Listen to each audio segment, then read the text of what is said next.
Good morning. Welcome to Nurses in the News. We are heading right into court. Good morning. Let's go. Welcome to Nurses in the News. We are heading right into court.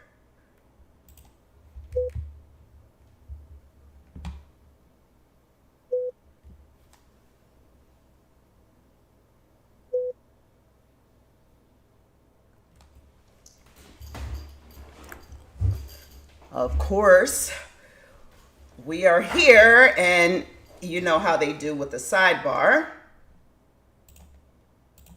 Pulling in the live feed. We were not here with each other on Thursday, but I did watch. It was all about cybersecurity and kind of the Google searches. Sad that we couldn't watch that together, but we are here now. Let me just pull this up here while we are waiting for them to come back. The defense should be wrapping up their case very soon, the prosecution, and we should be moving on to the defense.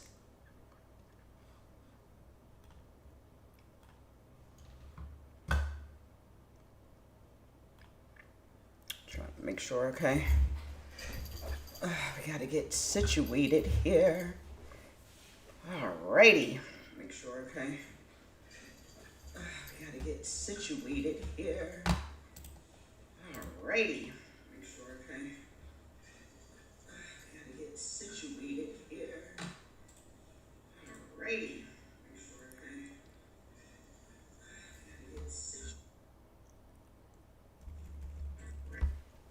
All right.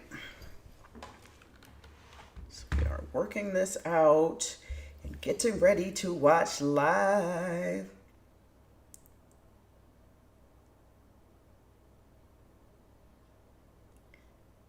Happy to be back on Watching Court TV. Yeah,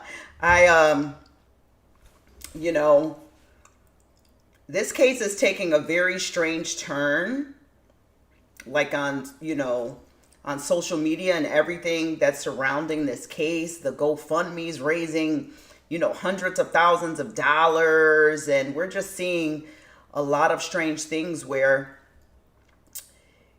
the world has totally forgot those 3 children. I've never seen anything like it. And they're holding these big vigils for Lindsay, and they're raising money for her family. And it's just unreal. They've totally forgot that 3 babies got strangled to death. And I just can't get on that. I just can't get on that side of it. It's like, what are we even talking about here? They've went so far as to blaming her husband for even doing the crime. It's insane. And it's like, she has a bigger fan base than Beyonce right now. I mean, it's insanity, And like, I just don't see what they see. I see someone who manipulated and who, took the lives of her children. So I don't understand. And I've been covering Lindsay Clancy since the day she committed these crimes. I haven't just started covering her because it's, trending.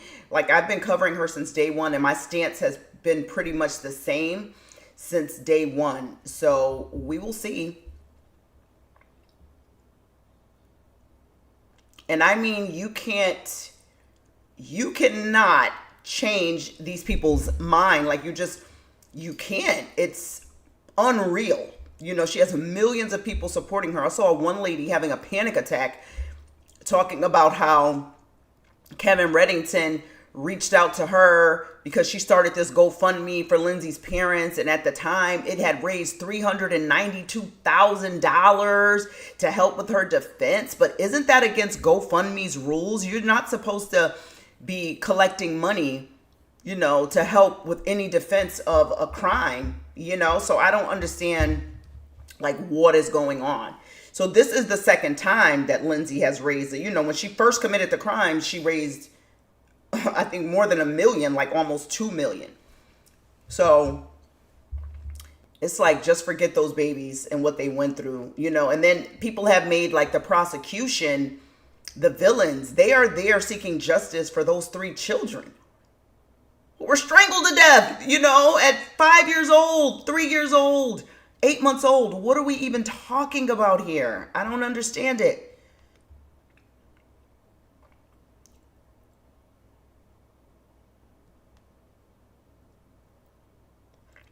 Yeah, I mean, when I'm seeing these videos, I'm like, you know, we've landed into some crazy times with social media. We've landed into some crazy times.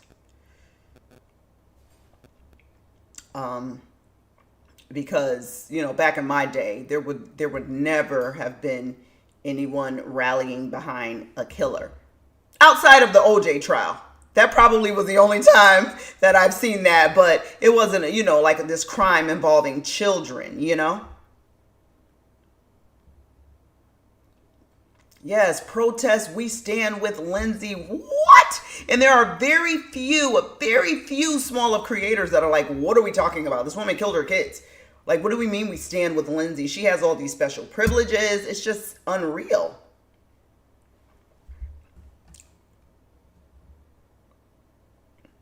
Of course, the judge has to get his sidebar in, you know. So we're waiting for them to come back into court. We will see. So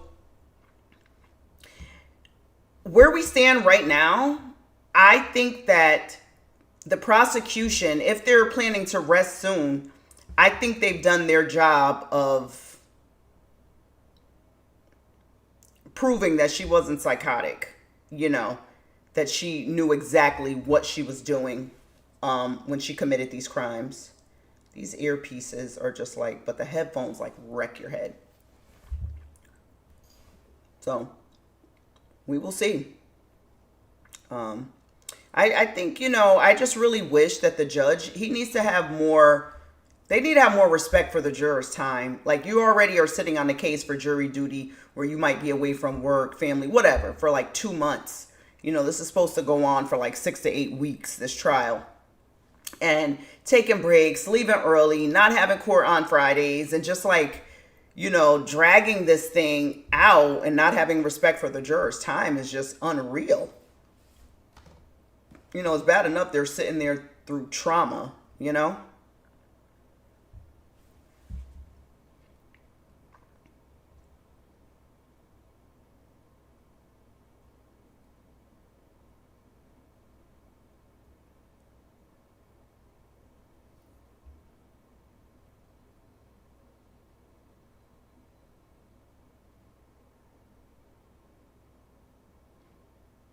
I actually did. I saw the picture of, her in the middle in a wheelchair. Somebody created this video and this photo of like her as like this, martyr in the middle of a field somewhere in a wheelchair, and all these people surrounding her. We stand with Lindsay. This is crazy. She killed her kids. What are we talking about right now?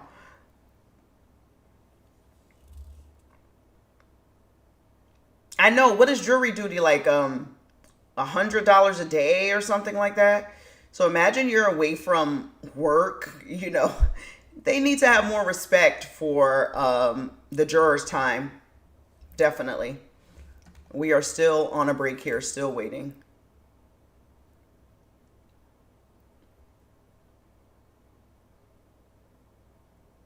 Hello, hello. I missed you guys too. I was at the graduation, the nursing pinning, and I was speaking there, but I still did watch the trial afterwards. When I was done with my day, I did watch. It was all about the cybersecurity. So we will see.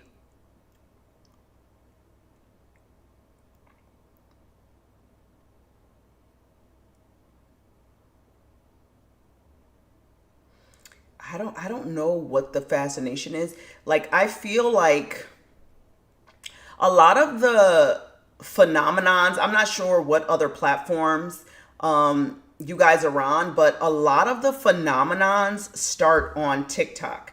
Like, because TikTok is an app where you can just push an idea and everyone can catch on to it. It can't spread like that on YouTube. It can't spread like that on IG. It can't spread like that on Facebook. You can't create a phenomenon. Most of cancel culture and a lot of those things, that starts on TikTok. And then, the wave just gets like crazy. But like you can't really, pile on and do all that on Meta. They don't let you replicate and it's really much more regulated over there. Like TikTok is like the devil's playground. So this whole phenomenon started over there. You get a few people getting behind it, few people with big platforms putting out theories, and then everyone will jump on it. Half of these people are not nurses, they're not in law, and they're just creators looking for clicks to get their engagement up for the creator program. You know what I mean? So they don't really have any like interest in this case. For us being nurses and healthcare professionals, for one, Lindsay's a nurse, right? So that's why I've been following her. And for two, during this trial, we have seen just how much it matters. Your documentation matters. And how you could be sitting in court one day and you will have an attorney Reddington ripping you apart and the whole internet trying to blame someone's children's death on you. They really are literally blaming these NPs and the psychiatrist for this woman taking out her kids. It's almost unreal. And that's why, honestly, I have the biggest platform on TikTok, but I was hoping it got banned. Okay, guys, we're back.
All rise, please.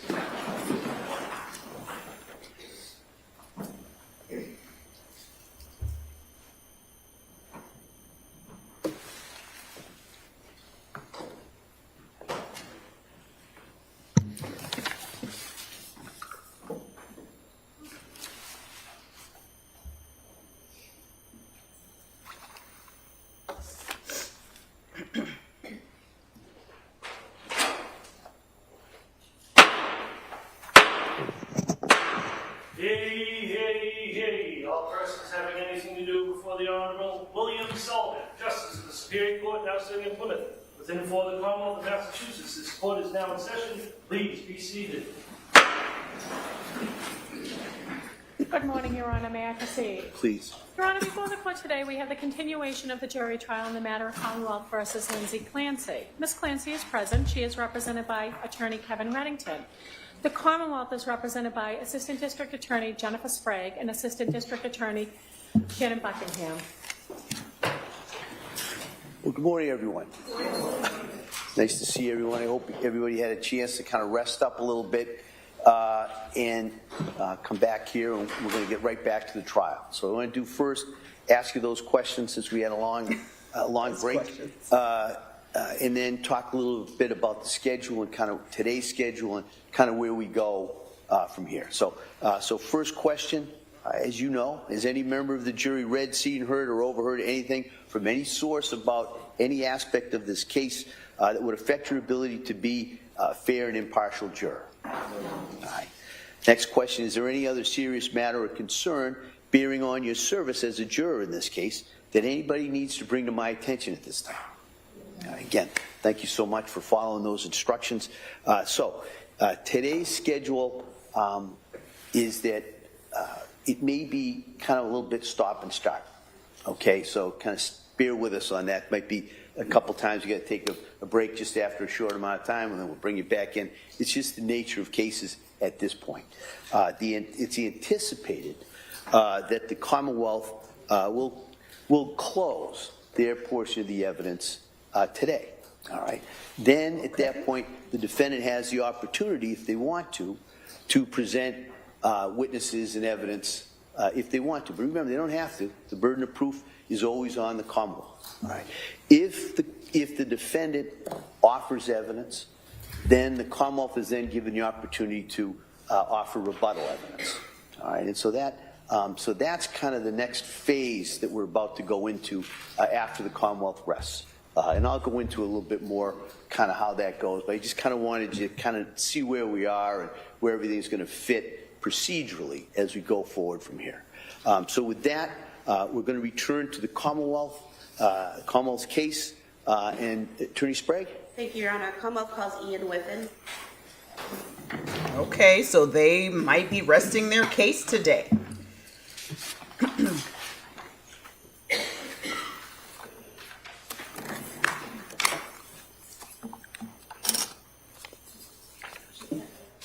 Is this another police officer?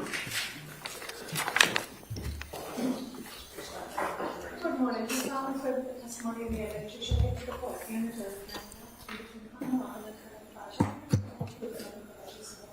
I would rather I do. Thank you. Thank you. All right. Good morning, sir. Good morning. All right. Attorney Sprague, please. Thank you. Good morning. Can you please state and spell your name for the record? Yes, it's Ian Whiffen.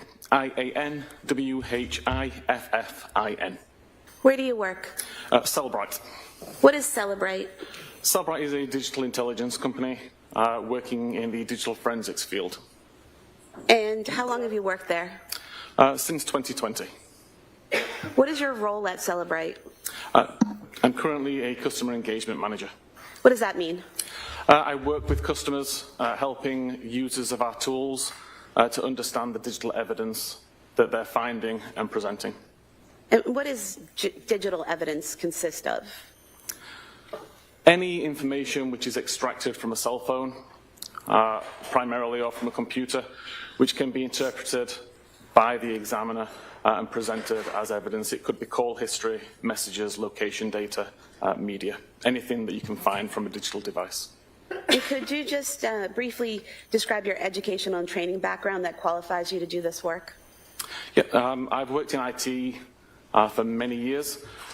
In 2013, I began my career within Calgary Police Service in Canada as a digital forensics examiner. That was after spending approximately 9 or 10 years working as a patrol officer in the UK and in Canada. As part of my role as a digital forensics examiner within the Calgary Police, I went on numerous training courses. The Canadian Police College, they did an introductory course into digital forensics, and then further courses focusing on mobile data provided by some vendors, such as Blacklight or Cellbrite at the time, as well as further courses presented by the Canadian Police College, specifically about cell phones. And Celebrite, the software produced by Celebrite, is that software used to extract and analyze data from cell phones and computers? Yes, there are several tools within our catalog. One of them is designed to extract as much data as possible from a cell phone. And then one of the other tools is designed to take that extracted data, decode it, decrypt it, make sense of it, and provide it to the user in a way which can be searched, filtered, organized, reported, and presented. Does Celebrite's ability to access cell phone data continually change based on improvements that are done to the phones themselves? Yes, there's constantly changes being made to devices which make it difficult to extract the data. There are changes being made to the software that means that the data that we extract is now different to the data that we extracted previously. A new feature, for example, or a change that's made by the software developer. So we're constantly changing our software to be able to extract that data and to decode more data. Were you asked to locate Apple Health data and other information that could be relevant to the investigation of an incident that occurred at 47 Summer Street in Duxbury on January 24th, 2023? I was, yes. And what is Apple Health data? Apple Health is a component of the iOS operating system which logs sensor data from multiple locations. So there's sensors built within an iPhone that monitor steps taken, flights climbed, for example, as well as third-party devices, Apple Watches, Fitbits, any other device like that. All the information is brought into the Apple Health application, aggregated, and made available for the user to see. Roughly how many phone extractions have you done? Since around 2013, well over 1,000 phones. And how many times have you done analysis on phone extractions? The analysis is part and parcel, so of those 1,000 phones or so which I've extracted, I've done analysis on all of those phones as well. And then you've also done analysis on extractions, like in this case where someone else did the extraction and provided the information to you and you did the analysis? Correct, yeah. Whenever I'm helping customers or users of our tools, they may provide me with the extracted data. So the data which I'm analyzing is more than the devices I've extracted. And have you testified previously in courts about what you've done in terms of extracting and analyzing information? Yes, I've testified in multiple courts around the world, approximately 28 times. Now, you received a copy of the extraction for Lindsay Clancy's iPhone 13, correct? Correct. And when you received that extraction, did you also want to know all the specific information about the case and the investigation? Typically, when I'm working a case, I don't want to know a lot of detail. I'd rather come to my own conclusions based on the data that I'm viewing rather than know the intricacies of the case. All I require is an outline, the date that something happened, the time, who was involved, basic information. And in terms of the extraction that was done on Lindsay Clancy's iPhone, that extraction, what type of extraction was it? That's what's called a full file system extraction. It's essentially all of the data which is being extracted from the device that is still live. And did you use specific tools to conduct your analysis? Yes, there's the Cellbrite physical analyzer tool created by Cellbrite and also my own tooling applications I've been working on for several years. So you've actually made your own tools that allow you to examine phone extractions? Correct. There's some tools that I've been working on since prior to joining Cellbrite. Tools that as an examiner I decided that I needed to create for myself and make available to others. And I still use those tools to this day. And these tools that you used, are those the tools that allow you to examine and categorize the information, the data that you find in the extraction? Yes, the primary point of the tool is to go into the data, decode it, provide it in a way which is easy to filter and search, but also additional tools there that allow you to dig into the data and look at the raw information, the databases, the files, all of the raw information, which is what our tools initially decode. And did you focus in on a particular time frame when looking at the data on the defendant's iPhone? Primarily, I knew that the date of the incident was 24th of January 2023, so that was the main focus of my analysis. But some of the data I was aware could be from further afield than that, so I took a look of, I think it was around 3 weeks before that, so early January to late January. Were you able to look at the health data on January 24th, 2023 that was in the defendant's phone extraction? I was, yes. And what is health data? And how does it show up on a phone? The user of the phone would be able to access the health data via the health application, where the information is broken down to explain how many steps have been taken over a particular period of time, the approximate distance that was travelled, the number of stair flights that were climbed. That data is stored on the device itself in a database. So as a forensic examiner, I can take a look at that database in its raw form, understand exactly where that information is coming from, and present it to the user of our forensic tools in a slightly more forensic-friendly method than the user of the application on the phone would see. Showing you on the screen here, page 4 of your report. Looking here, we have a section here, heart rate data, is that correct? Correct. And you're able to see here, what can you tell about the heart rate data from the extraction? So heart rate data comes from wearing an Apple Watch or a similar device, not from the phone itself. In the case of this phone, there was an Apple Watch paired to the device, and all of the heart rate data, which is recorded periodically throughout the day, is stored within the health database. Is her heart rate going to go up when she was killing the kids? So as it says in the third paragraph down, the Apple Watch itself was called Lindsay's Apple Watch. And here in the report, you're able to show the recorded heart rates throughout the day. How is the heart rate recorded and sent to the phone?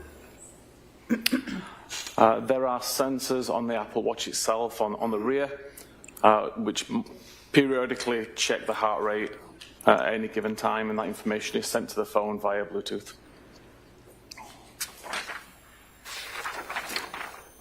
And are you aware of how often an iWatch will record the data and report it to an iPhone? The actual cadence at which the watch is checking would depend on what the user's doing. So if you were in the middle of a workout, it would be a lot more consistent than just periodically throughout the day. And I actually don't know how often it is throughout the day. If you're not doing any particular workout, there doesn't seem to be a set cadence. Every device I've looked at, it's slightly different. I'm showing you page 5 of your report, this database of the heart rates. For example, in several locations, there'll be a heart rate report, maybe a few seconds in between them, and others there's 7 or 8 minutes in between the heart rate report. Is that what you're talking about, how it varies depending on what you're doing at that point in time? Yes, this is typical from what you see when you look at the database. The timestamps are never consistently at a recognizable cadence. And the highlights in green, what do those represent? So I actually tried to just highlight some of the high points for the day. I realized a few days ago while reviewing this, there was records there that show a high of 123 and 122, which I had not highlighted. And that's right there, right below, right Correct. around 1146. Yes. And what was the last time a heart rate was reported from the watch to the defendant's phone? So the last heart rate recorded was at 17:23:52, so 23 minutes past 5 in the afternoon, with a heart rate of 57 beats per minute. What was the average heart rate for the day for the defendant's phone? There was a range of heart rates going between as low as I believe around 50 and as high as around 122. On average, it was around high 80s, early 90s. And so at 5:23 p.m., the last recording of her heart rate was 57? Correct.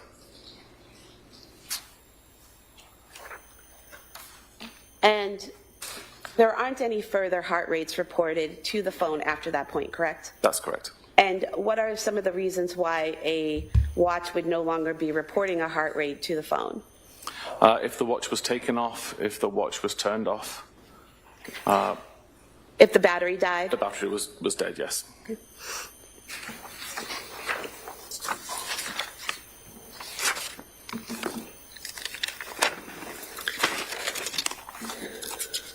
You also mentioned flight climb data. What is that?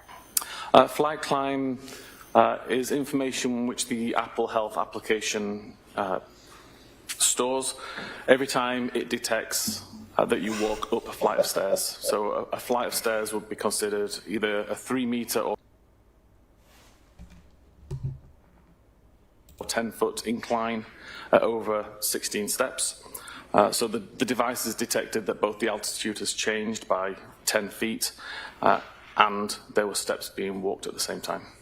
So there's two factors being considered there: the steps that your watch monitors as you walk, and then the altitude. Is that correct? That's correct. And what is it? Is it GPS or something that's keeping track of your altitude? The altitude is being monitored by a barometer or an altimeter, which is inside the device, just measuring for differences in air pressure. This is going to debunk the Patrick killed his kids theory. The flight climb data, can that be monitored by both a watch and your phone if you have it on you? It is. Both devices have got the barometers built in. Both devices can monitor flight climb events. Can anything simulate or kind of fake out the watch or the phone into thinking that a flight of stairs is being climbed when it's not? There are some circumstances where that can happen. They're typically quite rare, but it can happen. Is an example of that being in a car and going up a hill? Correct, yes. If there is movement which the device can mistake for steps at the same time as the incline is being driven, then that could accidentally record a flight climb. But if a person's not in a car and is in their home, then it would be flights climbed, not hills being driven, correct? Correct. If the person is in a house and there are flight climbs being recorded, then the only rational explanation is that the person was climbing stairs. How is the data in terms of flight climb data, how is that data displayed? Or in the health data itself? Within the application or within the forensic tool? Within the forensic tool. Okay. So within the forensic tool, we break down, or within Physical Analyzer, we break down the health data into hour segments. So for an hour, we may say that there are 3 flight climbs. And then it's up to the user to dig in a little further. They can select that 1 hour and then see how that activity breaks down over the hour. So you would see that there were 2 flight climbs that occurred at 10 minutes after the hour, and then another flight climb occurred later on. So showing you page 6 of your report here.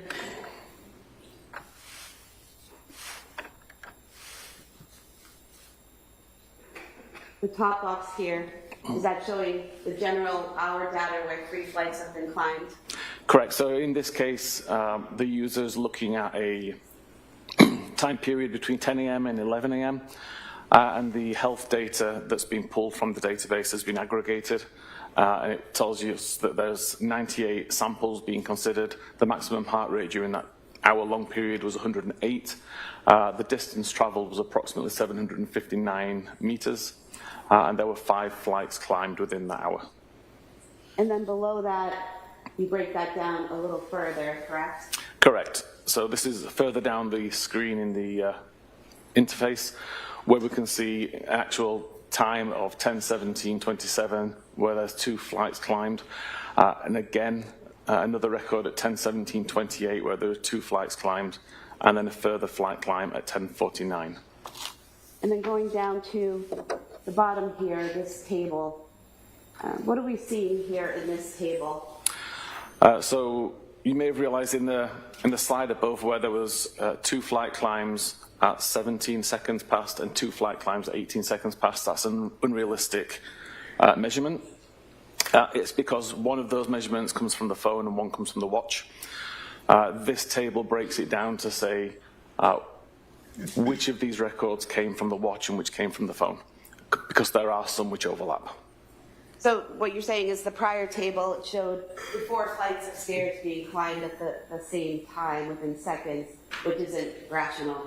But this breaks it down to show some of that data is coming from the watch and some of it's coming from the phone, correct? Correct. So if we look at records 4 and 5 here, for example, we can see a start time of 10:17:27 and an end time of 10:27:06, where the watch recorded 2 flight climbs.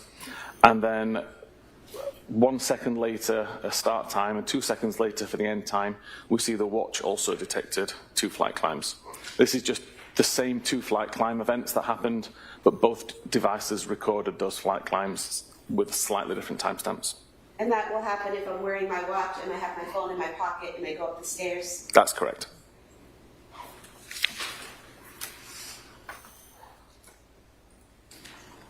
Did you do something to compare these times and make a table where where you ignored or disregarded the double entries? I did. I tried to correlate and discard all of the duplicate information. So where there was an event of a flight climb that was recorded on the watch and the phone, rather than provide information that said there was 2 flight climbs, I would ignore one of them and limit it to just the ones which we could prove happened. And that's displayed here in this chart at the bottom of page 7 of your report? Correct.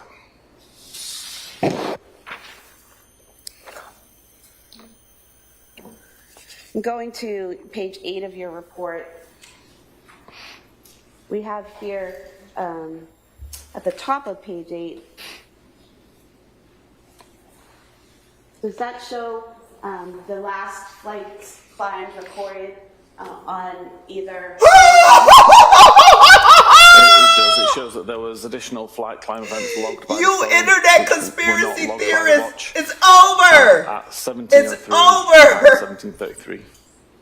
So these records indicate that at 5:03 p.m. the defendant's iPhone was with the person as it went up the stairs, and then at 5:33 p.m. the iPhone was with the person as it went up the 2 flights of stairs. Correct. And there's a time difference there. The start time is 5:33 p.m. and the end time is 5:38 p.m.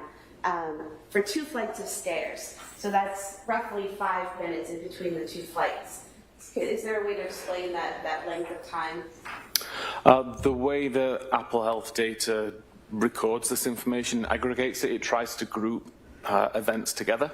So in this case, it would have recognized that there was a flight climb on the phone at around 17:33:34, and a second one at around 17:38:33, and it just grouped them both into one event. It doesn't mean that it took 5 minutes to walk up 2 flights of stairs. It's just within that 5-minute period, there were 2 flight climbs. So if I have my phone in my pocket and I climb up a flight of stairs and then I spend a few minutes on that floor, and then still with my phone in my pocket go up another flight of stairs, that's representative of what we're seeing here at 5:33? Correct. There tends to be around a 10-minute window where it tries to check every 10 minutes, but it can reduce that window in a case like this where it sees that there's group data within a smaller time period.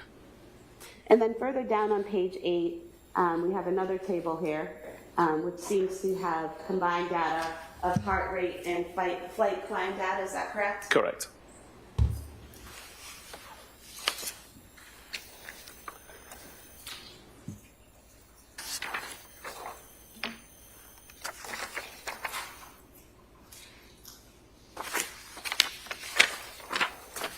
I mean, we knew it was her. She was never disputing that, but I'm glad the prosecutor put him on the stand.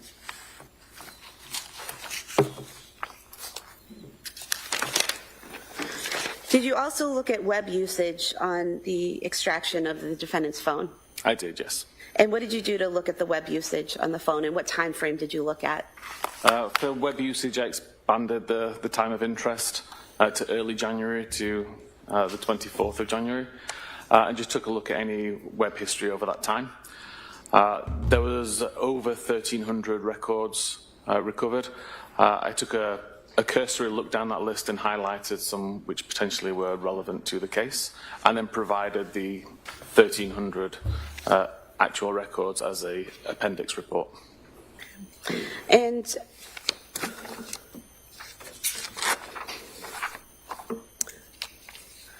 Going to page 12 of your report.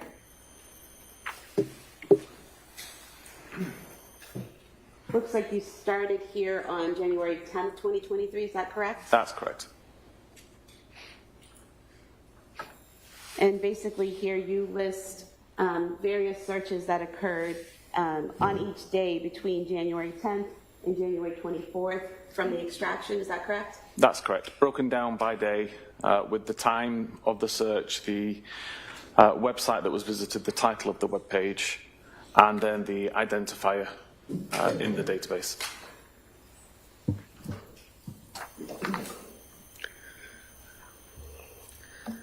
And looking at these searches,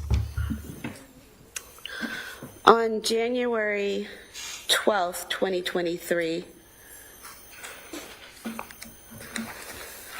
at 19:48, so that would be 7:48 p.m., is that correct? Correct. There was a search. In the title it says, "How quickly does Wellbutrin work for depression?" Is that the title? Is that what the user is putting into the search?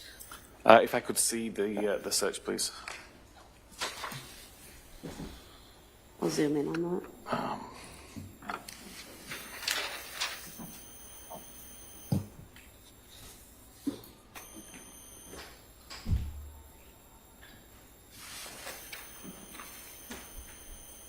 Yes, so the top entry here we can see starts with https www.google.com/search !Q. The text after the Q, how quickly does Wellbutrin work, is what the user searched. Typically that is exactly as the user typed it, assuming that there are no auto-completions in place. In this particular case, it appears it was searched using Safari, so there's no auto-completion. That is essentially what the user typed in. And then the title, how quickly does Wellbutrin, I can't say that word, I'm afraid. Wellbutrin, thank you. Work for depression, Google search, is the title of the page which Google assigns. So where it says after the Q, how plus, quickly plus, does plus, the user's not putting in those pluses, correct? Is that, what were you calling those? So that's part of the attribute. It's how the data is encoded in a URL or in a web search. You can't have spaces within this address string, so they replace the spaces with the plus symbol. So I type in how quickly does, and the computer adds the pluses in the space marks? Yes, it's URL encoding to make it safe for the browser. Okay, and then at 7:49, there's a search for Lamictal for depression. Yes, and depression spelled with a B at the end instead of an N, which demonstrates that this is what the user typed in rather than a page that was being visited. And then a few minutes later at 7:55 p.m., the user typed in Elavil for depression, correct? Correct.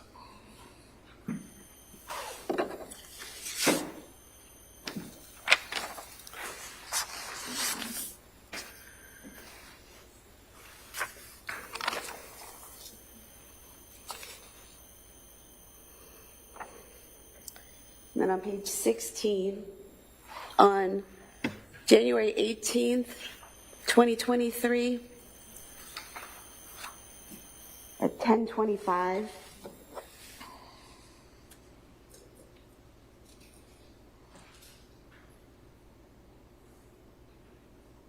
we have a search there, ketamine for suicidal ideation, is that correct? Correct. And again, that's the user typing that in? Yeah, again, those words were typed in by the user.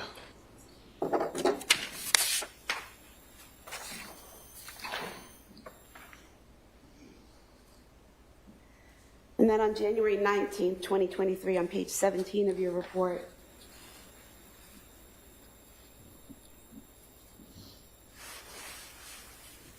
we have symptoms of postpartum psychosis searched on January 19th. Correct.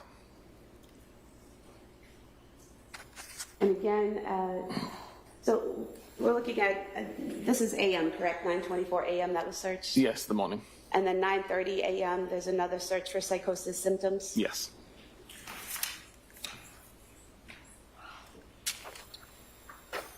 Someone who's psychotic will not be searching symptoms of psychosis because they don't know they're psychotic.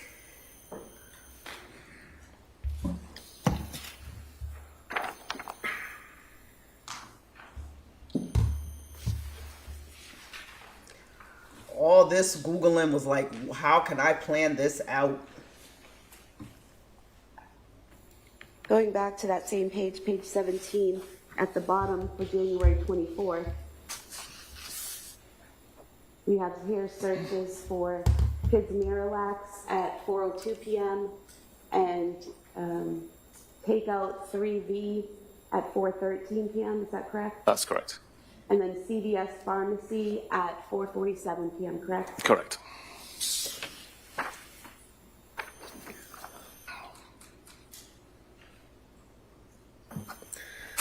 There was also an Apple note that you found in the records, correct? That was. The Apple note, in your report it says it was created on December 22nd, 2022 at 10:23 a.m. Strike that, and then modified at 10:23 a.m. on January 23rd, 2023, correct? Correct.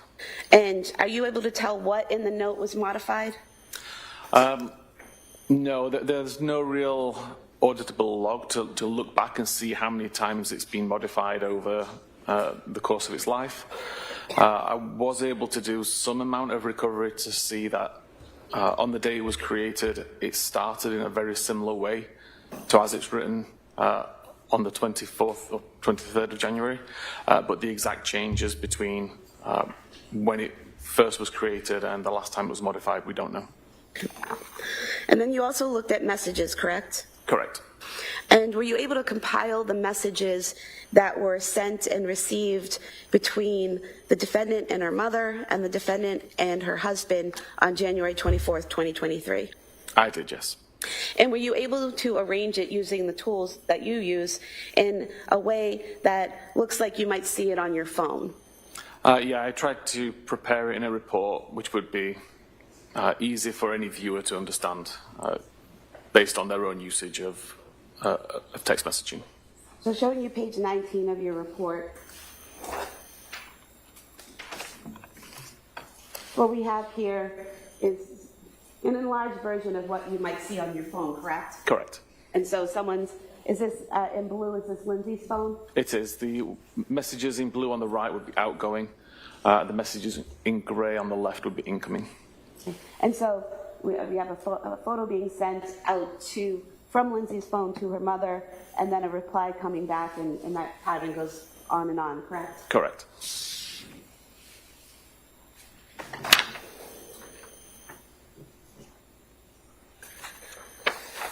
And then looking at page 22, you were able to do the same in terms of her contact with Patrick Clancy that day, correct? I did, yes. And so in gray, we have Patrick Clancy sending a message to Lindsay Clancy, and in blue is the response, correct? Correct.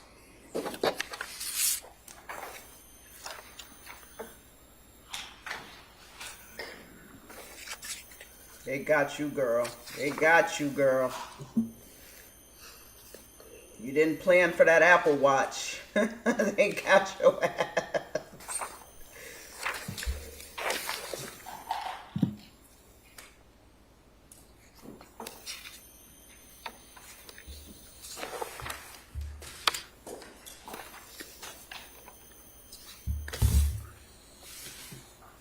Were you, were you also able to look at the phone calls that occurred either incoming or outgoing to the defendant's phone on January 24th, 2023? I did, yes.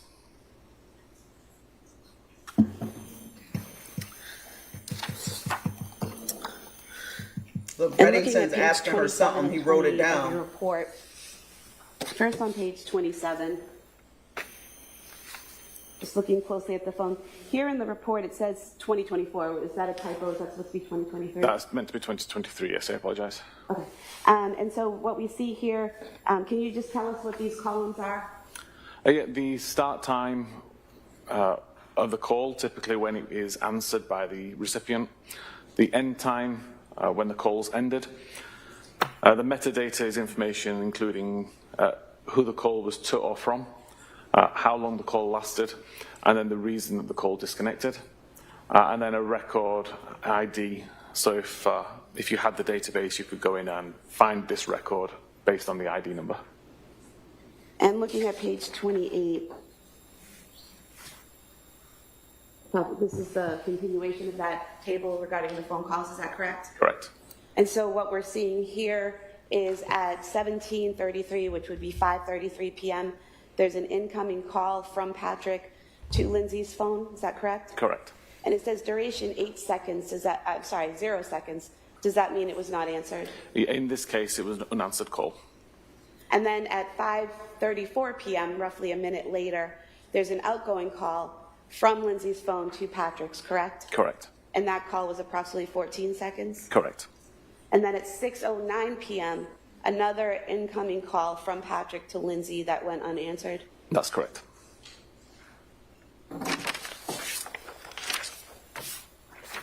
She climbed those stairs at what, 5:37? So when he called her, she was in the basement killing those kids. Now, you also, in a section you called media, you have some photographs that were taken from the phone with some metadata included, correct? Correct. What is metadata? Metadata is information about that photograph. It could be the device that captured it, the time that it was captured, the location, information about the lens, the lighting, etc. And so looking at page 29 of your report, just for an example, what we have here are 3 photographs, correct? Correct.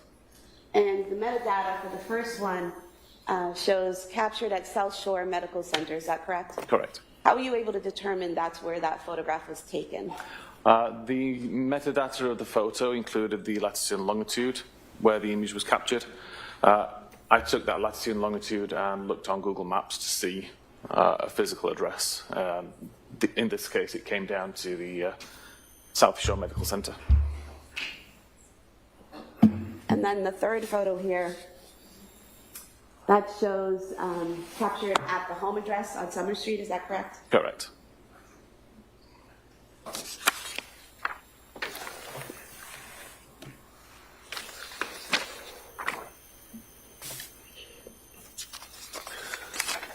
And then you looked at device usage. What is device She usage? knows she busted.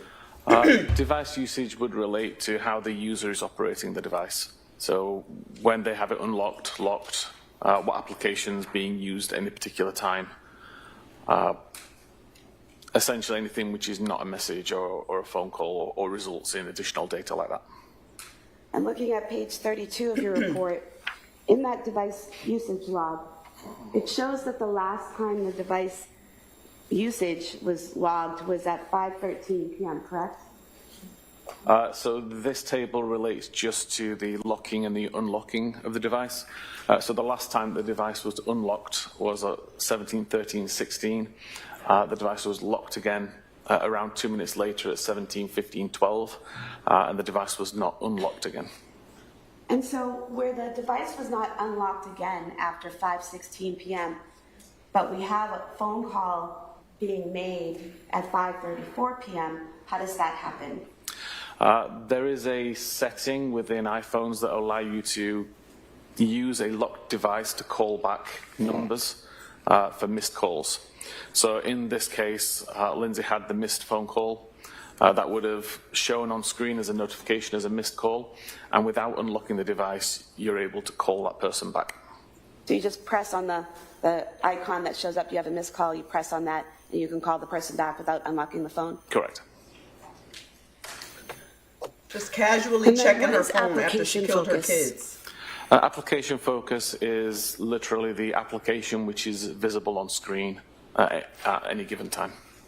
And at 4:13 p.m., 16:13, on January 24th, you've highlighted it in green here. What are we seeing there? At 16:13:23 until 16:14:50, the Apple Maps application was being used, visible on screen.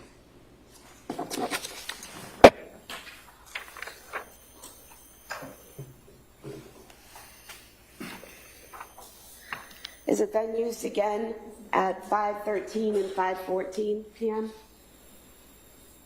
Or is that a different application? So at 5:13 until 5:14, it was mobile Safari, so the mobile version of Safari, the internet browser, was on screen, and at 17:14, 47 until 17:15:08, it was the mobile SMS or messaging application, which was on screen. So do you just look at the part that's in parentheses to see what application was open or being used at the time? Correct. What application was on screen at the time? So for example, where it says 17:34, which would be 5:34 p.m., and in parentheses is in-call service, does that represent a phone call? It does. That's the screen that indicates you're in a phone call. And staying with the same page, page 34, you've made some notes here. Let's go out a little bit.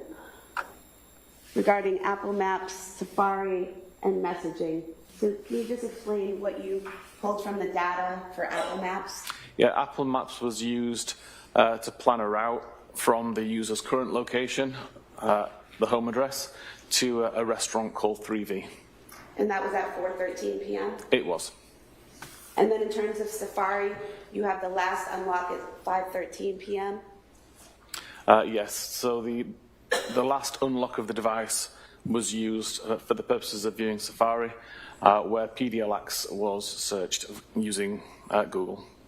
And then in terms of messaging, what did you pull from the data there? At the same time, or in that same device usage, so the device was unlocked, Safari was used to search PDLX, and then the messaging application was opened to send a message to Patrick saying PDLX liquid stool softener.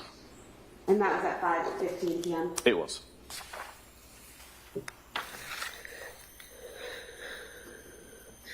And then did you create a timeline combining all the data that we've talked about into one timeline? I did, yes.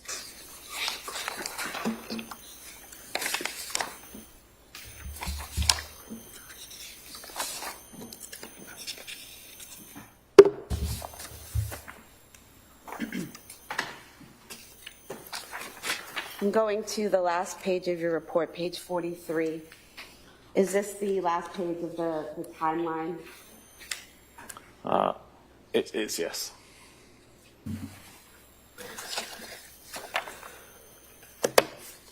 And in that page, can you explain what we're seeing here? Yes, so the very first column is the timestamp. The next few columns, which show typically colored, is related to the activity, which will become a little bit clearer in a moment. The row or the column in the center explains what the record is. So if, for example, we look at the 17-13-16 record, we can see a U, which means the device was unlocked in pink. That unlock event lasted until 17-15-12. So hence that entire column is in pink and shows the relevant lock event. So here we have 5:13 device unlock. Yes. 5:15 Cameraman, put the device camera lock, over there to and the- there's this column connecting them, correct? The screen. And then any activity that happened during that unlock time is then shown within the rows between. So again, we see Safari open at 17-13-16. Safari was closed at 17-14-47. Messaging was opened at 17-14-47. While messages were open, there was an outgoing message sent for PDLX. Then messaging was closed. Messaging was opened again, and messaging was closed prior to the device locking. So everything in the colored columns tries to show all of the events that happened at the same time or during that parent event. And what we have here at 5:33 p.m., we have the flight climb started, is that correct? Correct. And flight climb ended at 5:38, so Yes. that line again connecting them? Correct. So 2 flight climbs occurred during that time period. And in between when the flight climb started and the flight climb ended, you have the 2 calls, the incoming call that was missed from Patrick and then the outgoing call to Patrick, correct? Correct. So the first flight climbed had already been started. Someone had already started climbing up a flight of stairs when that first unanswered call happened, correct? So flight climb started is how it's listed within the database and within the software. But it actually, the flight climb time is when the flight climb has been recognized by the device as the device has already climbed up those stairs. So even though it says flight climb started, that's technically the time that the flight climb, or the first flight climb had ended. So where it says 5:33, 34 flight climb started, that actually indicates the person has gone up that first flight of stairs already. Yes, that indicates the phone has now realized I'm 3 meters higher than I was the last time I checked. Therefore, a flight climb has already been completed at that point. And then the calls happen, and then the phone realizes at 5:38 that another flight has been climbed. Correct.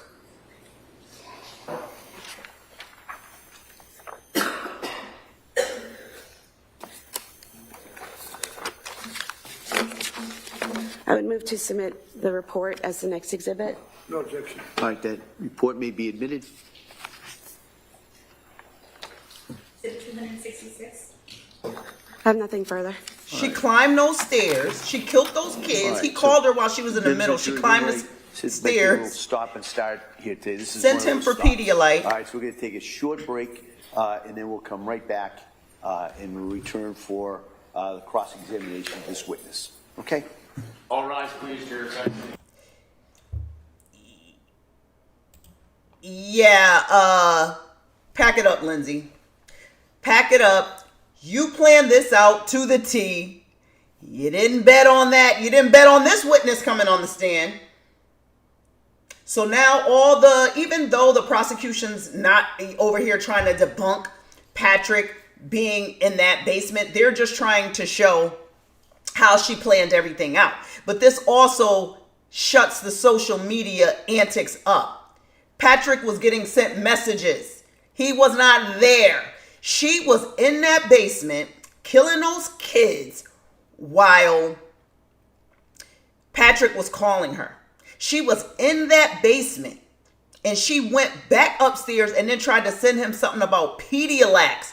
So you did all this, sending messages, looking up stuff in the middle of killing those kids in that short period of time. You were well thought out and was not psychotic. And that's why she's looking nervous over there today, because she knows that she is busted. Wow.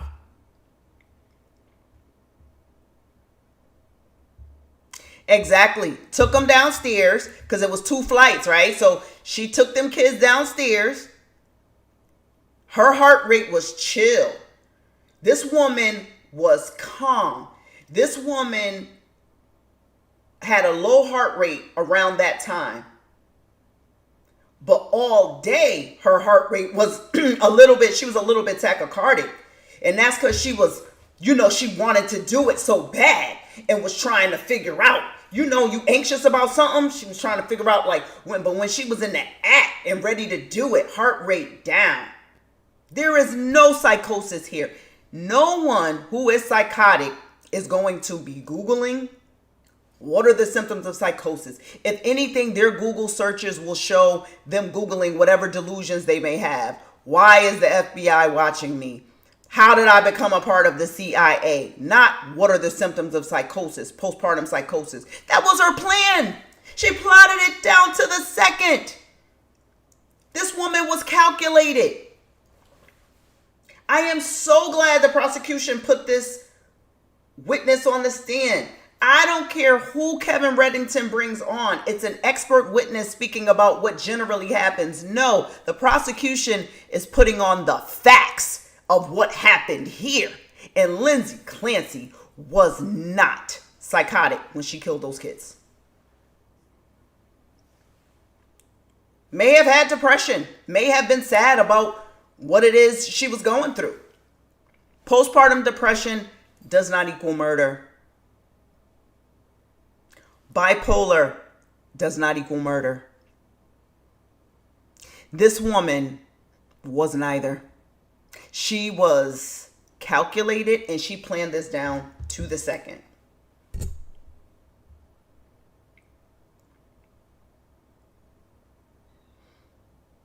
To me, this was the smoking gun. I see why they rested with him. This is it. It is over.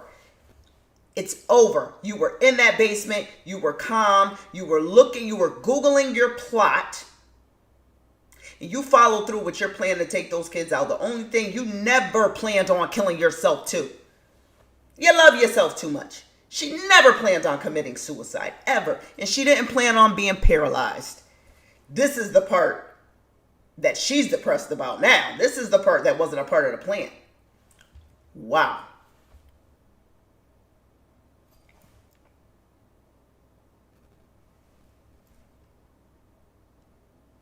Wow.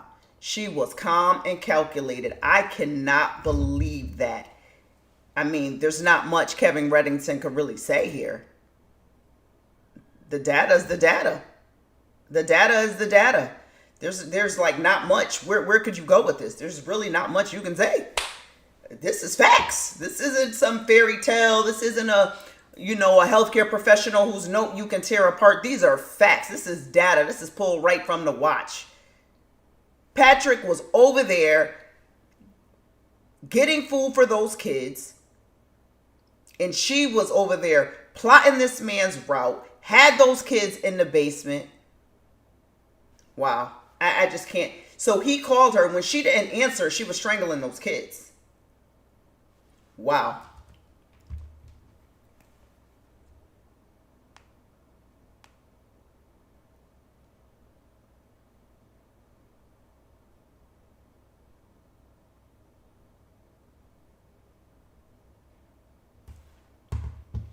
Wow.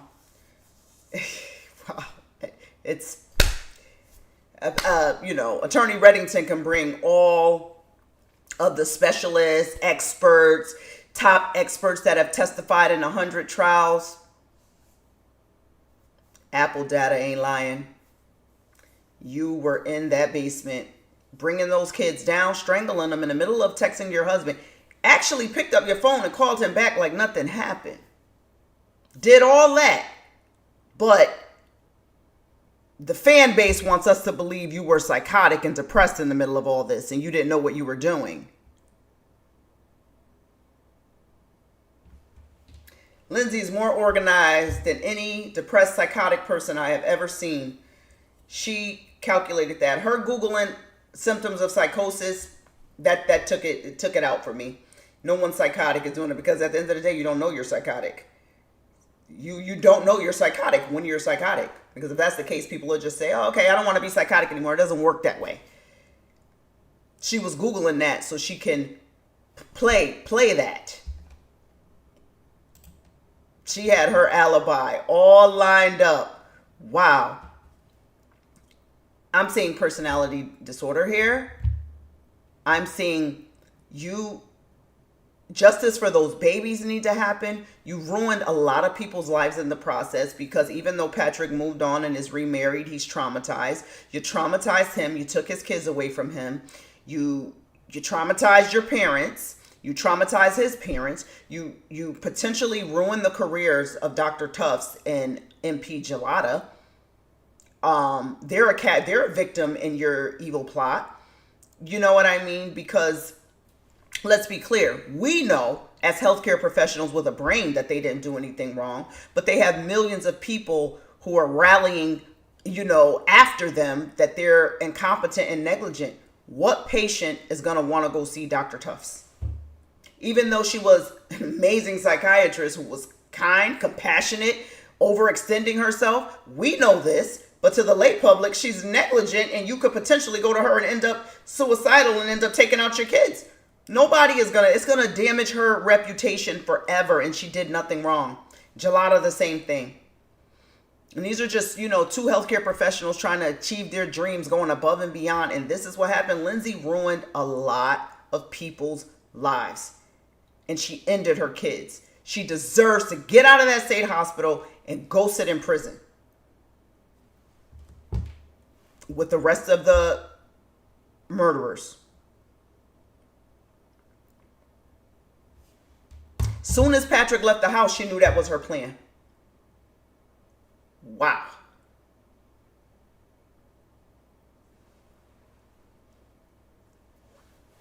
They call Kevin Reddington Big Red on social. Big Red, it's over. It's over. She's done. There's nothing that you can put on because we've seen the evidence. We've seen the evidence. Your experts can come on and say whatever they want. The evidence is telling us everything we need to see. It's told us everything we need to see. This woman was not, the prosecution landed the plane. And then I guess when they do closing arguments, they will pull it all together. During closing arguments, they'll pull it all together and say the time, they'll talk about, they show the evidence here. Then in their closing arguments, they pull it all together. Opening statements, they said she was manipulative. She planned this out, et cetera, et cetera. They put on their witnesses to show that. And then when they close, they bring it all together and say, she did this, she did that, she did this, she went here. So then it becomes a clear picture for the jury. Because ultimately, that's who's deciding this case, right? It becomes a clear picture for the jury. But I could see the picture clear as day, but it would be good to hear them put it all together and lay everything out. But I can't foresee this. After this testimony, I cannot foresee this going to a not guilty by reason of insanity. Depression does not equal murder, and neither does bipolar.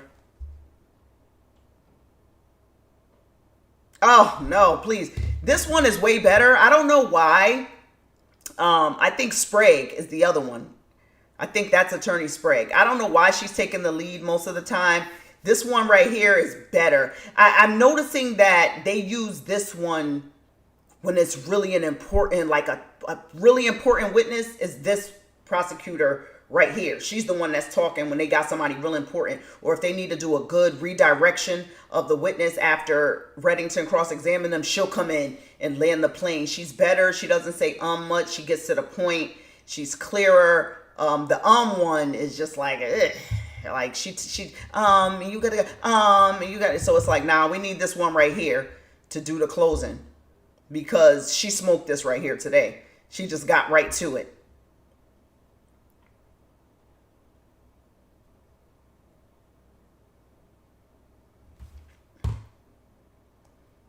We're gonna see. This is looking guilty to me. I know they say, oh, you haven't seen all the evidence. Reddington doesn't have any evidence. He doesn't have any evidence to put on. He just has experts that are going to say, in my day, she showed, psychosis because I've seen it before with Andrea Yates or I've seen it before with this one or that one.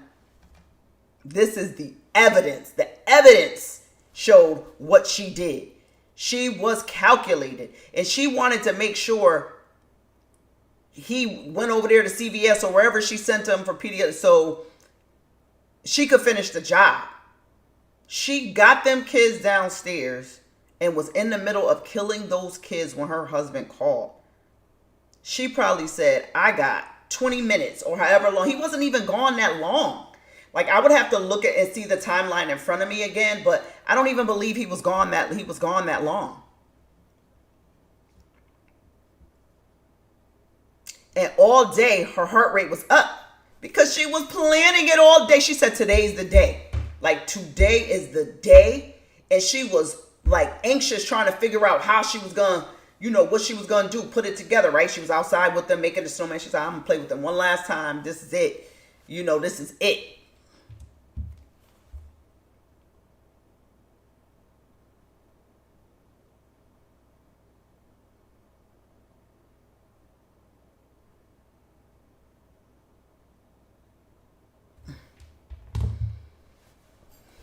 And yeah, suicide attempt, her, that wasn't a part of her.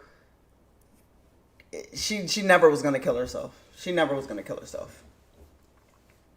She never was going to kill herself. And you seen how she was Googling the ketamine? Was she going to try to use the ketamine to take them out? I don't know what she was going to do. But what she did do was be totally sane when she did this. We haven't seen any psychosis. We haven't seen no one, no friends, no one has ever seen her, acting strangely, responding to any internal stimuli, like nothing. No one has ever seen her eyes darting around. No one has ever witnessed this. They hadn't even witnessed her with hyperverbal speech, right? So this like bipolar, Gelada threw that diagnosis out there because she was just trying to, see what would stick with this woman. But when Dr. Tufts broke it down, she said, Dr. Tufts said she wasn't bipolar. Like, she wasn't bipolar. You know what I mean? She did not meet the criteria for bipolar. She's never had a period of mania. She was not bipolar. You know what I mean? Exercising a lot doesn't make you bipolar. But none of this equates to being psychotic. Not your Zoloft, your SSRIs, none of it. She planned this, and she was Googling, can you treat a sociopath? Yeah, Lindsay, we're on the same page that you had a personality disorder. That's the one thing we all agree on here, that it was a personality disorder. It was not psychosis.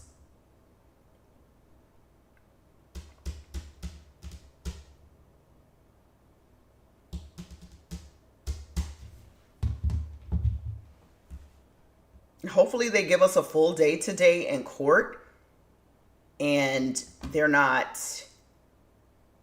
hitting us with, oh, we're going to leave early today, so the defense can. It looks like Reddington is prepared to call some witnesses today because I noticed he had more things laid out on his table, like some photo albums and things like that.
We are still on a break.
We are still waiting here.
Yes, camera is off, so I can drink my beet juice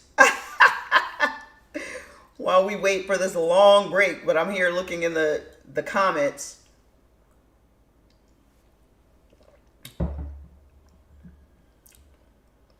How can there be anyone in the world who likes beets? They just taste dirty. We drink them because they're healthy, but I just can't foresee anyone saying, hey, you know, I can't wait to go eat those beets. Or it's disgusting. No, they just taste like dirt. But this apple, beets, carrot, celery juice is what I drink in the morning. And then freshly squeezed lemon juice is the first thing that I drink. But this beet juice is dirty. And I only use a little bit of beets, but it always just tastes disgusting. Ugh, it's horrible. Like, I don't think, like, out of every vegetable, I just can't see anyone ever saying they like beets. Like, we drink it, get our iron levels up and things like that, but it's dirty. It smells dirty. It tastes dirty. But I figured, let me finish it while we're waiting for the court on their prolonged break. They have no respect for the jury's time, but this was supposed to be like 4 weeks for the prosecution. 4 weeks for the prosecution, and I think 4 weeks for Reddington. So 6 to 8 weeks, but I think it's probably going to end sooner because they shaved off a lot of those DNA witnesses. So, what are we? We're in week. What week is this? Is this week 3 of the trial, or is this week 4? I can't even keep track. I know it's day actual 14, but day 14 is this?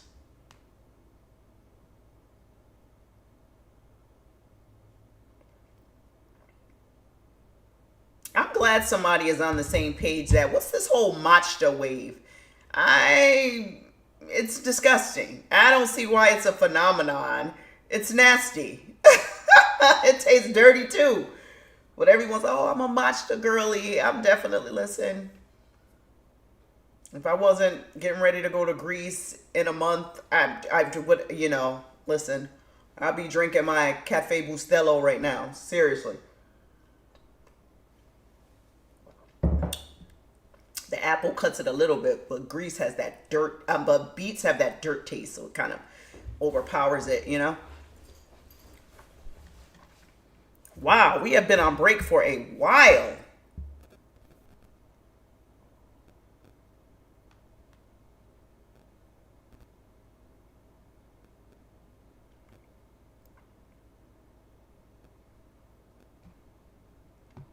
This is so crazy. But we shall see.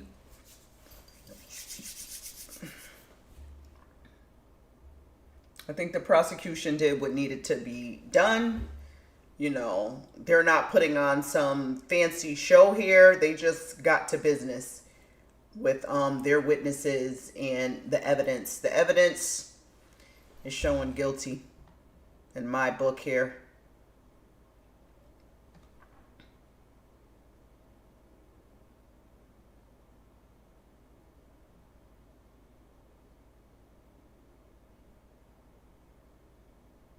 And the lady that, I know they're telling the jury, no one's supposed to be on social media. No one is supposed to be doing this or that. Don't look at anything, don't follow anything. But the lady that made that video about raising the money for Lindsay Clancy's parents, she said in her video that she spoke to Kevin Reddington. And, they're talking about what they're going to do with the money. That's highly inappropriate. Why is Kevin Reddington talking to some TikToker? Once again, I don't understand. That's just so inappropriate. Like, how did he come in contact? Obviously, his team is on TikTok because they also want to call the social worker to the stand who was on TikTok. Like, inappropriate much? I don't know. So don't you for 5 seconds, I don't know about the jury, they're not supposed to be, but don't for 5 seconds think everybody else in this case, both the prosecutors and Kevin, they're on TikTok, they're watching it, they're seeing what people are saying.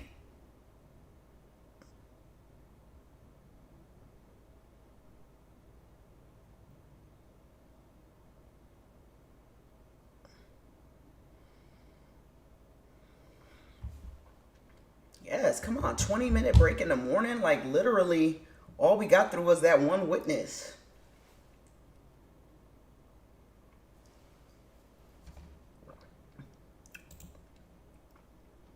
I don't know. Once I see the heads start moving here, that we're getting to it. But during the breaks, I can drink my nasty beets.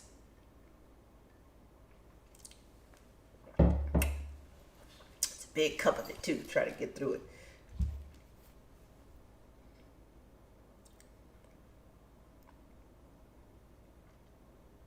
Oh, what are they gonna have to say? You know, you guys know, as soon as we go on lunch, I'm getting online and dropping that bombshell. Here we go. Yeah. Counsel, we ready for the jury? Yes. All right. Yeah. I'm like not in the middle. I gotta be over here.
All rise, please. Jurors entering.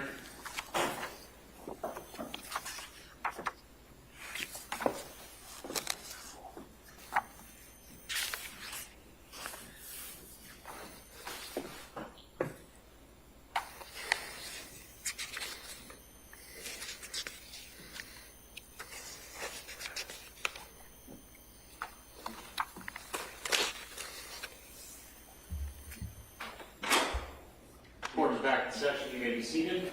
Your Honor, for the purpose of our hearing, we return back to the Commonwealth versus Lindsay Clancy. All parties present, including the 18 jurors. All right. Thank you, Madam Clerk. Mr. Reddington? Thank you, Your Honor. Morning. Good morning. Mr. Whiffen, just a couple of things. One of the takeaways or question that I had is that you were talking about, in reference to the Apple Health data, fair to say that there's an issue as to the accuracy or reliability of the Apple Health data. You've actually done research on that.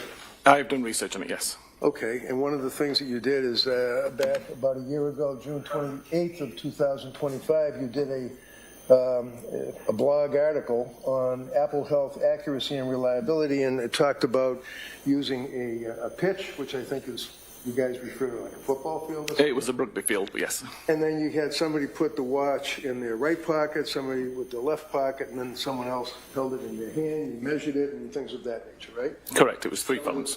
Some of the things were off a little bit, but basically you put that in your report and you were able to draw your conclusion as to the accuracy and reliability, as you say, of the Apple Health data, right? Correct. Now, if someone is wearing an Apple Watch, is that what records heart rate? As the heart rate is on the watch, yes. It is on the watch, Yes. okay. And the steps that the person takes, things of that nature, the movement, is that on the phone or would that be on the watch? That's on both the watch and the phone. Okay. Now, if you have an Apple Watch and you test it or you examine it, would you be able to determine what information was actually recorded by the watch while the person was wearing it?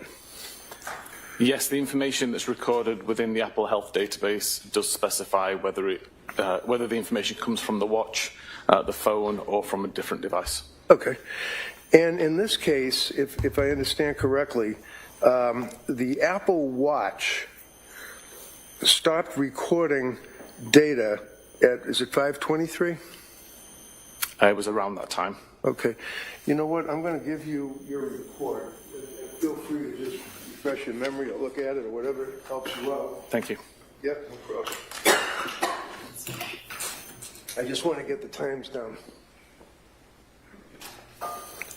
I think you indicated that the watch stopped recording information at 5:23 p.m. Yes, the last heart rate was 5:23:52. 52, okay. 5:23 and 52 seconds. And then I believe the phone and watch stopped recording at 5:38, was it?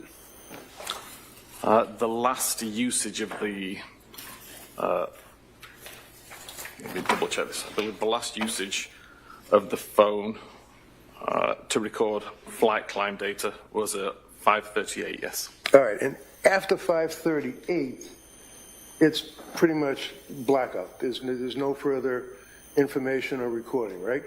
Yes, not until like the phone was seized by police, I believe. By the police. There's other activity, but appeared to be after the incident.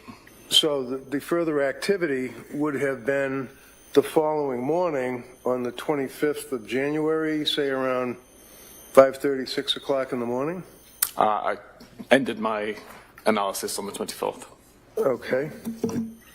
Well, so 5:23 p.m. the watch stops recording information. 5:38 p.m.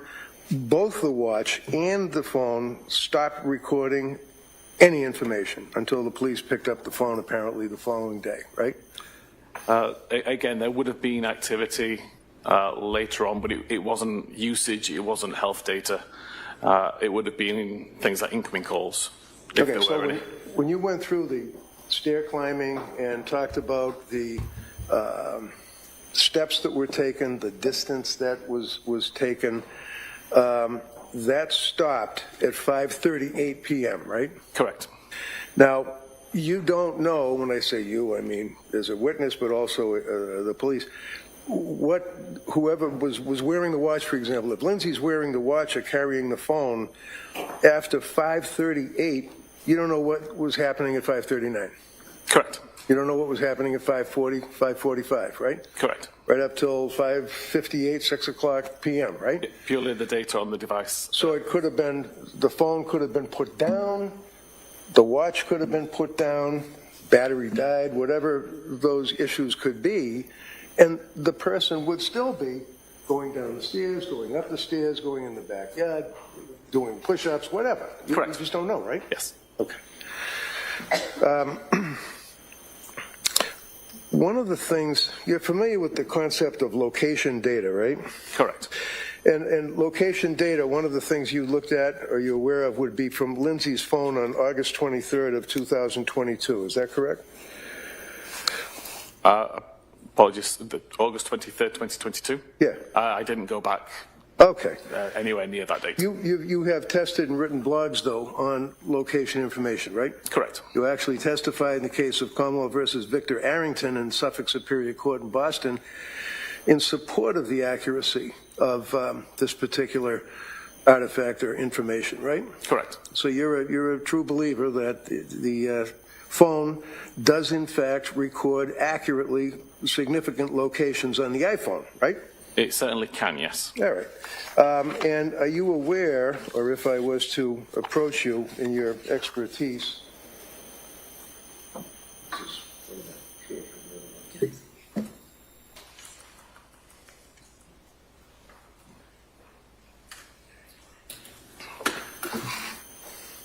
it's just a doctor's room.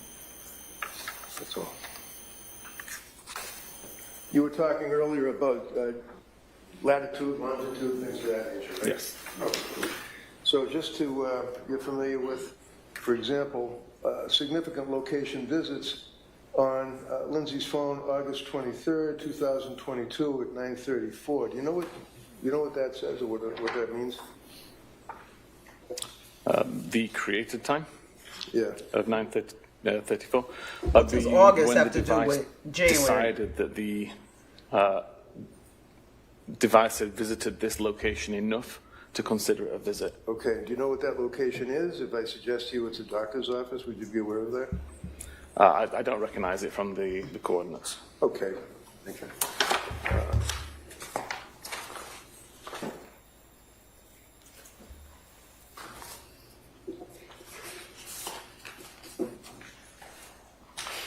This here you're familiar with too as well, right? The geodata with the latitude and the longitude? Yes. And you're familiar with the fact that you can take the metadata off of the information on the cell phone, one of which would be latitude and longitude. You'd be able to determine, for example, that this would be the Lindsay Clancy home, correct? Yes, correct. You've seen this before, right? It rings a bell, yes. Okay. I'd offer this room. Any objection? No objection. Okay, that may be admitted. Thank you. Exhibit 267. All right, thank you. Now, you have your report in front of you, right? Yes. And that's captioned Digital Forensic Report, and it's in evidence, so the jurors are going to be able to review it in its entirety, right? Yes.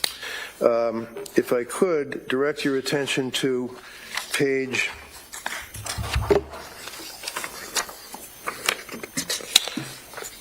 11, I believe. Yeah, page 11.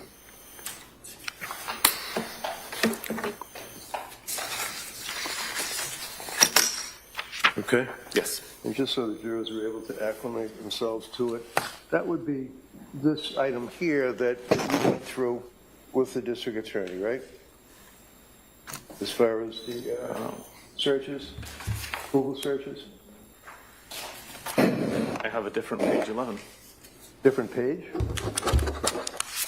That looks like this page 12. Oh, okay. Well, let me approach you with what is your digital forensic report, report number 1? Yes. Yeah, okay. Is this the same? So this is a revision. A revision? The revision submitted in February that just had a different record highlighted.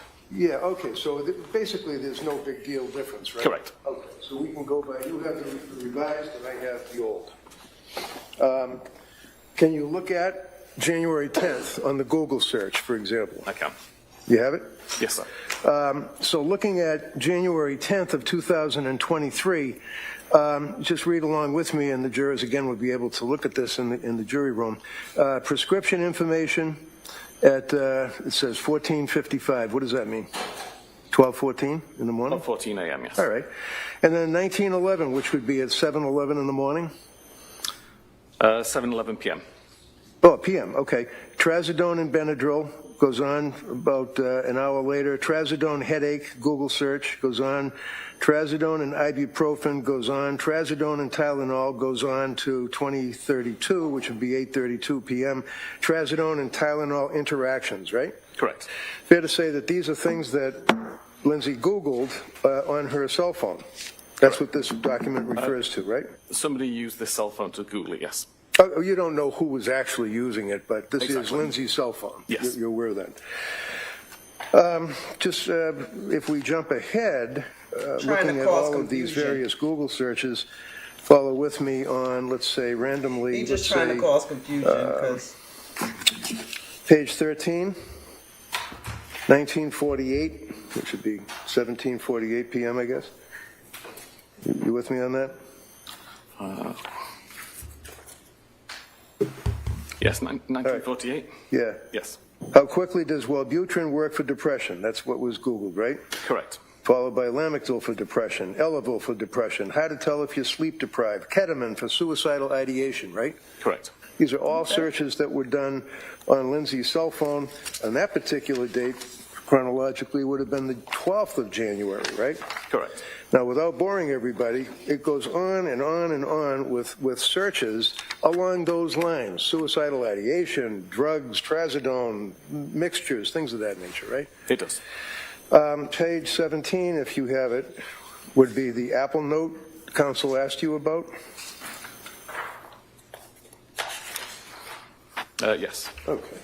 Now, if I suggest to you, sir, that this is the Apple Note, I believe a previous witness may have read this to the jury, so they will have this in the room to read. But basically, so he this wants is the people to note feel that bad for says, her. I was the about her healthiest, happiest suicide. mom. I worked out every morning, meditated, took care of myself, and basically my life has turned to crap, right? Correct. So what was modified in this? If you know, because counsel asked you if there were modifications and things of that nature, and I'm just asking if you know, what was modified in it? Exactly at the moment, I don't have all of that in front of me. It's possible to see snippets going back over time. I do recall on the 22nd of December when this was created, it started with the same sentence. Yep. And there was a few essentially spelling differences as time went on. But as much as you can recover from the earlier versions of the note, it's a snippet. It's essentially 2 sentences, and the rest of it is it's essentially the same note. Okay, thank you, sir. Going forward onto page 18, page 19, and 20, would you agree with me that, well, actually, in 21, they basically contain photographs that were sent from Lindsay's phone to, it looks like Patrick's phone. Would you agree with that? I believe the first few pages are sent to Mommy. Okay. And this basically is the, there we go. This is the snowman in the backyard being made, right? Correct. And then Lindsay's phone is sending the blue. Yes, the blue messages are outgoing. The response? Yes. And can you tell me what the response is? The one on screen at the moment is the response sent from Mommy to Lindsay's phone saying that's a big roll of snow. I was wondering if you got enough for the kids to play in, and it's a pretty nice day too. Gives them something to do on a day without school. Okay. And then your report then goes on with additional photographs of the snowmen. There's a box of Cheerios apparently. And then there's a photograph of a young boy appearing to be very exuberant with his arms up in the air. And then there's the Lindsay phone responds with a picture of a little girl with a mask on, right? Correct. And this is a conversation with Patrick. Patrick, okay. So are you able to tell what Patrick said, if anything, when he sent the picture of the little boy? He's just with trying his arms to up in the air? So at the very top get their of that, mind off what we message just above the photograph, heard. it says, got himself dressed. And Yeah, that we would heard be this the already. message that was sent alongside the photograph. Okay. And then what was her response? Initially, it was just the photograph. Did she respond any further in your report or your research? Sorry? Did you see any response in your research of the phone? I don't remember seeing any response. All right. Can you look at page 22? Yes. Okay. And this would be on January 24th, 2023, and it looks, what time is that? 8:19 in the morning? Yes. Okay. So if I suggest to you, sir, you can even look in your report, this is in the same thread with the little girl making the snowman, and the text about, it looks like a nice day, hoping you got snow, things of that nature. And there was a reference by the mother or mommy to get the hot chocolate ready, things of that nature, right? The message at 8:19 a.m. that says cutie was sent by Patrick in a different thread to the snowman photographs. Okay, but I'm asking you about the one that's underneath the snowman and the mummy text, the last commentary. He's trying to catch Get him the somewhere hot to say chocolate that ready? his reporting is inaccurate. And that's from Trying the to mother, create doubt. apparently, right? Correct. But someone that is in the phone as mummy, right? And that was at 11:33 a.m. Now, if you look on page 22, we can get to what you were talking about. It looks like January 24th at 8:19 in the morning, cell phone number 781-375-8564. And what does that say? Cutie. And that, so just tell us, so is that Patrick's phone? Yes, that would be the phone stored as Patrick sending a message to Lindsay's phone. And how did Lindsay respond, or how did her phone respond? It appears that Lindsay reacted to an image with the love emoji. Like a little heart thing? Yes. And then what did Patrick say? Patrick asked, how's it going? What did she say? Good. And then did she say anything further? Yet she also responded, okay, her urine looked good, so nothing going wrong with her kidneys, a few.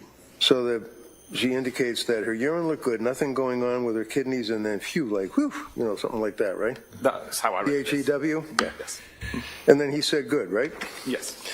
And then as you go forward, there's more pictures of the kids with the snowman, making the snowman. Patrick then says to her at 11, looks like 11:29, am I reading that right, in the morning? 11:29 What does he say to her? You're a good mama. And does she respond? She responds with an emoji, which is the face covered in hearts. The face with the hearts? And then they go back and forth with each other up until getting the menu and asking what you want for takeout and things of that nature, right? Correct. Page 25, just in case you were looking. All right. Can you look at page 28 for me? And page 29, I can hold them up. They basically are just a continuation of photographs, little thumbnails of the kids doing snowman and sitting in the doctor's office, right? Correct. Okay.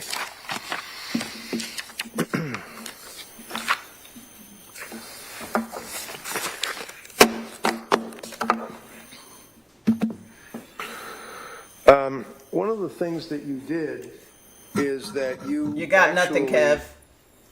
performed a comprehensive search. Is that a full focus extraction? Is that what you call it? Full file system extraction. Okay. And you did that for the phone belonging to Lindsay Clancy, right? Correct. That would be what you refer to as your appendix? The appendix 1 of the Lindsay Clancy phone is 1,300 and some web search visits. Okay. So I'm going to hand you what says report number 1, iPhone belonging to Lindsay Clancy, and ask if you can recognize that.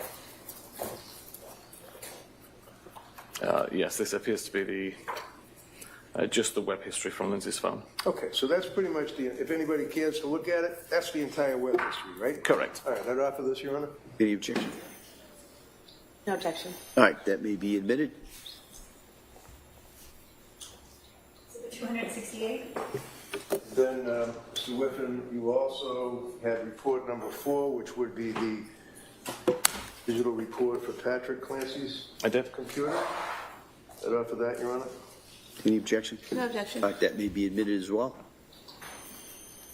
269. All right, thank you. And finally, report number 5 says Surface Pro laptop belonging to Patrick Clancy. Yes. So this would be your search of his laptop as well, correct? Correct. I'd offer this. No objection. All right, that may be admitted. 207.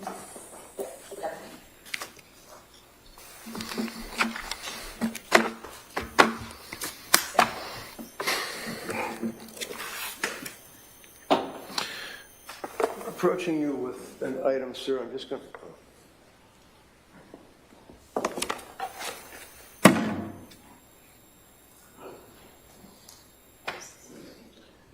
Well, I'm just going to ask it. I'm not going to do it.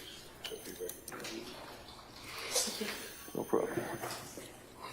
This says extraction report, Apple iPhone. You recognize that?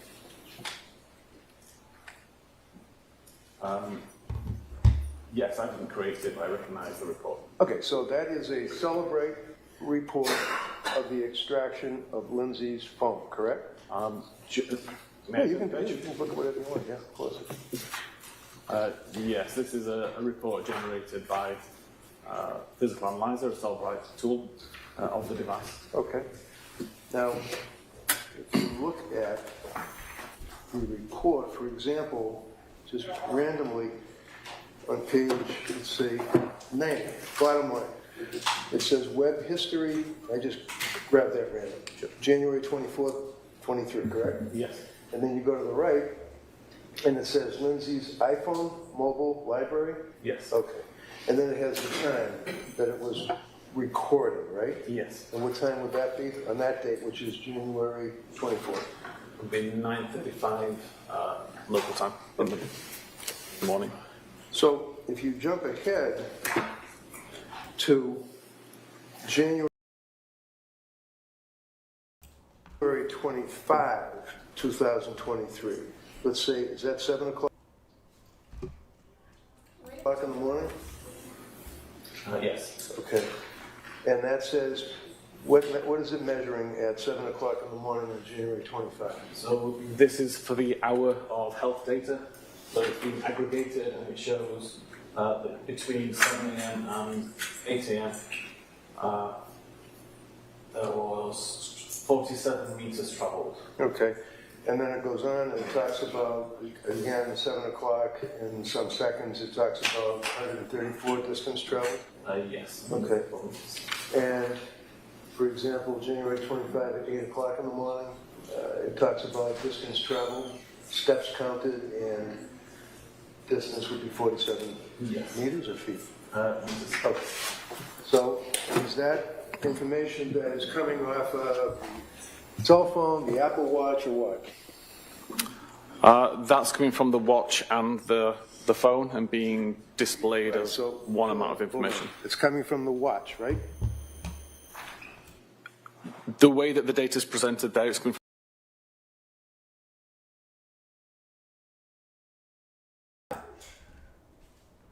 from the watch or the phone. Okay. And the data's coming from Celebrate, right? Correct. And Celebrate is God's gift to cell phone searches, right? I like to think so. I mean, you work for them, and you're also a guy that created all of this stuff for them, pretty much, right? I've created some other tools, yes. Okay. If I tell you, sir, that January 25 at 8 o'clock in the morning, Lindsay Clancy was in a coma, laying in a bed with tubes coming out of her body, and certainly not wearing her Apple Watch. How did that happen? Based purely on the report there, I'd suggest the data came from the phone rather than the watch. As I just told you about the watch. Did you ever look at this watch? No, we can't actually pull data directly from the watch. We pull it from the phone. How do you look at a watch? We extract the data from the phone, which is synchronized to from the watch to the phone. Okay, so I'm handing you, is that an Apple Watch? It appears to be, yes. Okay. And if I suggest to you that this was found a number of days later in Lindsay's bedroom in a drawer that the police never seized, have you ever seen this before? I've never seen this before, no. How long have you been working on this case for the government? I started looking at this case in November last year. Okay, thank you. That's all we have, Judge.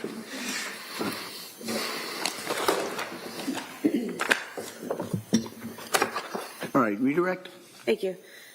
Sir, from the documents that defense counsel just showed you, the activity on January 25th, was it your testimony that it could have been from the watch or the phone? It could have been either device. What he showed you, did that have enough data on it to tell you specifically whether it was from the watch or the phone? No, I'd need to take a look at the database itself and see where that information came from. And you were saying that you cannot pull data from the watch itself, is that correct? Correct. We don't extract the memory from the watch itself. We extract data from the phone, which is synchronized to the watch. So we ultimately get the watch data from the phone.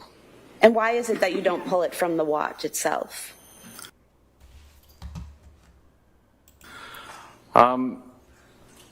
Apple's proprietary connections, the encryption that they use on the device complicates extraction.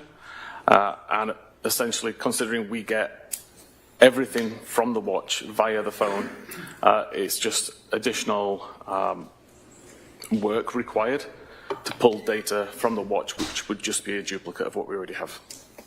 And you said that the watch syncs itself to the phone, relaying all data that it's collecting to the phone, correct? Correct. And Lindsay's watch was synced to Lindsay's phone, correct? It was. And if you were able to look at the data from the dates defense counsel mentioned from the extraction itself, you would be able to tell whether the January 25th data was coming from the watch or the phone, correct? I would, yes. But you can't from what he showed you, correct? From the printout, no. I'd need the actual data. And if on January 25th the police have the phone, and they're bringing it to an evidence room, and then they're bringing it to storage room, is that going to show steps and distance traveled? Yeah, whenever the device is turned on, or whenever the phone is turned on, it will consistently record steps walked regardless of who's carrying it. It will consistently record flights climbed regardless of who's carrying it. And so if the watch is turned off in a drawer somewhere, the phone would be what's relaying or not relaying, but the phone would be what's recording the distance traveled and the steps taken, not the watch, correct? That's the presumption, yeah. If the watch is turned off, it's not doing anything, any data would be from the phone.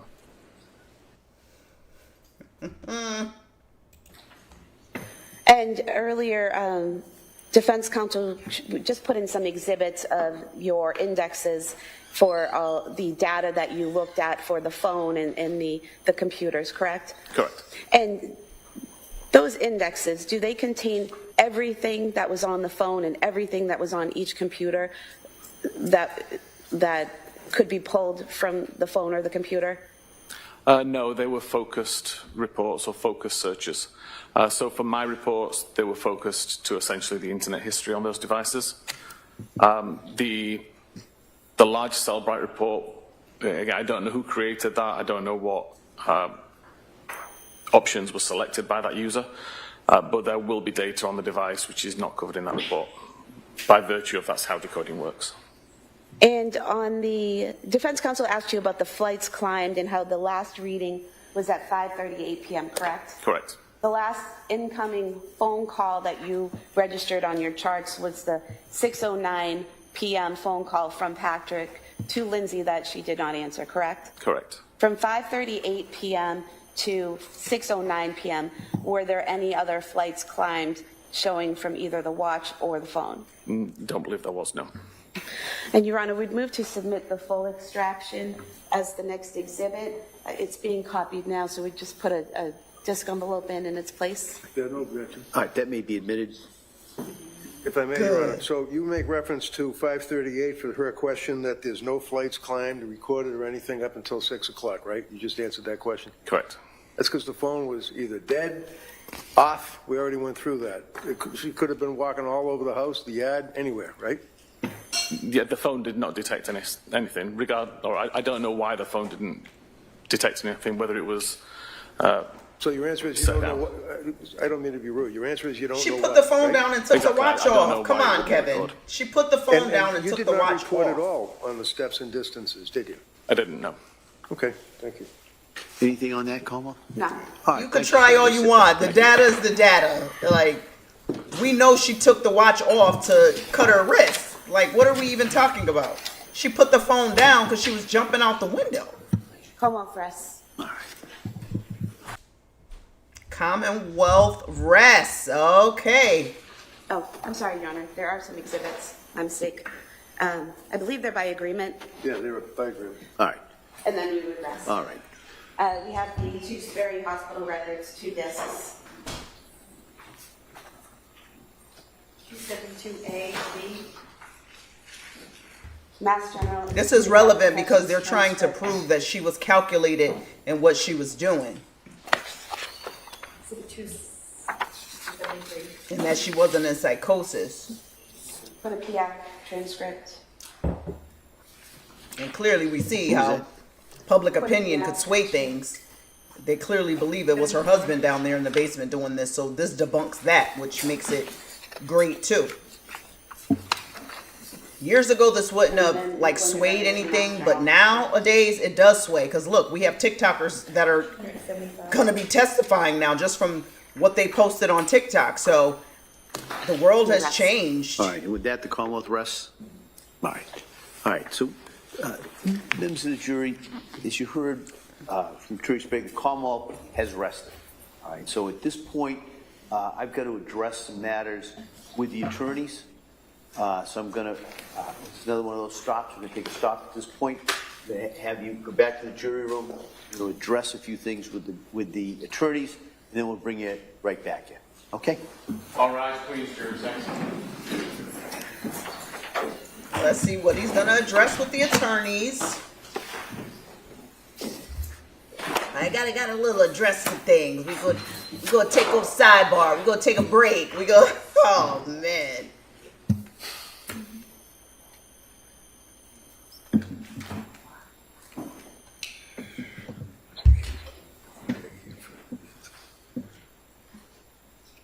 She's medicated for sure.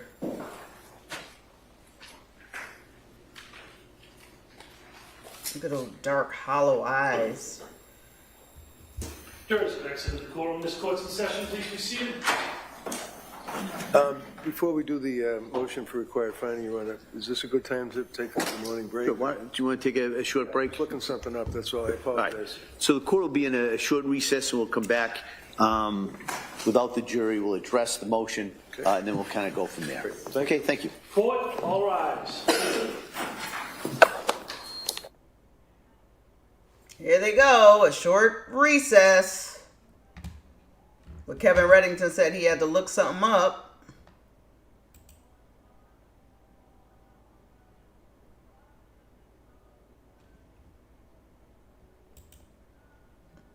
All right, so we are on break. The prosecution has rested.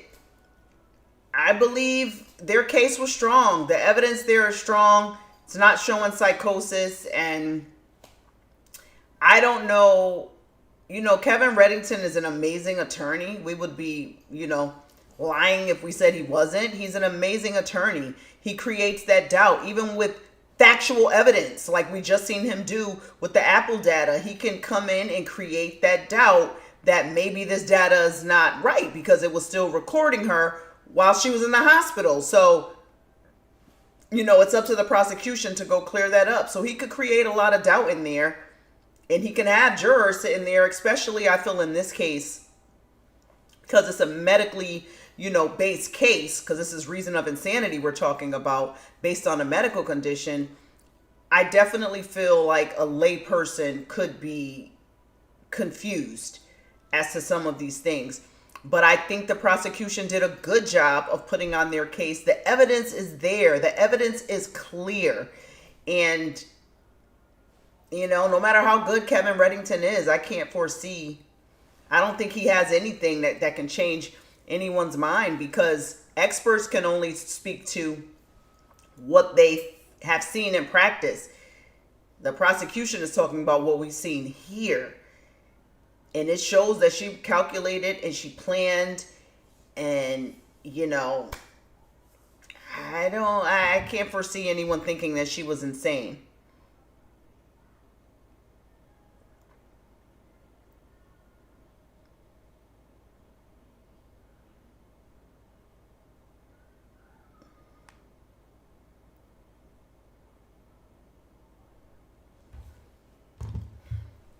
So we will see what happens here. Now, Kevin Reddington does he have 2 to 3 weeks worth of experts? I don't know. That would seem like a lot of experts, because who is he calling? Who does he really have to put on the stand that's going to testify on her behalf? I don't think she's going to get up there. I don't even think she could testify. I don't know. She's sedated. You could tell. She's like, blinking all slow. I don't know. And there was I'm very curious to see Dr. Zeisel's testimony. I know he's one of the witnesses. He's here at the court visiting Lindsay, while she's going to the back, visiting her while she's here at court. He's also the one that gave her his cell phone while she was in the hospital, which is highly inappropriate as well. So curious to see what he has to say. Is he even credible at this point? He's crossed some boundaries there. So I don't know.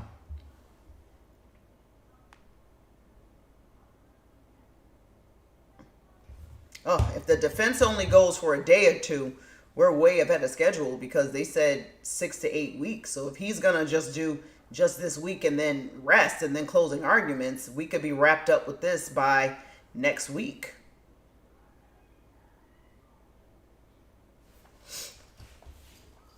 So we will see. We will see what motions they're going on, and then who's going to be his first witness.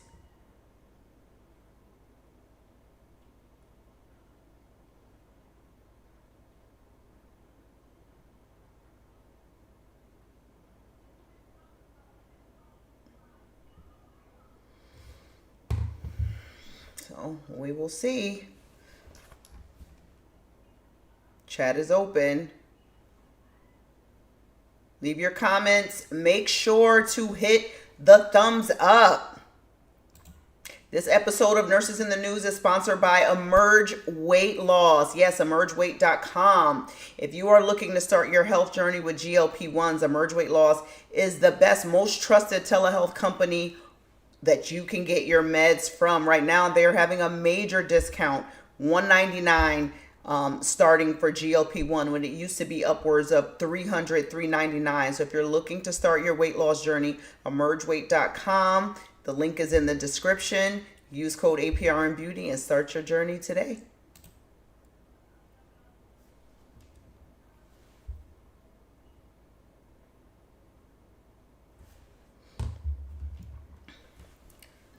We will see. Court's on a break. We will come back when they are on. Chat is open.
We are still waiting for them to come back.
We are waiting for them to come back from this long extended break.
This is almost like a full lunch break. This is insanity.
parties are present excluding the jury.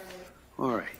So Here the we Commonwealth go. having rested Mr. Reddington, does the defendant have a motion? Yes, Your Honor, I passed it up to the court. I don't know if you have it in front of you. It's basically a Rule 25. It doesn't have any memoranda with it, but I would argue, and I would cite to the court the case that was decided of Commonwealth versus Brunette Silvera. It's BRUNETTE-SELVEIRA. It was decided towards the end of May of 26 by the appeals court in Massachusetts. It was a case out of the Boston Municipal Court where defendant was charged with assault and battery on a police officer. The evidence was presented that the defendant was acting erratically and that there was an awful lot of evidence that indicated that, brought out on cross-examination from witnesses, that the defendant was suffering from some type of a mental illness. Based on that evidence being presented, the government rested their case, just as they've done here. My suggestion to the court is that the evidence that's been presented on this case against Ms. Clancy I would suggest does not rise to the level under Rule 25 of where, even if you take the Lattimore standard and determine that the evidence would be decided in the light most favorable to the government at this stage of the case, I think the Brunette Silvera case places, as they describe it, a negative obligation to prove a negative as part of their case in chief on the government. I suggest to Your Honor that the evidence that has been presented in this case is overwhelming, that this young woman was clearly and unequivocally suffering from a mental disease or defect, that it was occupying her waking hours, her life, that she considered all of her avenues. She attempted to go to these health care providers, using the term loosely, that she went to these people. She had medication after medication after medication. Is he really doing this? She was obviously acting, I suggest to the court, in a state that was observed by witnesses that, in fact, that she knows was he got suffering nothing. from mental disease or defect. And then ultimately this horrific This was his incident. plan So, all along. Under that Brunette Silvera case, there's no evidence, I suggest, from the government that would rebut the fact that there is evidence of lack of criminal responsibility. So under Brunette Silvera and the cases that were cited in that opinion, respectfully, I would suggest that a required finding of not guilty should be entered on the case. I also would argue to the court that I think that under the Brunette Silvera standard and the evidence that Your Honor has before you, that the matter should be reduced down, if you will, from premeditated malice and forethought and cruelty and atrocity to second degree. I'm not arguing at this stage Commonwealth versus Gray or any of its progeny as to manslaughter, but I think the court, certainly in its wise exercise of discretion, has the ability and the right to reduce the charge to second-degree murder or enter a required finding. All right, counsel, thank you. Commonwealth. Thank you, Your Honor. What the hell? Defense counsel cited there was a presentation of the Commonwealth's evidence. Commonwealth rested. Defense called an expert who said that the defendant was not criminally responsible, and the Commonwealth relied on a cross-examination of that witness and did not call any further witnesses. So the motion was filed for a required finding at the close of all of the evidence, which is what's required under Commonwealth versus Dawson, which Brunette Silva cites and is still good law. An SJC case, 475 Mass 806 from 2016, in which the court says that a motion for a required finding of not guilty by reason of lack of criminal responsibility may only be brought at the close of all of the evidence, not at the close of the Commonwealth's case. In this case, as you're aware, defense plans on presenting experts who testified that the defendant was not criminally responsible, and then the Commonwealth will have a rebuttal case with their own experts. So I think the time and place for the motion would be at the close of all of the evidence and not now. All right. Well, I had an opportunity to take a look at Brunette Silvera. So based on that and based on the standard as described that I have to apply at this point, I'm going to deny the defendant's motion. But I will. All right. As we say, duly noted. Yes, thank you, Judge. Your Honor, could I inquire? Emily Thorndike is here and has been here. I'm just wondering, is the government ready for us to do the voir dire to see if she can testify? Because she is. The TikToker is in the court. And has canceled them day after day. I'm just inquiring if we're ready to go on that. All right. So the question I think that we had put this over was in large part because of the records. from McLean's. Do we know if those are in? I've been inquiring with Madam Clerk if there's been any status from the clerk's office, and I've told they haven't received anything. We have a call over to McLean. They've acknowledged the receipt. They were waiting for a call back from somebody at the office. They thought. Now, didn't we tell this prosecutor to go get a nurse manager? That wasn't the case, so. She not listening. We're waiting for a return call. I've provided people in my office the Madam Clerk's email address to get it expedited as quick as possible. So we are working to try to resolve the issue, and the hospital has acknowledged they received the subpoena. We just don't have a response yet. And I would just also remind that we discussed this last week and talked about doing this tomorrow on Tuesday in order to get those records and have time for everybody to get them and review them so that a proper Emily Thorndike should not examination take the can be done. stand. That's absolutely ridiculous. Well, let's do this. Let's do this before we start going at each other. We'll see if the records come in. All right? If the records come in, then we got to determine how long it takes for people to review it and get ready. So if we can do that this afternoon, Okay. great. All right. If we can't, I'll hear from the parties as to why we can't. We may have to do it tomorrow. But if we can do that today, I do understand that witness has been here a number of days. But at this point, it's a question of the records coming in, which really is out of both parties' hands. So She the wants records to are be in, the there. parties can get Like, she ready. wants to We'll testify. do that voir dire. If not, we may have to do that tomorrow. Thank you. Okay? She might ruin her Ms. reputation in the Reddington, process. Ready for the jury, Judge? Yeah. Oh, he tried to pull a fast one. No. He said, in light of the evidence we've seen so far, they're winning. He said it himself.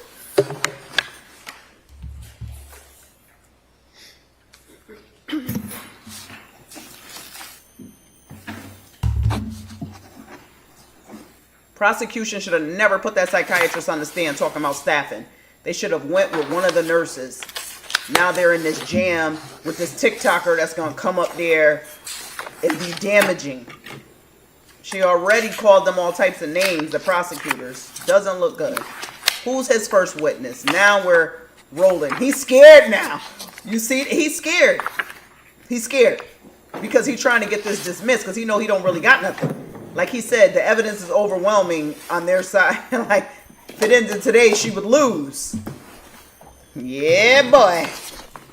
And everybody's like, he's kicking ass. It ain't about kicking ass. It's about what the evidence is showing. The evidence is not showing that she was, showing she wasn't psychotic. Lindsay, you are going to prison. You're getting up out that hospital and going to prison.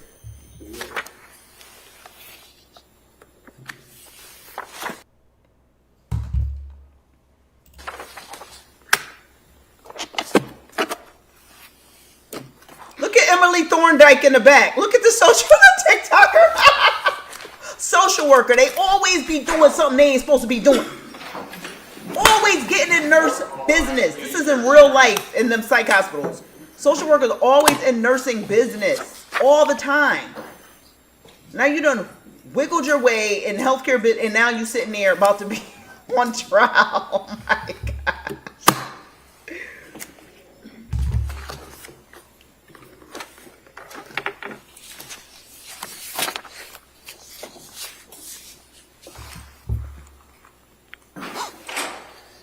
Court is back in session. You may be seated. For the purpose of the record, we return back to the trial of Commonwealth versus Lindsay Clancy. All parties are present, including the defendant, and including the 18 jurors. All right. So members of the jury, as I indicated before, the Commonwealth is rested. All right, so at this time, I'm going to inquire of the defendant if she intends or wishes to call any witnesses at this time. Mr. Reddington? Yes, Your Honor, thank you. Thank you. Camp, please. I believe she's right outside.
Secretary, do you solemnly swear that the testimony and the evidence you shall give to the court and the jury in the matter now pending between the Commonwealth and the Commonwealth?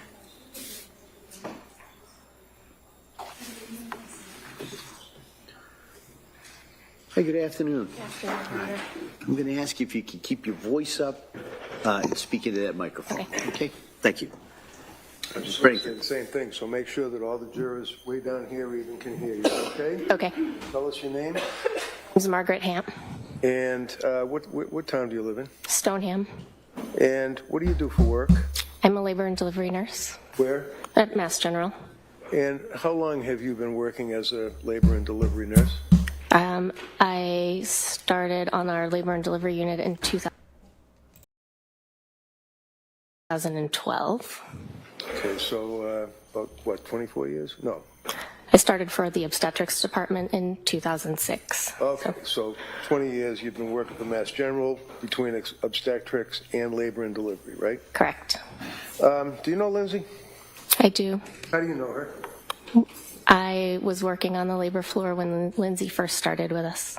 So this would be the labor and delivery floor, and she started as a nurse, correct? Correct. You had already been working there? Correct. And she was about, what, 24 years old? Roughly. And came in as a young woman as a nurse, correct? Correct. Can you tell us, to your well, let me ask you this. How many years did you work with her? She started, I believe, in 2015, and I worked until 2002 when she went out with Callan. About 7 years or thereabouts. Did you know that she had 2002? a child, Cora? 2015 to And did you know 2002? that she had a child, Dawson? Yes. And ultimately that she had a child, a baby that was born very, very recently, Callan. In the years that you were working with her, were you able to observe, I mean, did she like being a nurse? Did she want to work, or was she a good nurse? What's your opinion? Lindsay loved being a nurse. She was really good at being a nurse. She was compassionate. She was kind. She was a patient advocate. She was the type of nurse that you wanted taking care of you or your loved one when you walked onto our unit. Did you observe, for example, that on occasion when she would be involved with the delivery of a baby that she would become emotional? Lindsay was often emotional during birth of complete strangers. She would cry and she would just say that was so beautiful. You could just tell that she really loved being in that setting. Over those years, right up until the time of Callan being born, fair to say that you stayed friendly with her? Yes. And you're still friendly with her? Yes. Can you tell us, did you observe during the time you worked with her how she emoted or felt about her children, all three of them? Yes. Tell us anything that you recall. So Lindsay and I worked the night shift together, and often on the night shift you get to have an opportunity to really get to know your coworkers and celebrate things that are happening in their lives or support them with things that are not going so well.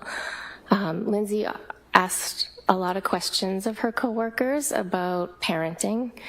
Simple things as she would poll the nursing staff about monogrammed lunch boxes, right down to sleeping habits. What questions do you ask a daycare provider to make sure that you're in the right place? She was often asking her coworkers childcare, parenting tips. When she had Callan, after Callan was born in the late spring of 22, did you see her after the birth of Callan? I did not see her after the birth of Callan. Were you aware that she had taken a leave of absence from Mass General? Yes. Did you stay in touch with her by phone or text? I briefly kept in touch through text. After Callan was born, I reached out to her and I asked her for her address and how she was doing so I could send her a gift. And then a few months later, she circled back to me to thank me for the gift that I had sent her. Do you recall an incident on one occasion where she was looking or monitoring one of the children and the child was crying and you observed what happened after that? Yes. Tell us about that. Lindsay often checked in on her kids while they were sleeping at night. Again, we worked the night shift, and she had the ability to look at her phone and see what Cora or Callan were doing in their cribs, and she shared that with a lot of us. There was one particular night that Cora was crying. She was probably about 6 months old, and Lindsay never let Cora cry. She wasn't at that point in parenting, and she was very communicative about that. And Cora was crying on the monitor. It was the middle of the night, and maybe after 10 minutes, she started to call Pat, and he wasn't answering. And she got really worried that Cora was crying, but now Pat wasn't answering his phone. So in the middle of the night, she called the police to do a wellness check on her family. Okay. And while you were working the night shift, is that pretty much what you both worked together all those years? Yes. Would that be through the pandemic as well? Yes. Would you say that that was quite a bonding experience, being in labor delivery up close and personal with patients during the pandemic at night? Of course, it was a very challenging time as a healthcare provider. Thank you very much. You can inquire. All right, Commonwealth? Reddington got nothing. Good morning. We got Good morning. nothing. So the incident that you just told us about where Miss Clancy was watching the monitor overnight, you were aware that the police responded and everything was fine, right? Yes. And you worked with her through 2022 when she went out with leave on Callan? Correct. And you never visited their house after Callan was born, did you? No. You don't know what was going on in her life, did you? No. And she didn't share any of her struggles with you via text or in any other capacity, did she? No. And as a labor and delivery nurse, and having been trained in labor and delivery, and you said you worked obstetrics before, correct? Correct. Is it fair to say that you often have patients that come to you in both those areas that have some mental illness or are on psychiatric medications, right? Sometimes. And working labor and delivery, you have some training on how to handle patients that are on certain types of medications, right? Limited training, yes. Well, it affects how you're going to go through a birth plan or do a delivery if a person is on some sort of long-term medication, right? Right. And so you're aware that Zoloft is something that's deemed safe for pregnant moms and breastfeeding moms? Yes. And you've had patients that have dealt with bipolar issues before? Yes. And that they have to remain medication compliant in order to manage those things, right? Yes. Thank you. Nothing further. Dealing with patients that have birthed a child, as the district attorney Lindsay, you asked go about your ass Zoloft to and jail. expressing issues of being a parent. Were you aware of any incidents where Lindsay was with you and a woman did in fact express concern that she wanted to hurt herself or her child? There was a particular patient that Lindsay was on staff when this patient arrived. It was a patient that arrived to the unit that had plans to harm herself while she was pregnant. And Don't start making we up had a nothing conversation. Lindsay was brand new. It was the summer that she had just started. And we had a conversation about mental health in pregnancy and postpartum. And I asked her if she had ever heard of the Andrea Yates case, and she hadn't. And I explained that to her, and she cried. And she said, how could a mother... Oh! Oh my God! Thank you. Oh! She gave her the idea. Oh my God. This does not help her. No. All right, let me sit down. Thank you.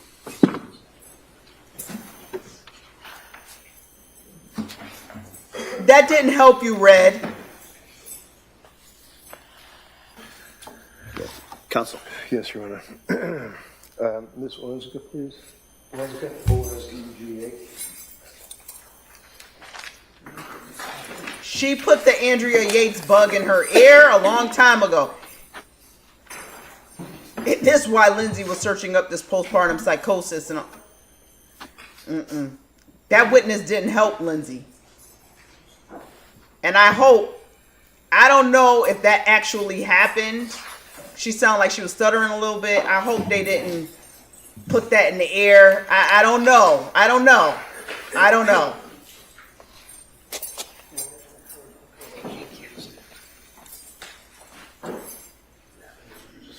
I hope that's not a seed that was planted. If she really did say that to her, that didn't help.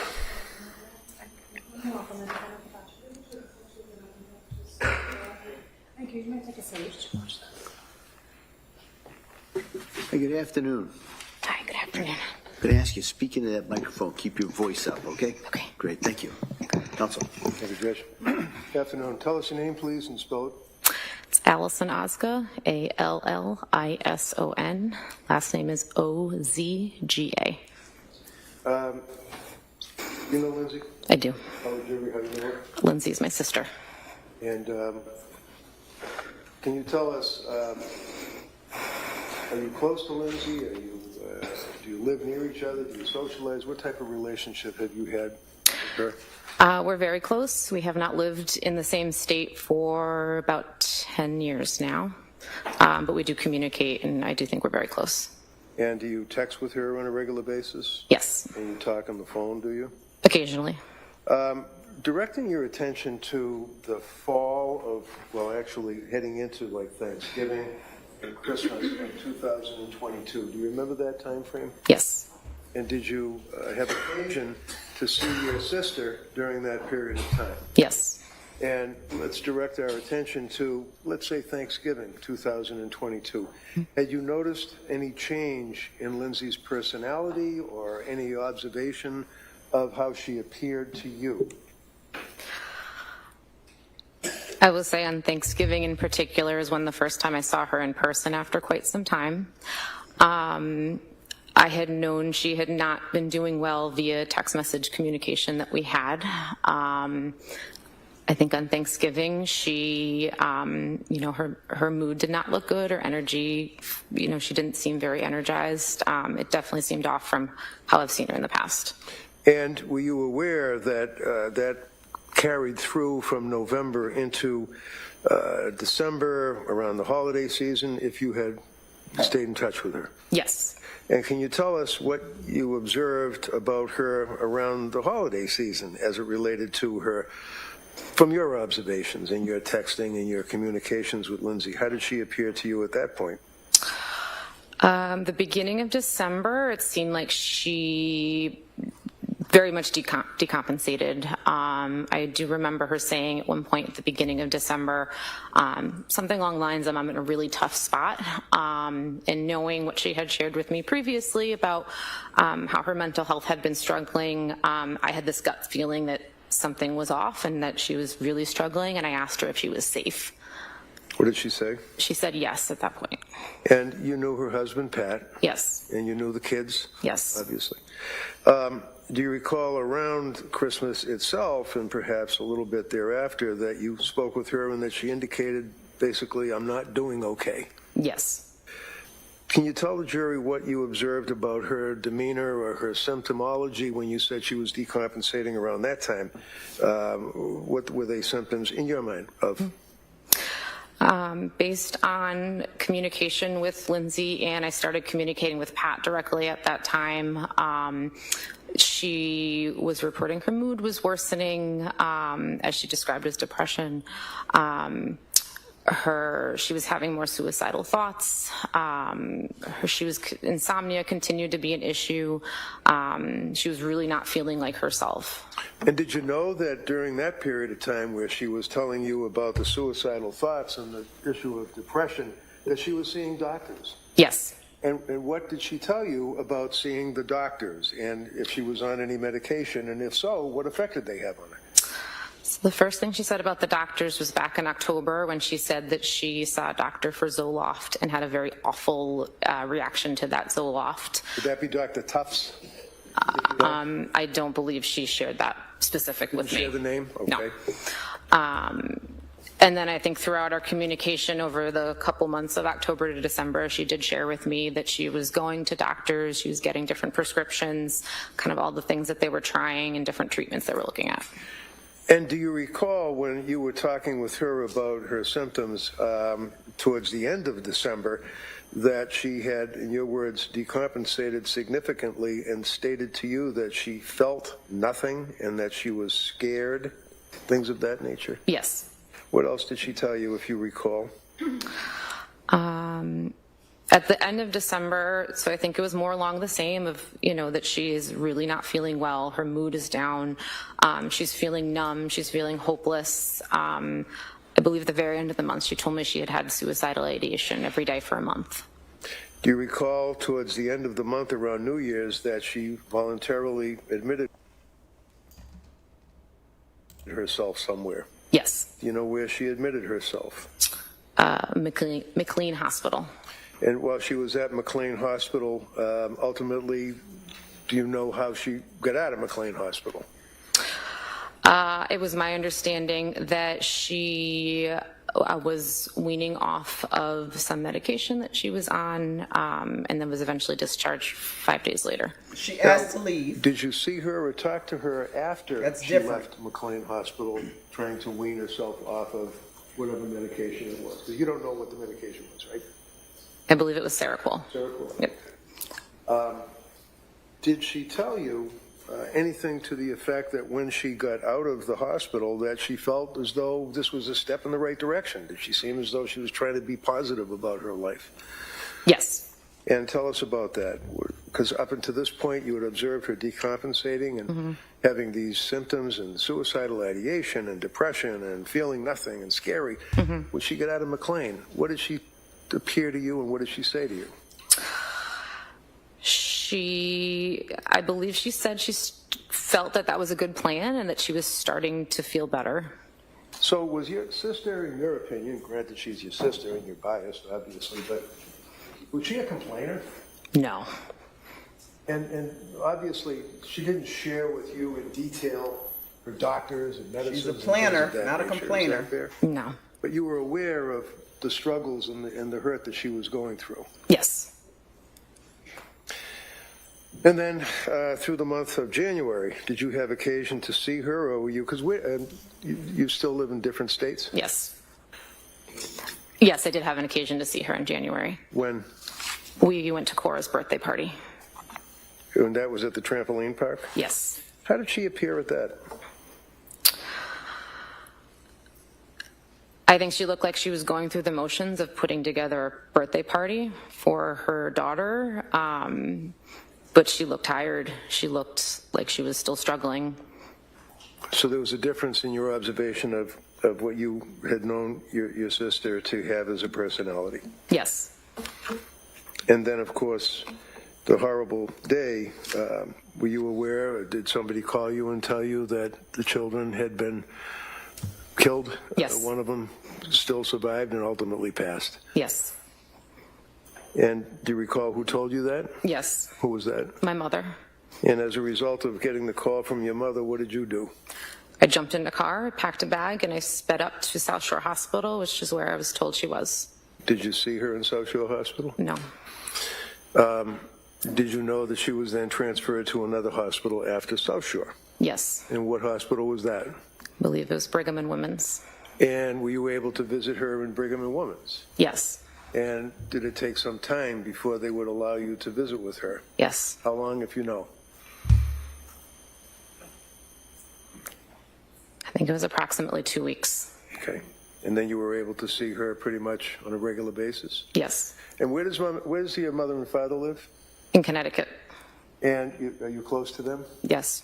Can you tell the jury, from the time of this incident in January 24th of 2023 up until now, 2026, where have your mother and father been living? My parents have been spending the majority of their time up here in Massachusetts Why? so that they could visit Lindsay as much as possible. Almost on a daily basis? Yes. Was that on a bed and breakfast or a bed and bath, or was it a hotel, or where were they staying? They've been living out of hotels. Thank you, that's all. You can inquire. What's this have to do with her being psychotic and killing her kids? I guess he's setting the stage for their GoFundMe money. Now, when Lindsay was at McLean Hospital and she was discharged, did she tell you that she asked to be discharged early to go to Cora's birthday party? I can't recall. And do you recall speaking to the police on January 25th, just a day after this all happened back in 2023? Yes. And do you recall telling them that you saw Lindsay 2 weeks prior to the 24th, roughly around the birthday party time, and that she seemed okay? Yes. Do you recall telling the police that you spoke to her in phone calls many times after she was discharged to McLean, and that her tone of voice in those calls seemed better? I did not speak to her on the phone. Most of our communication was via text. Okay, so you don't recall saying that to the police, that the tone of Lindsay's voice in our phone conversations was better the last couple weeks since she had been released from the hospital? I believe when I said that, I meant her tone via her text messages. And so her tone in her text messages was better? A bit. Tone And do you recall telling police that you spoke to Lindsay on Thursday, January 19th, 2023, and she seemed okay? Yes. And that was a phone call, correct? That was text message. Text message, okay. Yes. So when you were saying spoke to the police, you were referring to text messages? Correct. And so in that text message, she seemed fine? She seemed okay. So she had just been released from McLean Hospital at the beginning of January, and all of your communications after the birthday party were text messages, is that correct? I think the date's wrong. I believe so, yes. And just so we make sure we have the date correct, after she was discharged from McLean in January of 2023, up until January 24th, 2023, all of your communications were via text? Yes. Did you visit her at her home that month? No. You didn't reach out or call her at all, correct? I reached out and called, yes. I did not visit her at her home, no. When you called, did she respond? Did she answer the phone? I'm sorry, let me backtrack. I can't recall whether I made a phone call.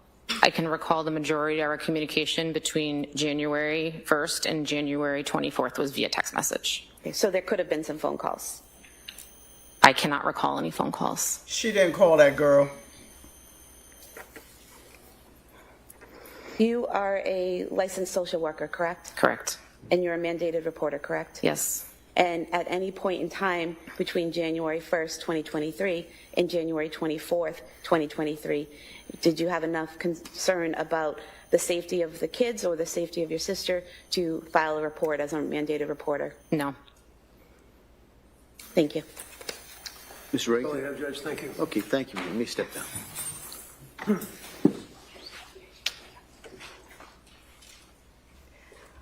Wow. I would call Paula Musgrove, please. Paula Musgrove. I heard this name.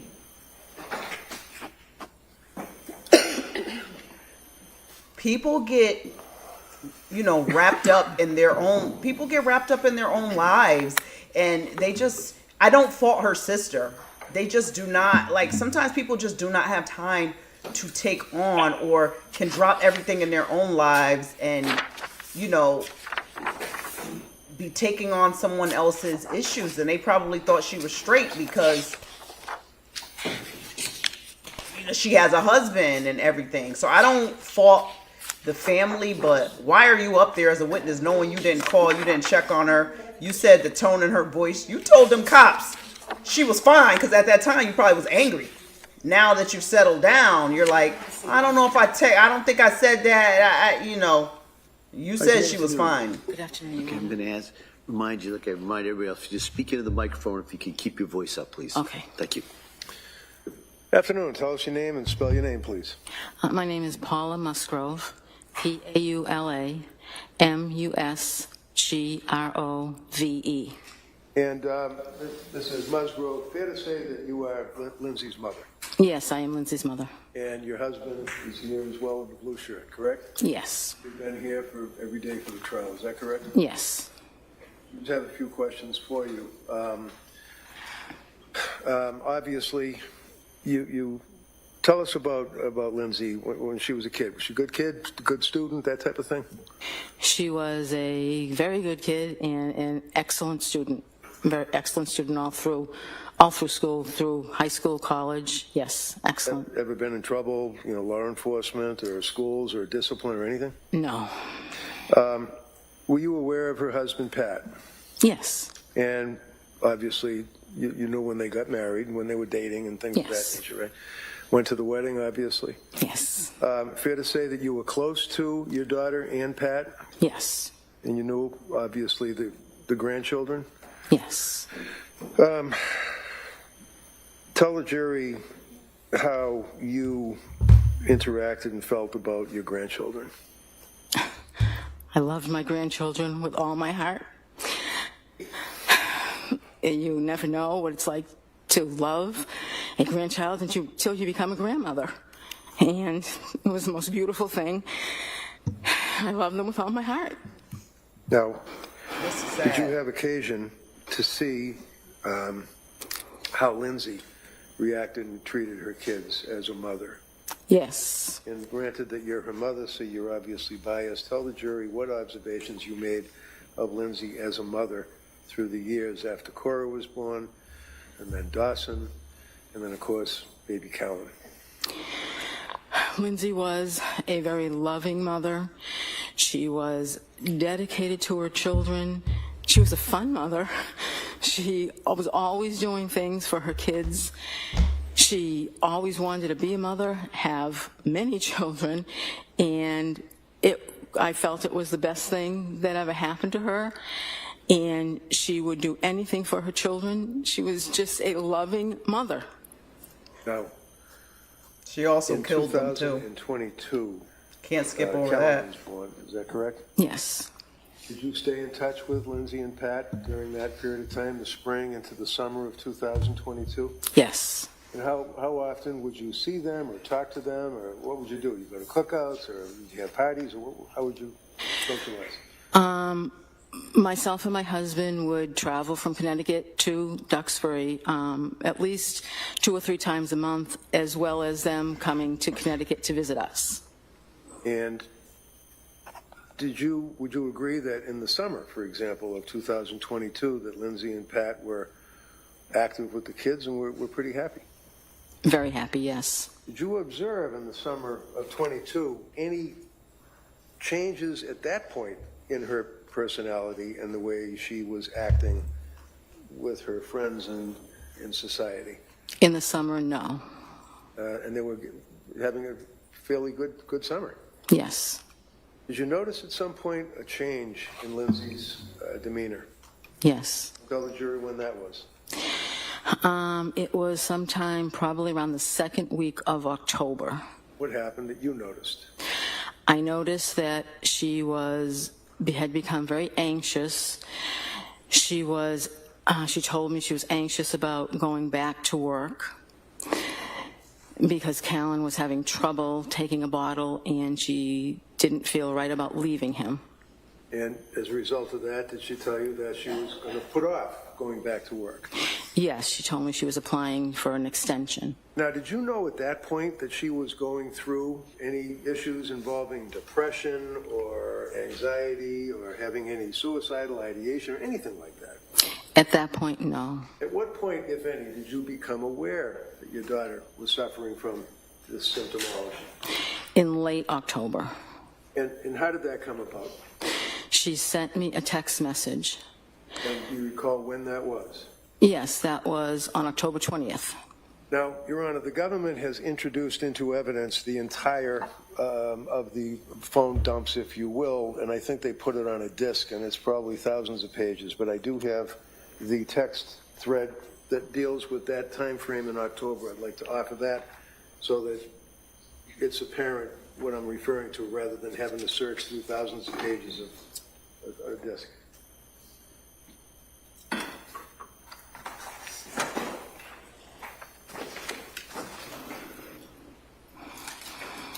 feel bad for her parents.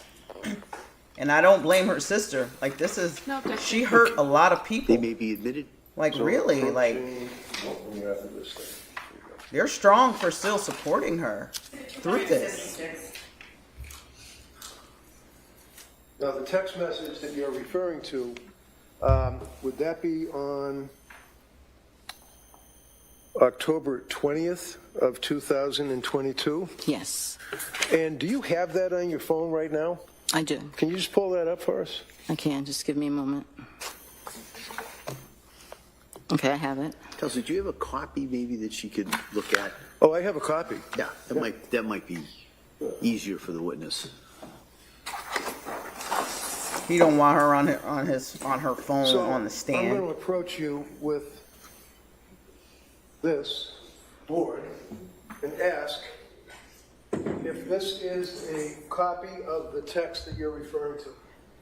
Yes, it is. Would you read that for the jury? Mom, will you please come up and stay with me for a bit? I'm really sick. Something is wrong. I had horrible insomnia all night, and I just don't know how I'm going to get through the day. I started taking the medicine my doctor prescribed for anxiety, and I think it's made things worse. It's just really scary, and I don't want to be alone. You want to write off this? Objection.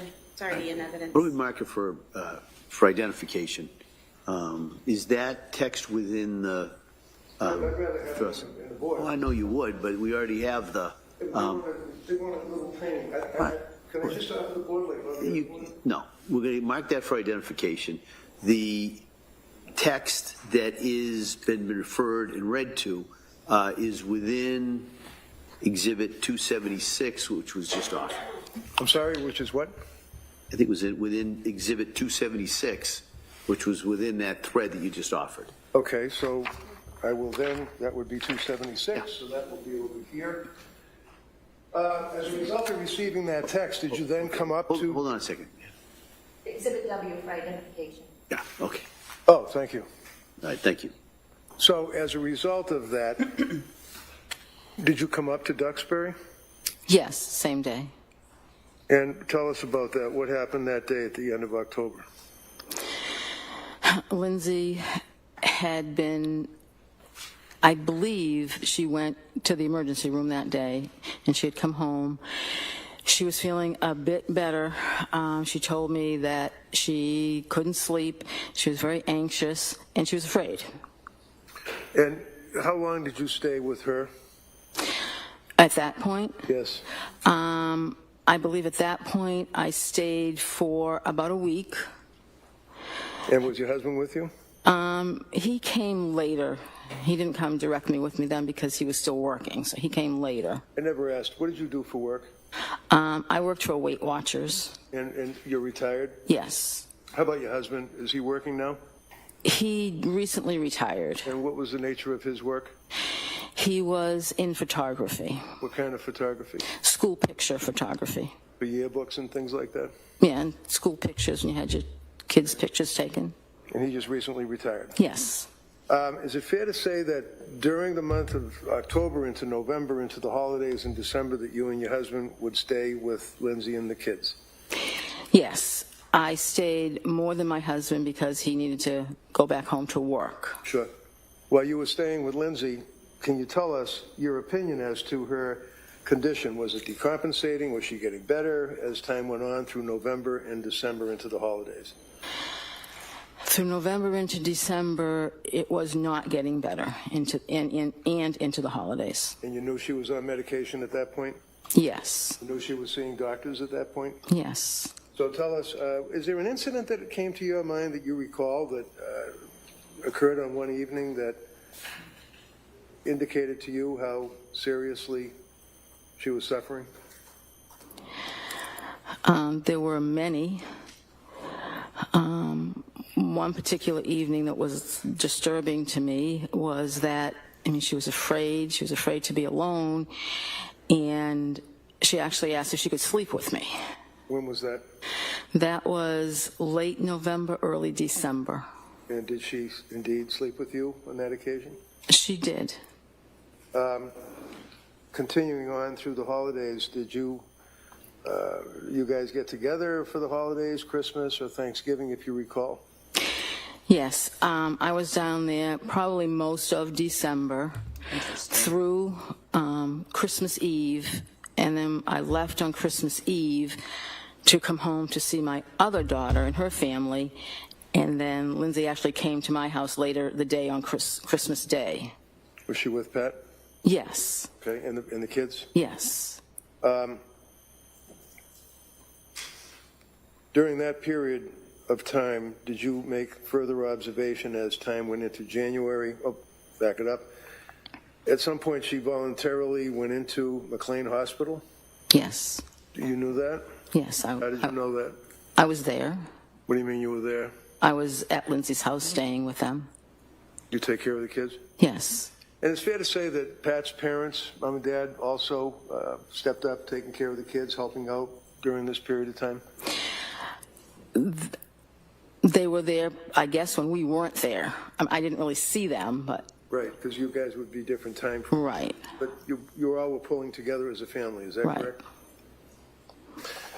January, leading up to January 24th, do you recall, and can you tell the jurors what, if any, observations you made of Lindsay and her condition? Lindsay had lost a lot of weight. She had become, during this whole time, paranoid about different things that really she shouldn't have, really weren't logical to become paranoid about. She would mention that this wasn't her mind. She would say to me, this isn't me. I've never been like this before. And I would agree because she wasn't. She was attempting to go through the motions of her day, take care of the kids as best she could. She didn't want to drive. So at times when Pat didn't go pick the kids up at school, I would drive Lindsay to pick the kids up at school because she was afraid to drive. Did she express to you concern that in this time frame that people at the school, teachers and other people would be able to know what she was thinking and would think that she wasn't a good mother because she was sick? Yes, she said the school knows something's going on because I'm not driving my car. They see that I'm not driving my car to pick the kids up. Do you recall the end of January that she made a statement to you about the medication, in her opinion, what it was doing to her mind? Yes. What did she say? She said that she couldn't remember anything. The medication was pretty much just destroying her mind, and it wasn't her. She said, this isn't me. I just want to feel better and enjoy my kids again. Now, I know that this is difficult. In December of 2022, do you recall the time that you were in the kitchen with Lindsay and Patrick and she made a statement about her state of mind to her husband, Pat, and you were there? Yes. I know it's difficult. Just tell us what you remember. I remember her being very nervous. I remember her saying, I just have to tell you guys something. And then she told us. What did she tell you? She told us that she had thoughts of harming the children. Thank you very much. Why don't we take the afternoon recess at this time? We'll come back for cross-examination. All right. So, ma'am, you can step down. Thank you.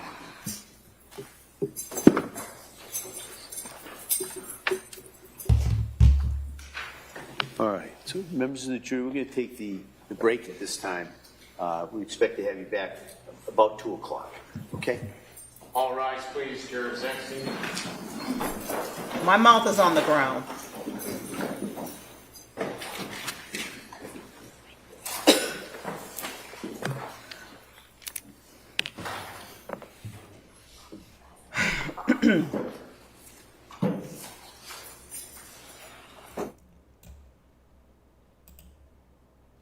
My mouth is on the ground.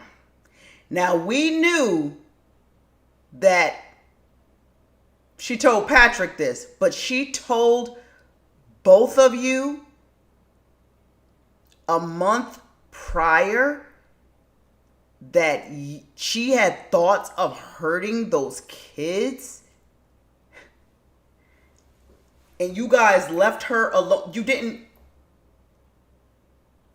The sister's a social worker. The mom didn't tell the sister, this is what Lindsay is saying. We got to put her in the house. We can't leave her alone with these kids at all. There's some fault here. There is some fault here.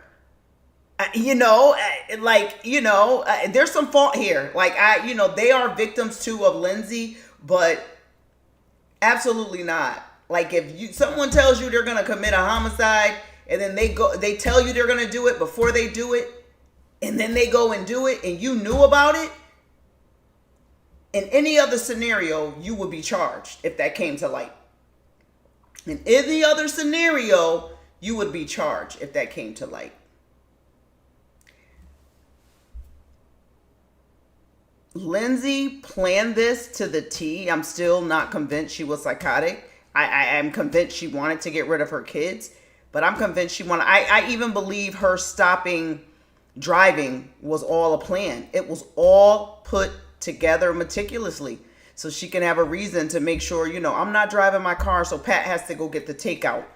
I believe she set up the play for a very long time, and she was back and forth with, when to do it, and January 24th is just when she decided to do it, but I think she's been plotting it for a very long time.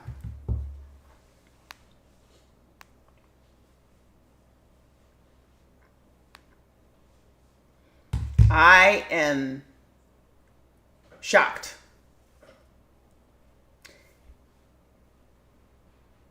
This shows that these witnesses he's calling is not helping. They're not helping the case, because this shows, and I'm sorry, it looks like her sister don't want nothing to do with her. Like, the family probably said, please go and testify, because what that sister told those state troopers is how she really feels about her sister. Honestly, like, she was fine, because they're like, well, now you're switching it up, because the parents probably begged her to get up there and testify. That sister wasn't going down there to Lindsay's house. That sister wasn't even really calling to check up on her. She was just sending a text. Text is low effort.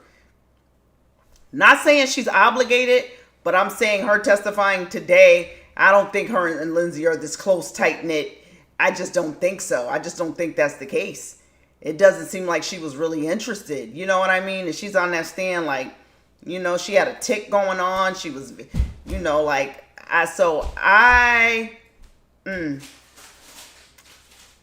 the mom and Patrick knew what she was going to do.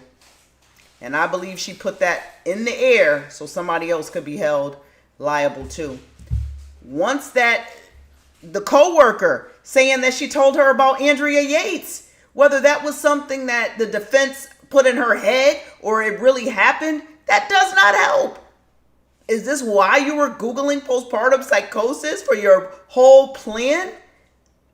They need to go back all them years. They should have looked in that data, not just in that short period of time in her cell phone. They should have pulled everything that she was Googling for a long time and see if Andrea Yates, if she was looking that up. Because why would that come up? I don't know if the defense put this in the air or if this really happened, this conversation really happened. I don't know. When the nurse started talking about that, her voice was a little shaky. Like, I don't know if she's telling the truth. I don't know. But that doesn't help. That doesn't help people not believe that Lindsay didn't plan this out. Yeah, I'm sorry. I'm sorry. You already knew about Andrea Yates. You no, that does not help. You're Googling psychosis. Like, it doesn't help. I'm still solid with the fact that she planned to kill those children.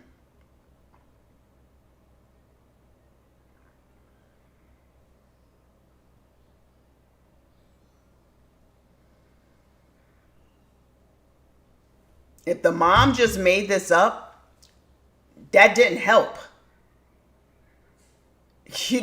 You you better hope they don't come back and charge you because you guys knew about a heinous, murder that could potentially be about to take place. I am absolutely shocked, but this has been a lot. Like, the pieces of the puzzle are, I could, like, from this one day of testimony, even though it was short, the pieces of the puzzle are just coming together, and they're all pointing to premeditation, and she knew what she was going to do. The burden of proof is on the prosecution to prove that when she killed those kids, she didn't know what she was doing. That's out the window if you told someone a month prior you were going to do it.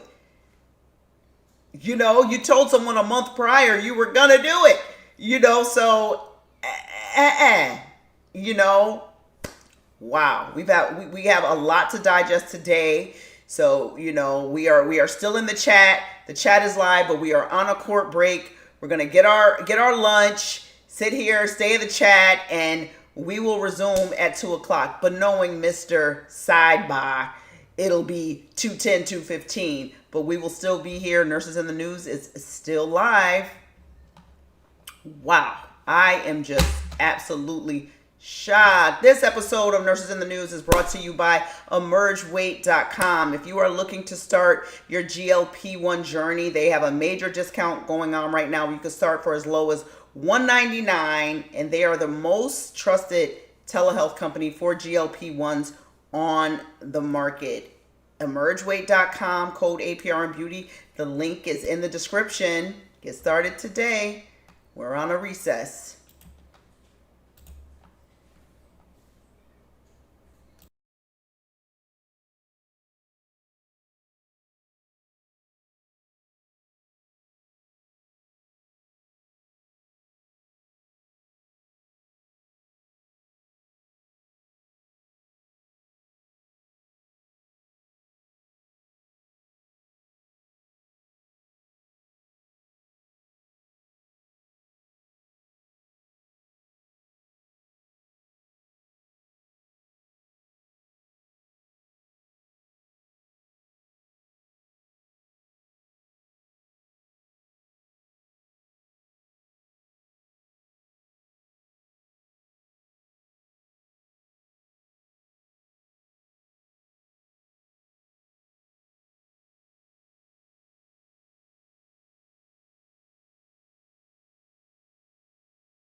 Clancy. All parties are present excluding the jury. We are All right, back. before we, proceed with this. Could I just see counsel briefly sidebar? I knew we wouldn't really be back though.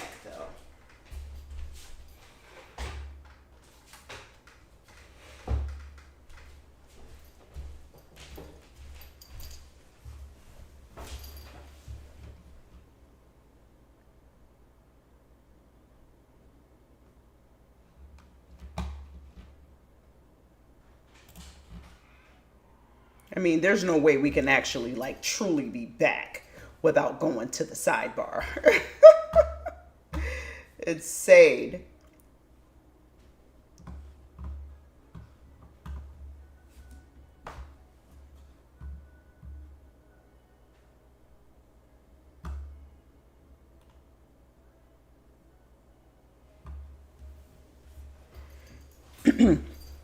I knew he wasn't gonna. First, you took an hour and 15. You've been on break most of the day. Then you come back. As soon as he sits down, I don't know why he even sits.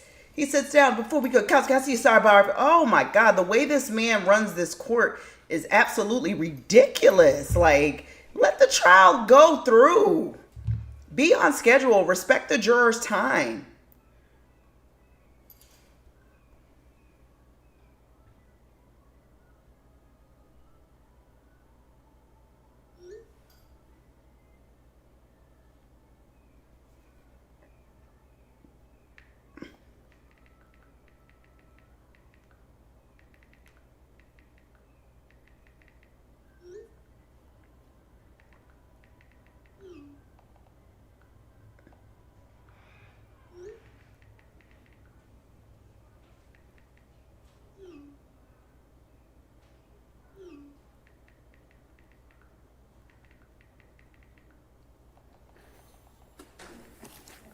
All right, so we ready for the jury?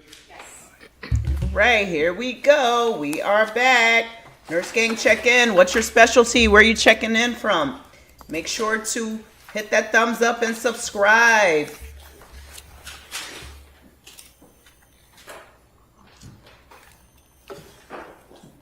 We are back.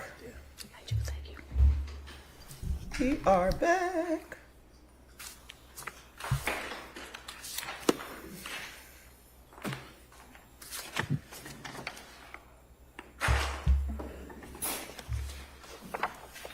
Court, all rise, please. Yours.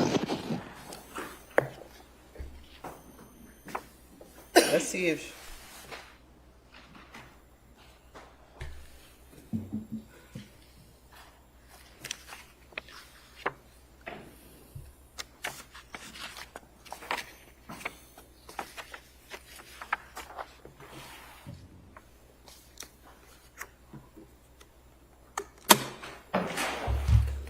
Court is back in session. You may be seated. For the purpose of the record, we return back to the trial of Commonwealth versus Lindsay Clancy. All parties are present, including the defendant, and including the 18 jurors. All right, thank you, Madam Clerk. Attorney Sprague? Thank you, Your Honor. Good afternoon. Afternoon. Now, you testified in direct examination about the statements that Lindsay made in December about having thoughts about harming the children. When in December was that? I don't exactly remember. I would say early to mid December, probably maybe earlier rather than mid-December, but I don't exactly remember when. Okay. And when she made the statement that she had thoughts of harming the children, did either you or Patrick ask her what she meant by that? I believe I remember Pat asking her if she felt like she couldn't be alone with the children, and she said no. And after she made those statements, did you have any thoughts about committing her? No. Did you have any thoughts about having her come stay with you in Connecticut away from the children? No. Were you concerned for the children's safety at that point in time? No, because I was there. Okay. And you were asked about some text messages in October, and those are now an exhibit, I believe. Exhibit 276. And so you talked about the text on the 20th when she asked you to come and she was having a hard time, right? Yes. A day before, on October 19th, she had sent you a different text message stating, "Hi, Mom, would you ever consider coming to stay with us for a couple days at a time to help with childcare so I can work?" And talking to a therapist and doing a lot of thinking, I actually think going to work will help me, but it's really hard with nurses' hours to get childcare that we need. I'm thinking if you could come like Sunday to mid-Tuesday, it'd be really helpful. Just a thought. Do you remember that text the day before? Yes. And did you agree in a text message that you said I can come and help out? Yes. Okay. And then after that next day is when she said she was having trouble and wanted you there then, and you went that day, correct? But you said you were there for about a week, but there's a text on October 20th that's not included in this exhibit, where on October 24th at 2:36 p.m., you send a text to her saying, "How are things today?" And she responds, "Good." You remember that? Yes. So were you already home at that point when you were asking her how she was doing on the 24th? I must have been home at that point. I honestly don't remember. I was back and forth so many times. So the time frames are really jumbled in my head as far as how long I stayed any particular time. And so you would go and help out when they asked you to, and then you would go home when things were calmed down a little bit. Is that right? Not exactly right. No? And she did say on the 24th that she was doing good that day, correct? I don't recall, but if that's what the text says, then...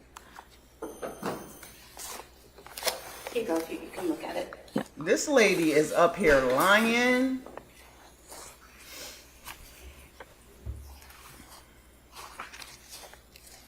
And she getting caught.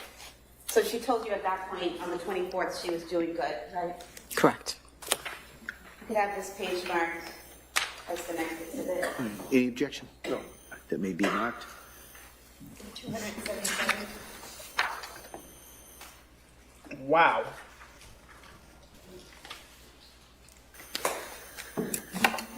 Now, you talked about a time when you went to her home and you actually ended up sleeping with her because she didn't want to be alone. Was that October 20th visit? No. When was that? That was, I can't exactly remember when. I'm going to say probably sometime in November, the latter part of November, maybe the early part of December. Did she tell you why she was afraid to be alone? She said she just said she was afraid to be alone. And one reason, I believe, she said she didn't know if she was going to be able to sleep, but mainly she was afraid to be alone. And at that point in time, did you consider having her committed to a psychiatric facility? No.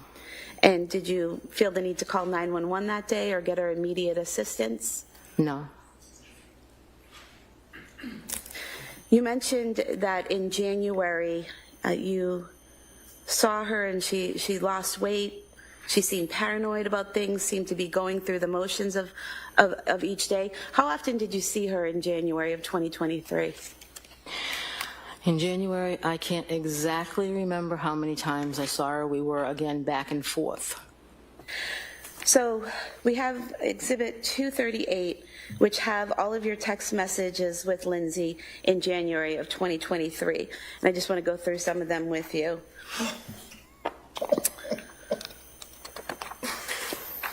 Wow.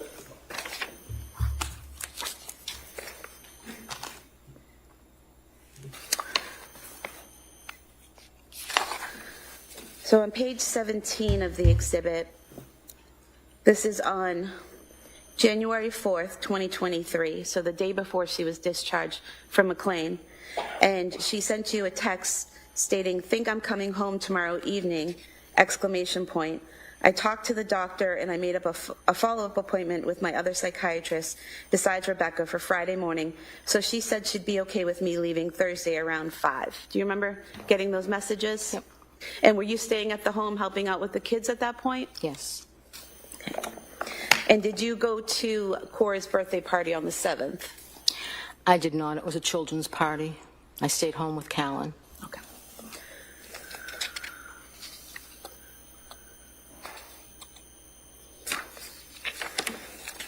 And do you recall when you went home? I don't recall. I'm looking at page 28, and there's a text from Lindsay on January 7th, 2023 at 7:02 p.m. to you where it says, make it home okay, and you said, yep. Does that make sense that you would have gone home on the 7th after the birthday party? Yes, if that's what the text says, yes. And then on page 29, we have text messages between yourself and Lindsay on January 8th, where you ask how things are going today, and she says, good, going to the Science Museum. You say, great, that will be fun, sleep good last night, and she said, I actually did, with less Ativan, so that was good. Do you remember that? I don't recall the exact text messages. Do you recall her texting you about going to the Science Museum? No, I don't recall that. Do you think looking at them might help? Sure. Ladies, you're about to get in trouble on this stand. And then page 30. You're teetering perjury here.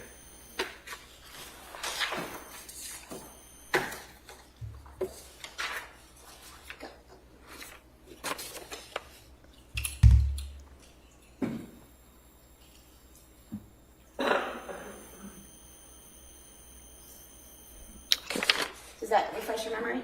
That's what the text says, yes.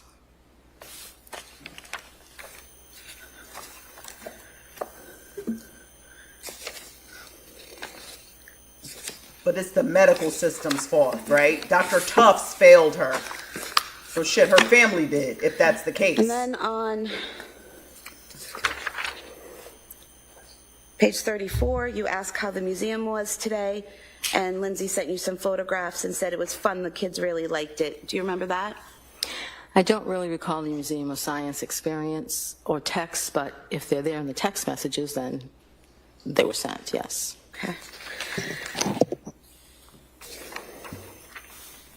Then on page 39, this is January 10th, you say at 9:48 a.m., good morning, how are you doing today? And Lindsay responded, good, at the gym with the kids. You said, nice, still sleeping good. And she responded, pretty good, yeah, not perfect, but enough. And you said, are you feeling any better during the day? And she said, so far, a little bit. They said a week off the Seroquel should make more of a difference, so a couple more days till that, but I do think it's helping being off. And you responded, okay, a little at a time. Do you remember that conversation? So I don't recall the exact conversation. I think I probably texted back and forth to Lindsay almost daily during that time, so I don't remember the specific text messages, but I would say if they're there, then that's what we sent back to each other. Okay.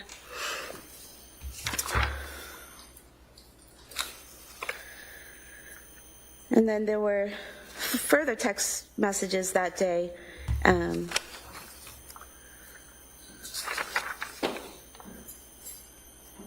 Where you say, how was your day later on in the day? And she said it was good, played with the kids a lot, were able to go outside, Kingsbury Club and gymnastics, kept them busy, and me too. So do you remember her talking to you during that time about going to gymnastics and going to the Kingsbury Club and things like that with the children? I don't remember the specific text, but I do remember her doing things with the children, yes.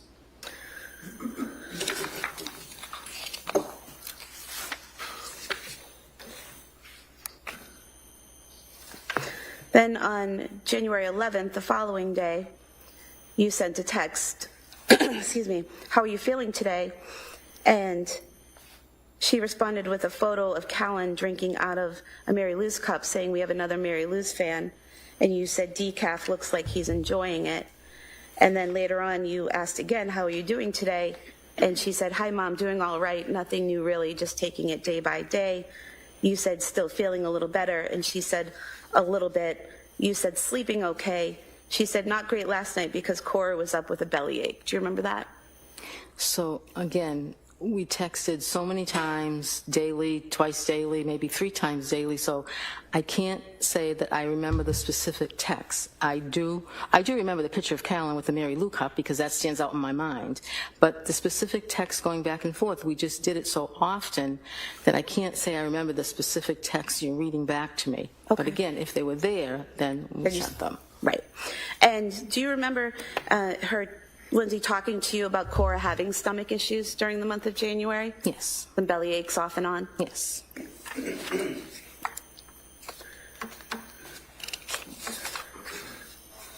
And then January 13th, again, you're checking in with her. Hi, Lindsay, how are you today? She said, hi, Mom, pretty good today. How about you? And you asked about the little ones, and she said, all good, went to the gym this morning, just hanging out, and now they have no school today. And then the following day, again, you're checking in. Hi, Lindsay, how's your Saturday going? She said, hi, Mom, it's going well, just hanging out. It's yucky here. So these are like daily check-ins that you're doing, checking in on her. So she's seeing if basically she's saying okay, the mom was seeing if not she's hanging feeling out with better, her seeing if after she's she sleeping told well, her she things was going to like kill that, her right? kids. Yes.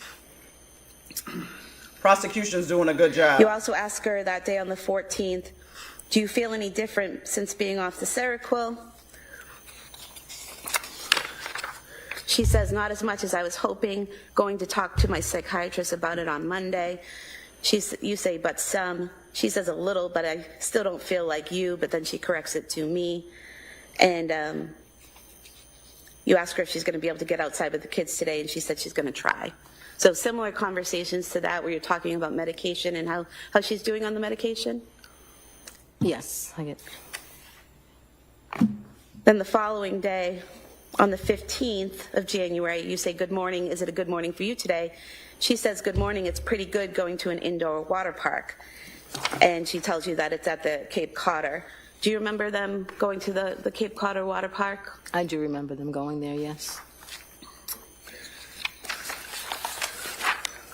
And then on the following day, on the 16th, you actually texted her, how was the water park yesterday? She said it was fun, Cora and Dawson enjoyed, Callan didn't know what to think of it, couldn't get any pics because it was too hectic keeping track of them in the water and stuff, and it was busy, but it was a good time. Does that sound familiar, that they had a good time that day?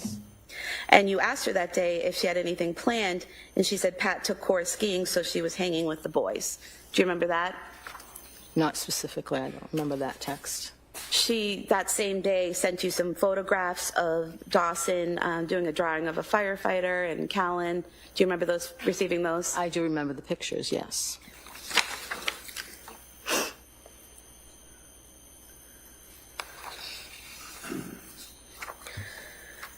Then the following day, again, you're checking in every day. You say, you feeling better? She says, a little bit. You said, still taking the same medication. She said, yes, about to have an appointment with her psychiatrist. You said, let me know how it goes. And she said, okay. And then she responds back after her appointment. She recommended another antidepressant since my mood is still very low off the Seroquel. You asked her how she felt about it. And she told you she just wants to feel like herself again, but she's up for trying it. And she just wants to get back to who she was, right? Correct. And she told you it was amitriptyline. Is that right? Do you remember that? I don't remember the medication. Okay.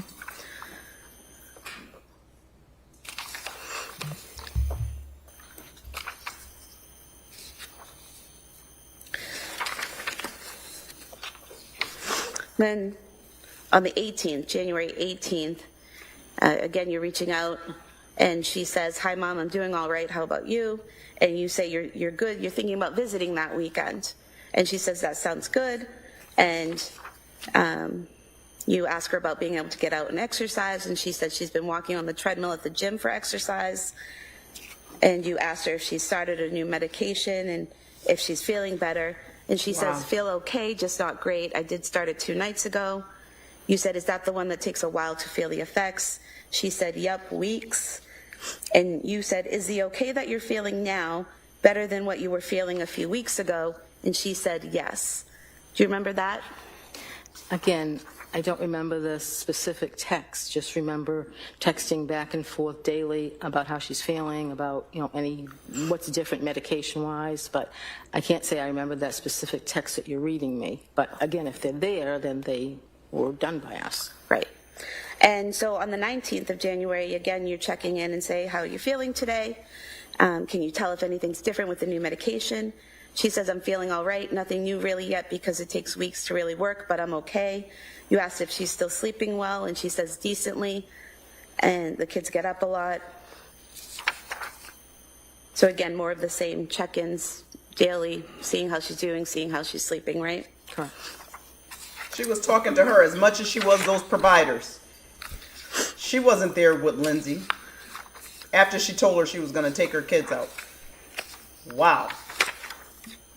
This is mind-blowing. Neither was the sister. She was just texting her. They were not on the present. 20th, you reach out, is it pizza and movie night? She says just pizza and playing. And you tell her you're leaving at 9, bringing dessert for the kids, and she says sounds great. So you're talking about your visit that weekend. Is that right? Yes.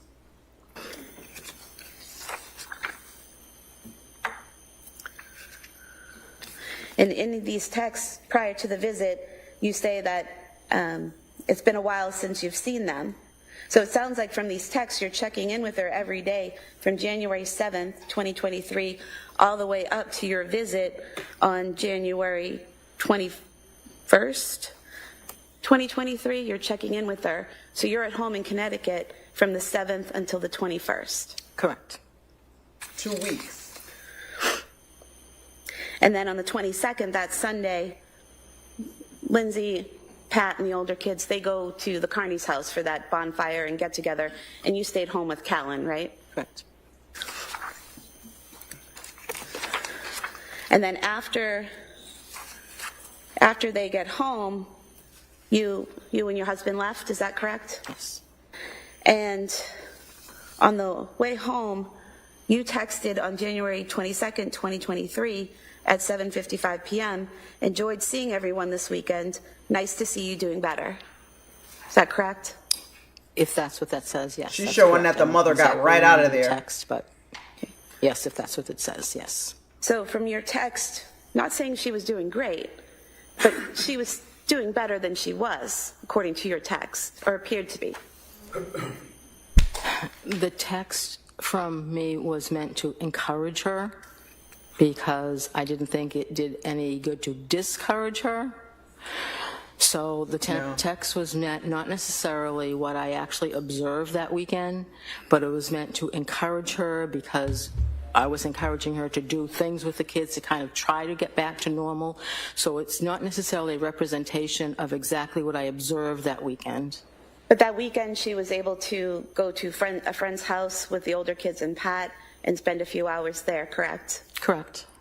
And she was able to do activities and hang out with you and your husband. There's a photograph and evidence of the two of you sitting on the couch smiling and hanging out together. So you were able to interact with her, correct? Correct. The photograph was taken by Cora because Cora wanted to use my phone and take her picture. So Lindsay and I were going to put a smile on our face and let Cora take a picture. No. Yes. Somebody But again, severely there was depressed, it other doesn't work like that. Observations I made that weekend, but it was not. I didn't think it was in Lindsay's best interest to discourage her or point out those because you said she was making deteriorating. every attempt to feel better and to do things to make herself feel better. So as a mother, were not I was there. encouraging her. Well, you didn't say, I hope you feel better, or you're going to get there, or you're doing it. You actually said, nice to see you doing better, correct? That's what you wrote? Those were my encouraging words, yes. And from January 7th up through January 22nd, Lindsay repeatedly told you she was doing okay, she was feeling a little bit better. Not completely better, not 100%, but she kept telling you, I feel a little bit better, I feel a little bit better. You even asked her, is the better you're feeling now better than a few weeks ago? And she said yes, correct? That's correct without my observation of her. And what she was responding to you in text, correct? Correct. You can't observe her if you're not there. Her mom's trying to help, but it didn't help. It didn't help. This testimony was horrific. You also spoke to the police on January 25th, 2023. Do you remember that? I do.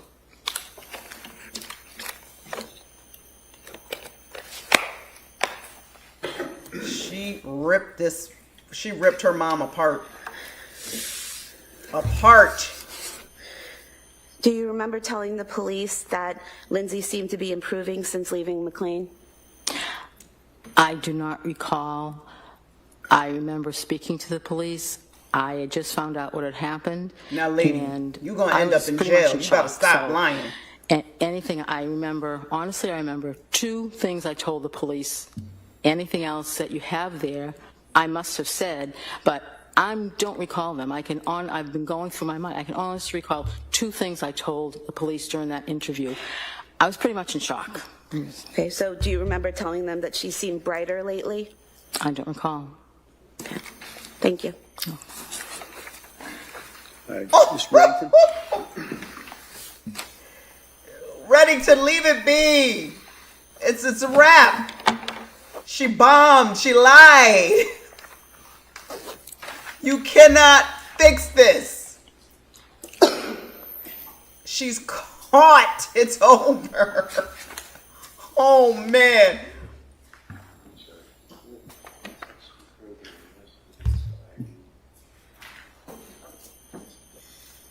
Get this woman off the stand before she ends up in prison for perjury.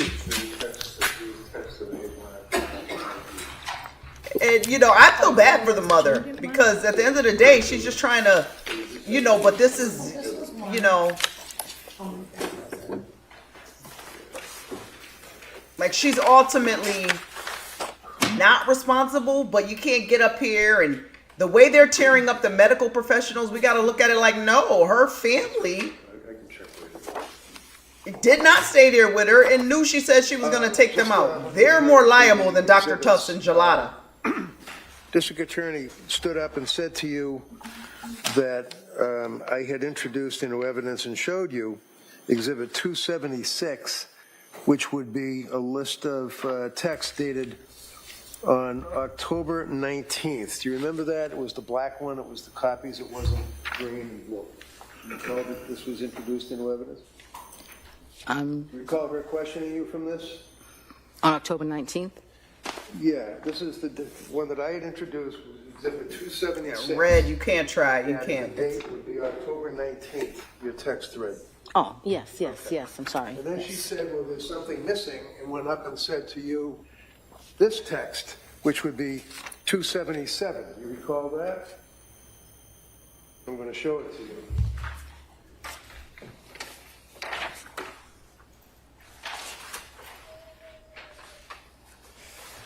Yes. Okay.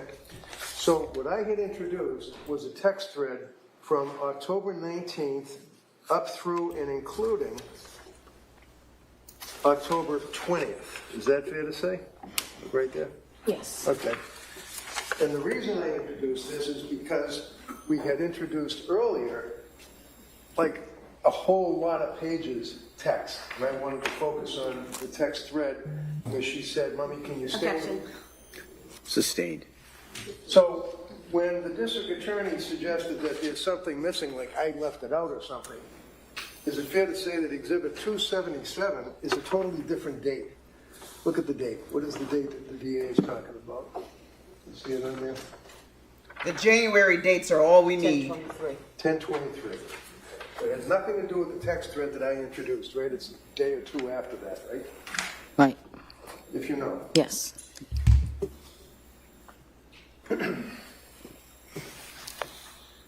Now, we had introduced into evidence also the Celebrate record as Exhibit 238 that the state police for the district attorney's office had printed out. That is only the month of January. Do you recall that testimony? Yes. She recalls all I that. introduced into evidence, or tried to introduce into evidence, all of the texts between you and your daughter, right? Yes. I think, Your Honor, that's what's, thank you. Okay.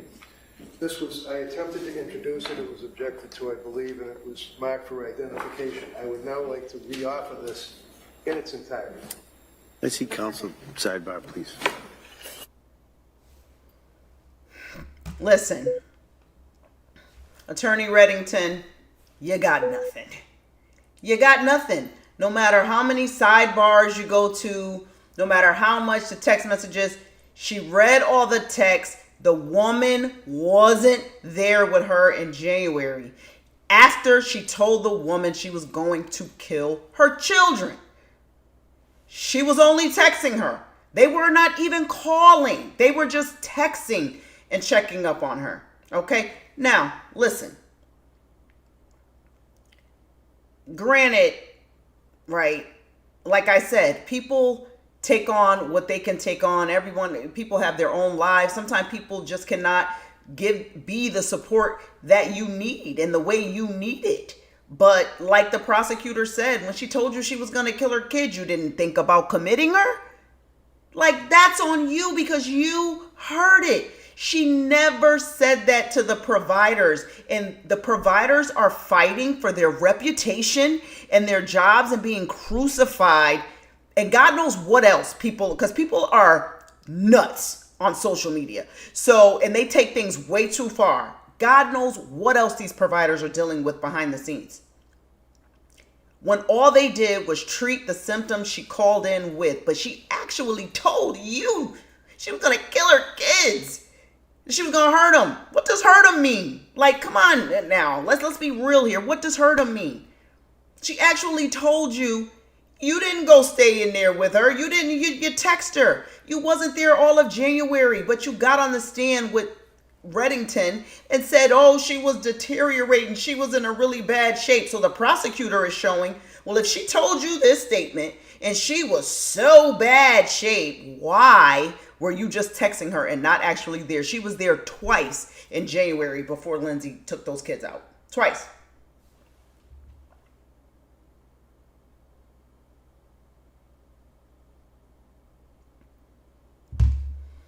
And I just feel like, this is why the mom, even though I know she's most like come on, she's hurting too. Those were her grandkids. I'm sure nobody wanted this to happen. But when you start trying to sue and you start trying to shift blame, because not only did Lindsay, she's here trying to get off based on reason of insanity, but she filed a massive lawsuit ruining the reputations and careers of providers that did nothing wrong.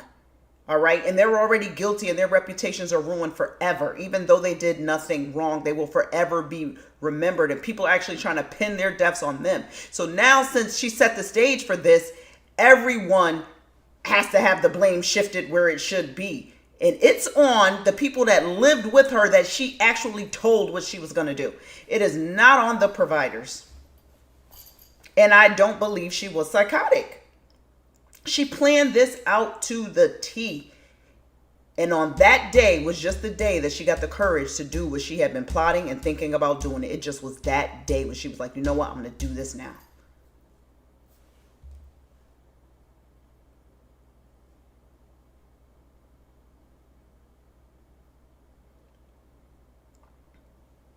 I mean,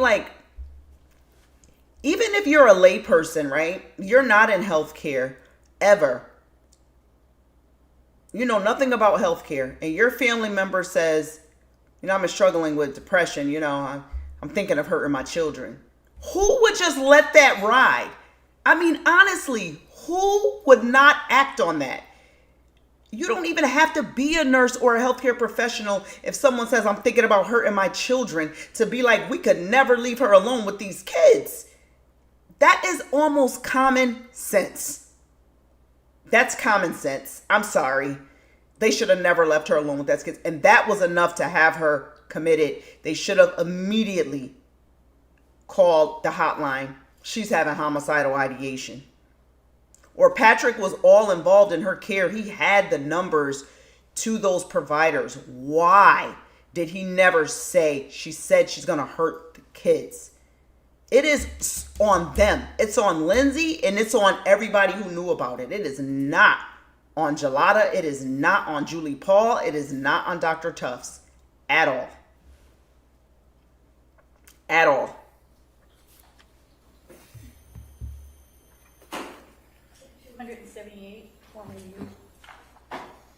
Thank you very much. That's all I have. All right.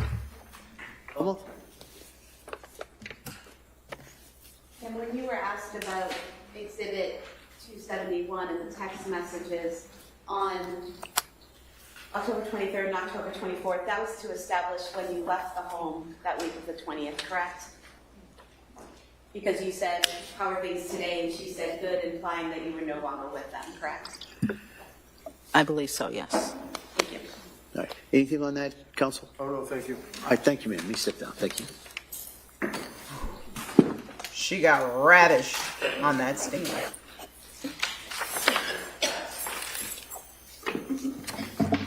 All right, defendant? Yes. I call Dr. Welcome.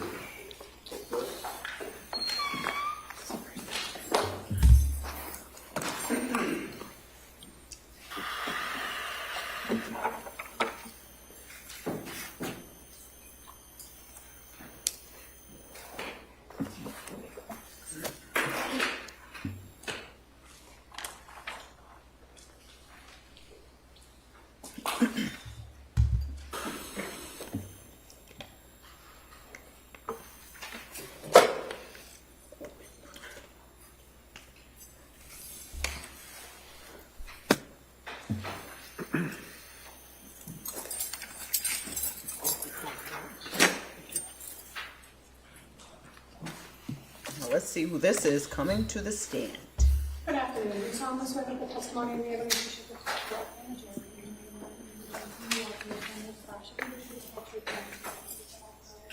Thank you, sir. You can have a seat. All right, good afternoon. All right, Mr. Rankin, why don't you hold off? I'm going to give an instruction. Oh, sure. At this point. Yep. So, members of the jury, I just want to give you an instruction. It's one I probably should have given a little bit earlier in the trial as well. It's going to apply to this witness. It applies to a number of witnesses who testified earlier, and it's going to apply to a number of witnesses who testify after.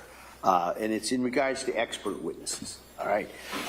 So, generally, in cases that are tried in our courts, witnesses may testify only to facts that are within their own personal knowledge. Right? That's things that they've personally seen, heard, or felt.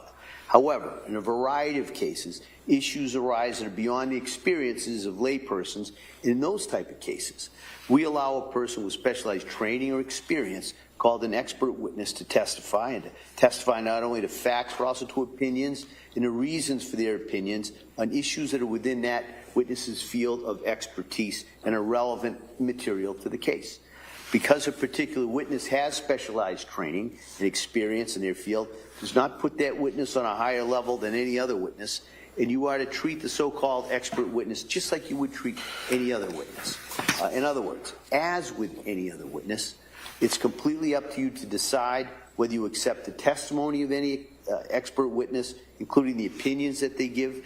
It's also entirely up to you to decide whether you accept the facts that are relied on by the expert, and to decide what conclusions, if any, you draw from the witness's testimony. You're free to reject the testimony and opinion of such a witness in whole or in part if you determine that the opinion is not based on sufficient education or experience, that the testimony of the witness is motivated by some bias or interest in the case. You must keep firmly in mind that you alone decide what the facts are. So if you conclude that an expert's opinion is not based on the facts as you find those facts to be, then you may reject the testimony and the opinion of the expert in whole or in part. You must remember that expert witnesses do not decide cases. Juries do. So in the last analysis, an expert witness is like any other witness in the sense that you alone make the judgment about how much credibility and weight you give to that expert's testimony and what conclusions you draw from the testimony. All right? And I'll go into that a little bit more at the end when I go into the more extensive instructions that I'll give you at the end of the trial. All right, Mr. Rankin. Afternoon. Afternoon. Can you tell us your name and spell your name? It's Michael Wolfovich. It's V as in Victor, U-L, F as in Frank, O, V as in Victor, I-C-H. And what do you do for work, sir? I'm an emergency medicine doctor. I work full-time at Newton Wellesley Hospital. Newton Wellesley? Yes. And can you tell us are you board certified, sir? I am. I'm board certified in emergency medicine. Medicine? Correct. And how long have you been practicing emergency medicine? I did 3 years of residency, and this is my 13th year as a full-time attending. And you're presently employed, where is it? Newton Wellesley Hospital primarily, and then I do some additional shifts at Emerson Hospital in Concord. How about medical school? Where'd you go to med school? St. Louis University School of Medicine. And what year did you graduate? 2011. Obviously licensed in the Commonwealth. Yes, sir. In the course of your training and experience, sir, do you work full-time in a particular field of medicine? Just emergency medicine. So basically we see any and all comers, anything from ankle sprains to traumas. Okay. Did I ask you to review some documents regarding this particular case involving Lindsay Clancy? You did. You asked me to review the... Very what you reviewed. Oh, sorry. You asked me to review the photos from the crime scene and then the emergency medical records from South Shore Hospital, Brigham and Women's Hospital, and then the records from her hospital stay at Brigham and Women's Hospital. So in reviewing all of those various hospital records, sir, you're aware that on January 24th of 2023, she initially was transported to South Shore Hospital. Is that correct? Yes, sir. And can you tell the jurors what's treatment she received at the South Shore Hospital briefly? So she arrived with a GCS of 10, meaning she was not really very responsive. Let me interrupt you just because that, what did you say, a G6? GCS, Glasgow Coma Scale. Okay, slow down. Because I don't understand. What is a GCS? It's a Glasgow Coma Scale. It's a series of things that we look at to determine how responsive somebody is, you know, whether their eyes are opening spontaneously, whether they're able to speak on their own, and whether you're able to understand what they're saying, and then how much, if at all, they're moving, whether they're moving spontaneously, whether they can follow commands, that kind of thing. Okay. So the Glasgow Coma Scale GCS of 10, what does that tell you as an emergency room doctor? Tells us that she was not very responsive on arrival. It sounds like she was not speaking intelligibly, and the doctors at South Shore Hospital were concerned about her ability to maintain her own airway and made the decision to intubate her, which means putting a breathing tube down her throat into her lungs and placing her on a ventilator and sedating her. Was she also, what would be, I guess, referred to as hypothermic? She was. What does that mean? Means that her body temperature was below what's considered normal. So in her case, her core body temperature was, I believe, 82.1 degrees, which would put her into severe hypothermia. And did you note that she was tachycardic and hypotensive? Yes. What did that mean? So it means that her heart rate was above 100. And hypotensive means that her blood pressure was below what is considered normal. And South Shore Hospital, were they able to stabilize her? It sounds like they were able to stabilize her by placing a breathing tube in her neck, in her throat to help with her breathing. And then they basically proceeded to obtain a bunch of imaging, started her on medications to sedate her and artificially raise her blood pressure. They started working on rewarming her. And then in conjunction with the trauma team there, they made the decision that she would be better served at a hospital with a higher level of care. Okay. And can you tell us what the injuries were that she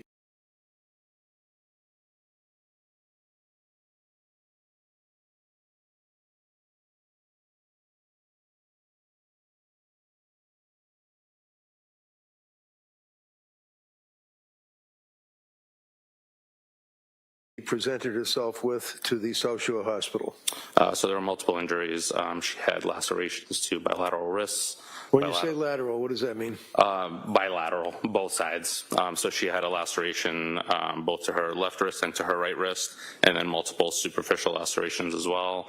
And then she also had multiple superficial lacerations to both sides of her neck, the front of her neck, and 2 deeper lacerations to the sides of her neck. So when you say superficial lacerations and then deeper lacerations, do you recall, what's the standard? What do you look for? I think he's talking about the seriousness so Seth, of everybody will the describe them a little bit differently. In her case, I would describe multiple superficial lacerations, which would typically mean kind of scrapes on the surface of the skin, nothing that actually gets through the full thickness of the skin. And then she also had full thickness lacerations, meaning that she made it all the way through the skin into the subcutaneous tissue, the fatty tissue, and then you would need to describe this isn't something that requires an expert. Structures were any injured, basic which in her case they physician, were not. like the other one Now, in said, your experience, they didn't for a need to number be, of like, years she in didn't need emergency sutures room, on her neck. have you had occasion to treat people that have tried to commit suicide or successfully committed suicide by cutting their throat? Multiple times. Multiple times. And can you tell us, in your opinion, to a reasonable degree of medical certainty, sir, as to whether or not this injury or these injuries that you observed were consistent with what you've seen in other suicide attempts? Sustained. Well, can you tell us, did that look like an effort to pretend or fake a suicide? Sustained. Well, when you looked at the injuries, did you make a determination that they appeared to have some impact on the human body of Ms. Clancy? Yes. What was that? They were consistent with self-injurious behavior. The intent, I can't gauge, but Anything further? Okay. question. Yep, thank you. How Yeah, about no, the sir. wrist? What did you observe about the wrist injuries, sir? so she had 2 full-thickness lacerations, one on the left, one on the right. What does that mean? Means that she made it all the way through the epidermis and the dermis, which is what makes up the skin in the wrist, and into the fatty tissue, which is the next layer. Okay. Are you familiar in your experience, sir, with hesitation wounds in a suicide attempt? Yes, to some extent. What does that mean? Means typically that they're more kind of subtle, weaker attempts to hurt yourself, not necessarily anything that's going to be deep to the structures of the skin, but more just scrapes along the surface. Okay, and you noticed some of those on the neck area as well, is that correct? There were multiple of those on both the neck and the wrists. As it relates to the injuries to the wrists, did you observe any vascular structures or penetration of the cervical, the fascia? There was not. Okay. What other injuries did you recall from reviewing the medical records? So she also had multiple fractures in her cervical spine, which are the vertebrae that make up her neck, including what's called a burst fracture of C1. And then other fractures of C4. She also had fractures of multiple levels of the thoracic spine. I believe she had multiple transverse process fractures on both the right and left. What does that mean, transverse fractures? Transverse processes are lateral projections, basically projections that go sideways off of the bone that allow the ribs to articulate, connect with the spine, and they also allow muscles to connect, and they help support the basically overall ring structure of the spinal canal. And was she... That is basically necessitating the transport of saying that they cannot provide at their facility. She was then transported to what hospital? Brigham and Women's Hospital in Boston. She was admitted to what unit? Surgical ICU. Red, we don't care about what happened Medical after. records as well? I did. Did she killed suffer the a kids. particular event that night that you recall from looking at the records? She did shortly after arriving in the surgical ICU. It sounds like they were moving her, and when they moved her, they noticed that her blood pressure dropped, her pulse became faint, and subsequently she actually suffered a complete Get this man cardiac off the arrest stand. You and were not required even there, 2 rounds sir. of cardiopulmonary resuscitation with compressions and medications before she was able to be revived. And she also, to your knowledge, had suffered significant hemorrhage and had to have a fairly massive blood transfusion? Yes, they placed chest tubes, which are basically plastic tubes that go into the chest cavity on both sides, and had about 300 cc's of blood come out from each side, and there was also noted to be significant hemorrhage. We don't care about what around the happened after spine she and did what she into, did. The mediastinum, What which does is this have the to do portion with of the chest that houses why a lot of she the killed her organs, children? like your esophagus, your trachea. This is consequences blood of vessels, actions. that kind of thing. We don't care. A fracture, a serious fracture to, I believe it's C1, does that interfere possibly with a person's ability to breathe? It does. And how does that work? So if you have a fracture that affects the spinal cord above a certain level, typically above the 3rd cervical vertebrae, it basically removes your ability to initiate breathing. She on did your fake her own. suicide Your because third, she's fourth, and sitting fifth right here in the cervical courtroom. vertebrae, the nerves that So lead it's from definitely there are the ones that are responsible not for relevant. telling your If diaphragm. Lindsay wanted to take herself out, to she go could have up done and it. down She had and all the help meds you there. breathe. And so if you lose the ability to send that signal down to your diaphragm, you lose the ability to breathe. Now, As it relates to your review of the medical records and review of the history, are you aware of the mechanism of the injuries that she suffered that you just described for the jury? I am. Tell us what that was, to your knowledge. That she went out of her second-story window. And going out of the window, obviously, did she strike the ground, or? She did. And that caused the injuries, the mechanism of injury? Yes, it's consistent with all of her injuries. Now, with your experience, sir, with, as you indicated, dealing with people in the emergency room and treating people that have been involved with sequential acts of self-harm, do you have an opinion to a reasonable degree of medical certainty as an emergency board-certified physician as to the effect of the combination of the multiple sequential injuries that you saw? Objection. Can I see counsel at sidebar? I'm just. I can withdraw it, Judge. I'll withdraw it. Just thank you very much. No questions. All right. Thank you, Doctor. Thank you. No questions. They already had the doctors that were there saying these were superficial cuts. Counsel, now can I see it sidebar? Okay. Oh, the sidebar.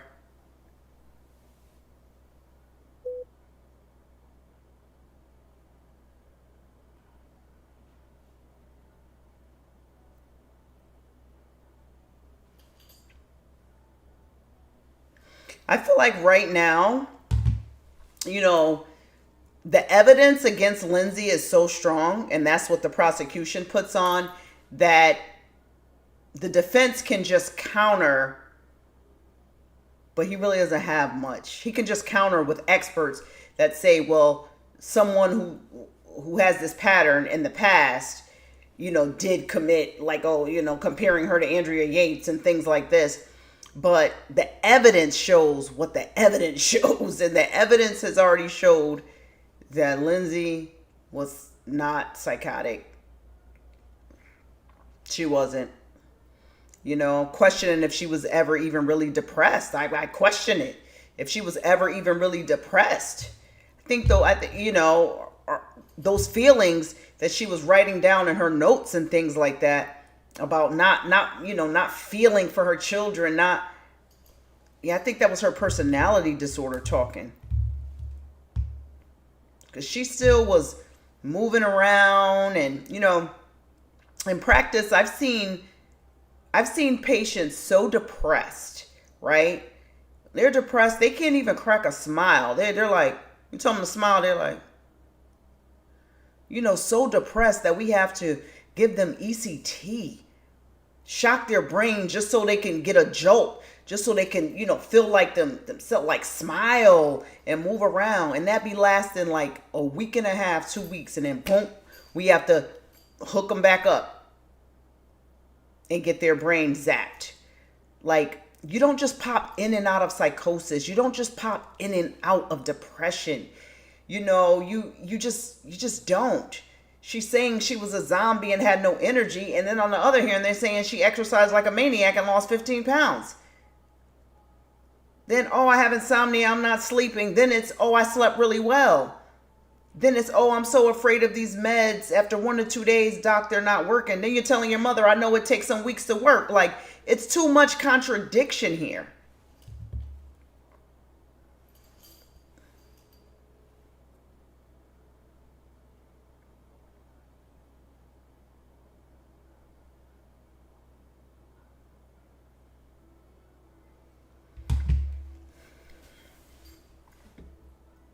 Yeah, I'm going to go with, you know, personality disorder. Plan the whole thing out. This is what I truly believe, you know. And when people say, oh, a mother would never do that, right, we've seen it done plenty of times. I told you it was going to be stop and start, right? So we're going to stop now, but we're going to stop now for the day for you. I'm going to come back. I'm going to talk to counsel about setting some things up logistically for tomorrow. All right, so tomorrow the plan would be, hopefully we'll start right at 9 or right as close as we can. And we'd hope to have a pretty full day in regards to the witnesses. All right, so I'm going to excuse you till tomorrow at 9. I'm going to remind you to talk about this case Don't read anything about it or anything about any similar cases. Don't do any research. Don't listen to anything. Don't post anything. You kind of know where I'm going, right? So I'm going to ask you to follow those instructions again. I'm going to give you those questions, and I hope you have a nice evening. We'll see you tomorrow morning, okay? Thank you. All rise, please. Your next.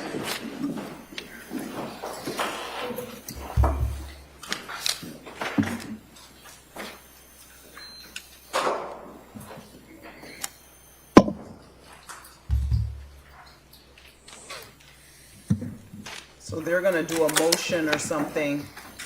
Let's see if they're going to do it live here in court or they're going to do it behind the scenes.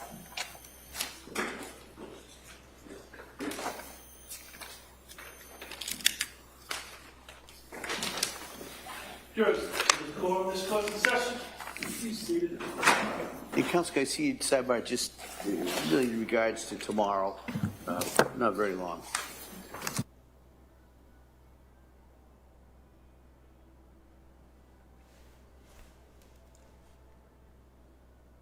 Wrong judge. I mean, for a trial this long with him is just unreal. Every 5 seconds, I need to talk to you. I need to see you. Why don't you guys do this stuff on the break or before court starts? Meet in his chambers before court starts so you can handle everything that you need to handle, or, you know, unless it's something that's emergent that comes up in the middle of the trial. But him and his breaks, I mean, it's absolutely unreal. And, you know, breaking the jury off early or bringing them in late, not getting all the testimony in. This is absolutely like a circus the way he's running it here. It's crazy. I'm sure these jurors want to get back to their lives.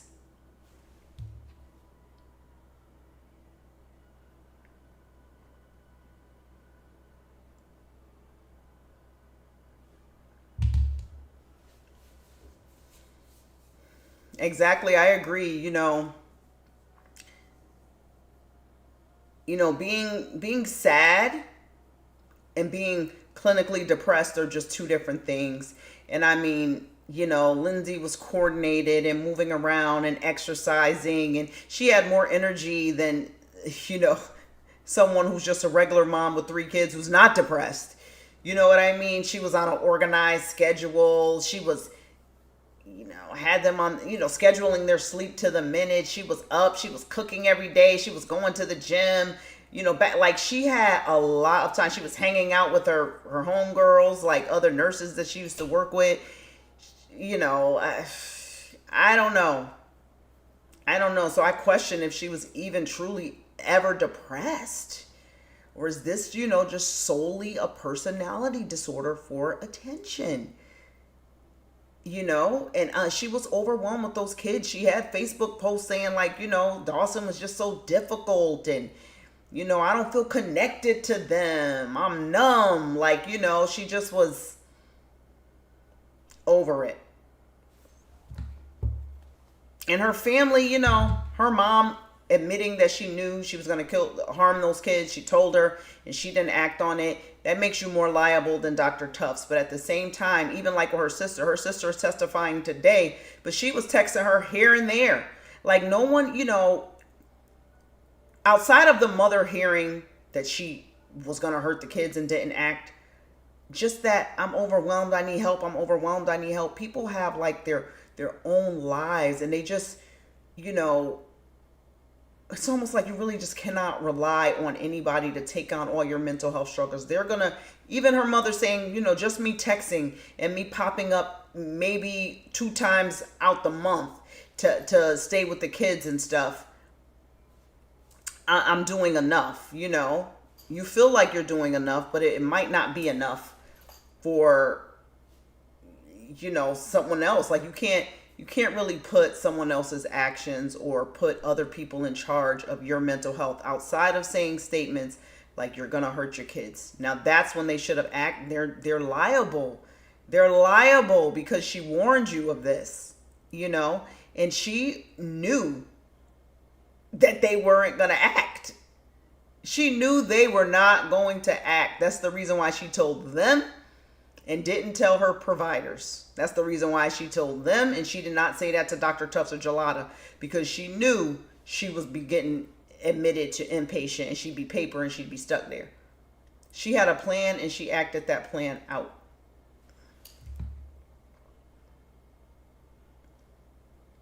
I agree. Everyone was tired, and it's like you really can't fault them, and you gotta, who knows what the relationship with her and her sister was really like, how it's been, because if somebody has a personality disorder, that's something that her sister is probably, this is my thoughts, that she has a personality disorder. So her sister has probably been dealing with, who knows what their relationship was really like, because I'm sorry, but she seemed kind of like rigid. And what she told the cops is not kind of what she's saying here. What she told the state police was like, yeah, she was doing fine. She seemed, I guess everybody seemed angry in that moment, and they were telling the truth in that moment. Now they're trying to help her get off. So they're going back, oh, we didn't think she needed help. We didn't, whatever the case may be. But her sister was kind of rigid in her testimony. Like, she said, you're a social worker. You didn't think to commit it. And my thing is, her mother, knowing that she's a social worker, when Lindsay told the mom she was going to kill the kids, why did she not tell the sister? Why did they not act on it? Like, I don't think, people don't make statements like that for fun. I'm going to hurt my kids. People don't make statements like that for fun. They should have took that serious. The mom sitting on this stand saying that I did not think anything really of it when she said that. What do you mean? But you guys are about to ruin Dr. Tufts. Well, you already have ruined Dr. Tufts' professional reputation after she worked many years to become a psychiatrist and was bending over backwards for Lindsay. You guys have her caught up in a lawsuit where you're essentially blaming the kid's death on her when you guys are solely right in it with Lindsay because you knew what she was going to do.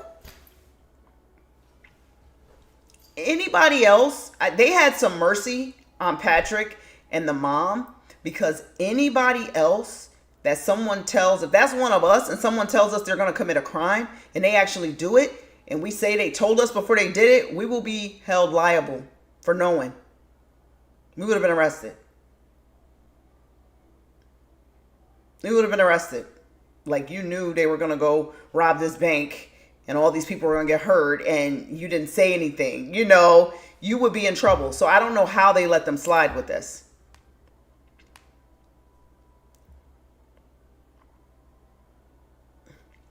I think everything she did was attention seeking. I think she planned this down to the T because she was done with those kids. Her coworker had put the idea of Andrea Yates in her head.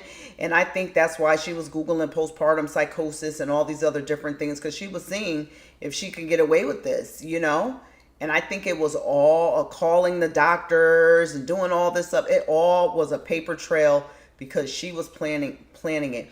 And I think because they were showing her heart rate was up often, I think that she was anxious.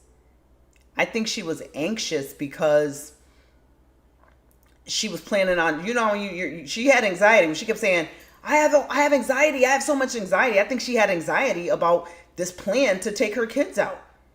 Like, she had so much anxiety because she knew what she was thinking and what she was planning. She had anxiety because of that. Once she acted that out, heart rate comes down. Heart rate comes down. And her baseline was like 90. She wasn't always tachycardic, but she was thinking about this through the days. Like, I strongly believe this, but this is my own personal theory. But when we're talking about just the facts here, there's nothing that shows us that she was psychotic and didn't know what she was doing when she did it. There has really been no talk of hearing voices, really no talk of none of it. Like, it hasn't been presented. Like, there's like, the prosecution did a good job at painting the picture that Lindsay was sane, calculated, organized, communicating, celebrating, things like that. So we will see what happens. We're waiting to see if court comes back and what motions they are deciding on. But knowing our favorite judge here, He's stalling it out so he doesn't have to handle any motions or anything today, and he can end court early. This is his favorite thing to do. So we will see. We're waiting to see if he's going to allow the TikToker to testify. She has been there in court, they said, every day since she made that TikTok, so we'll see. And I don't know who else he can call. Like, is he going to call Lindsay's father? Is he going to...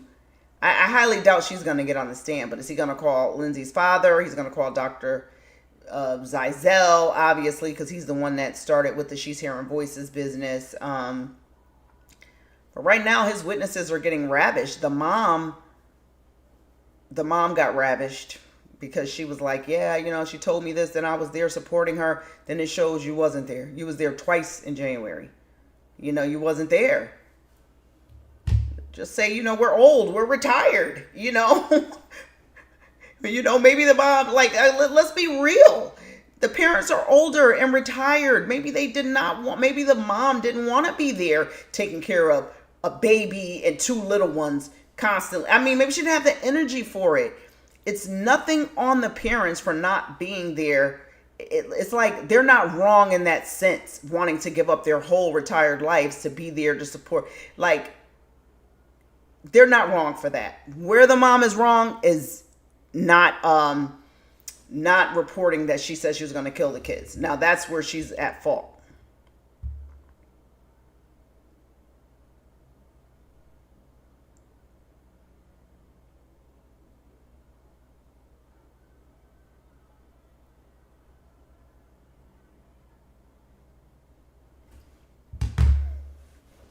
Yeah, and I'm wondering, why would this coworker, she brought up Andrea Yates. I've been thinking about that, like, you know, we know that Attorney Reddington is prepping his witnesses. You know what I mean? Did this really happen? I don't know. Like, I don't know, but it does not help Lindsay's case. Nobody he's put on there has helped his cause. He's doing the best he can with the cards he's dealt, and the internet thinks, you know, oh, he's killing it. He's not killing it. It's over for the killing it.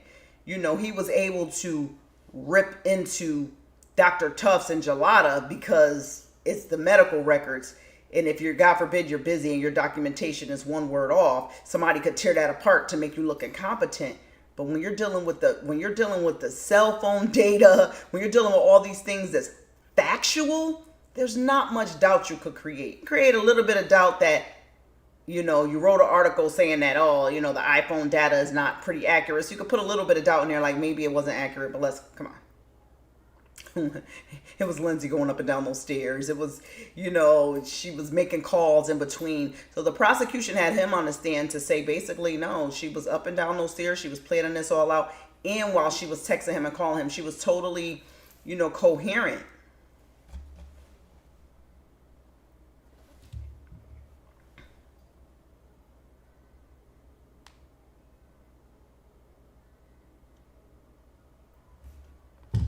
So we will see what the jury is thinking, but I can tell that this is going to wrap up maybe before September because his witnesses are not even testifying long. Like the prosecution, those witnesses were up there. It was long, drawn out testimony. You know, Attorney Reddington doesn't go through the whole where'd you go to school, how'd you go to school, what test you took and all. He just gets right to it. Okay, you're Lindsay's mom, let's get to it. He gets right to his questions. So he's going to blow through his witnesses like that. And I don't think he has 3 weeks worth of witnesses or experts. I think this is going to wrap up way quicker because they cut that chunk off of the prosecution, the DNA, all those people and cops that were going to come. They said they wiped off like 2 weeks with that. So I think that probably before September, we're going to be wrapped up here. If not, by next week. Because it's Monday.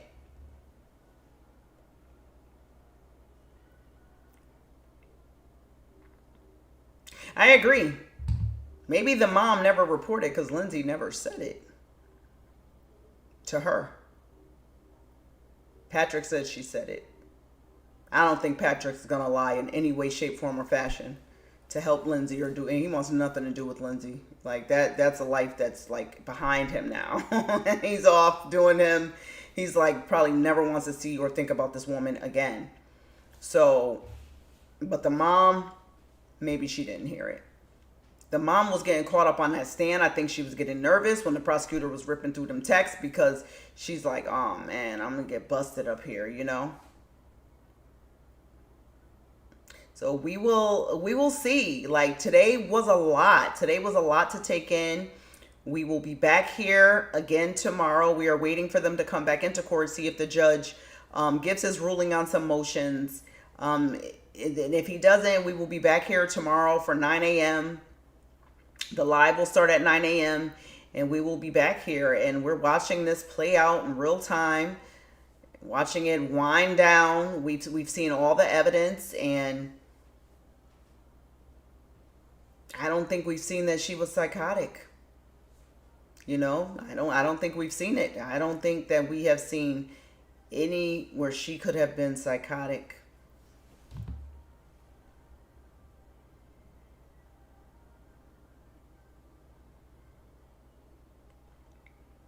It's like, where are we landing? Where are we landing next after the Lindsay Clancy trial? I just don't know.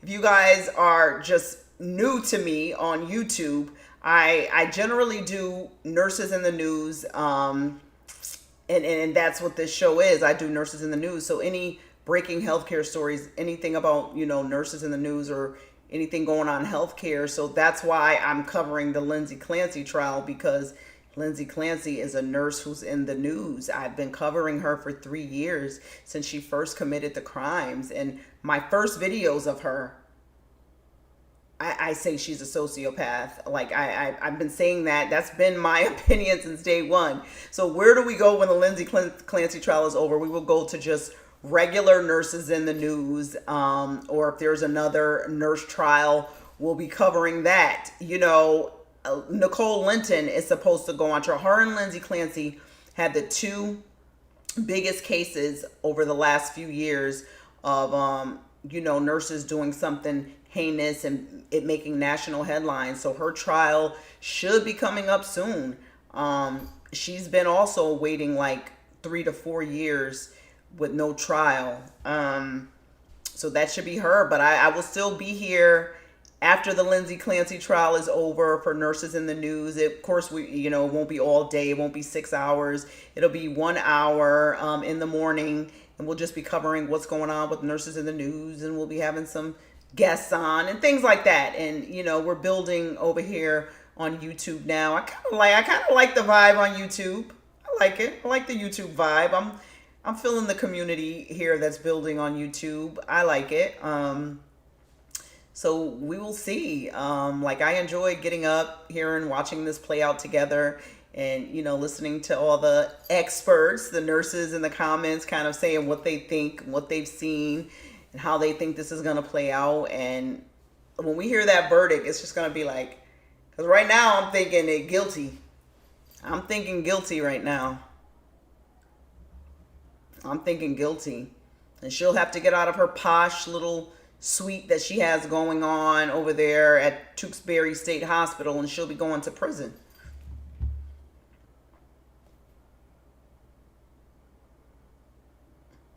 Yeah, when Lindsay's mom started getting defensive, like, oh, well, you know, if that's what it says, then that's what I said. I don't recall. But you recalled everything. Oh, you just were saying she was deteriorating. She was trying so hard. And she's like, well, wait a minute. You've been saying she's getting better. What do you mean she was deteriorating? So we will see. Judge is not back. Judge has absolutely no, like, and you know him. Don't do any side missions. Don't go on any field trips. Don't, you know, he loves his little speeches.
Okay, I think we got action. All right, here we go. Will be marked for identification. Those will be impounded. Thank you, Your Honor. All right. Thank you, counsel. All right. Anything else you should address before tomorrow morning, Commonwealth? No, Your Honor. All right. Mr. Reddington? All right. So I appreciate everybody's patience and work on this morning and this afternoon. So we'll be in recess on this matter till 9 o'clock tomorrow. Thank you. Court, all rise.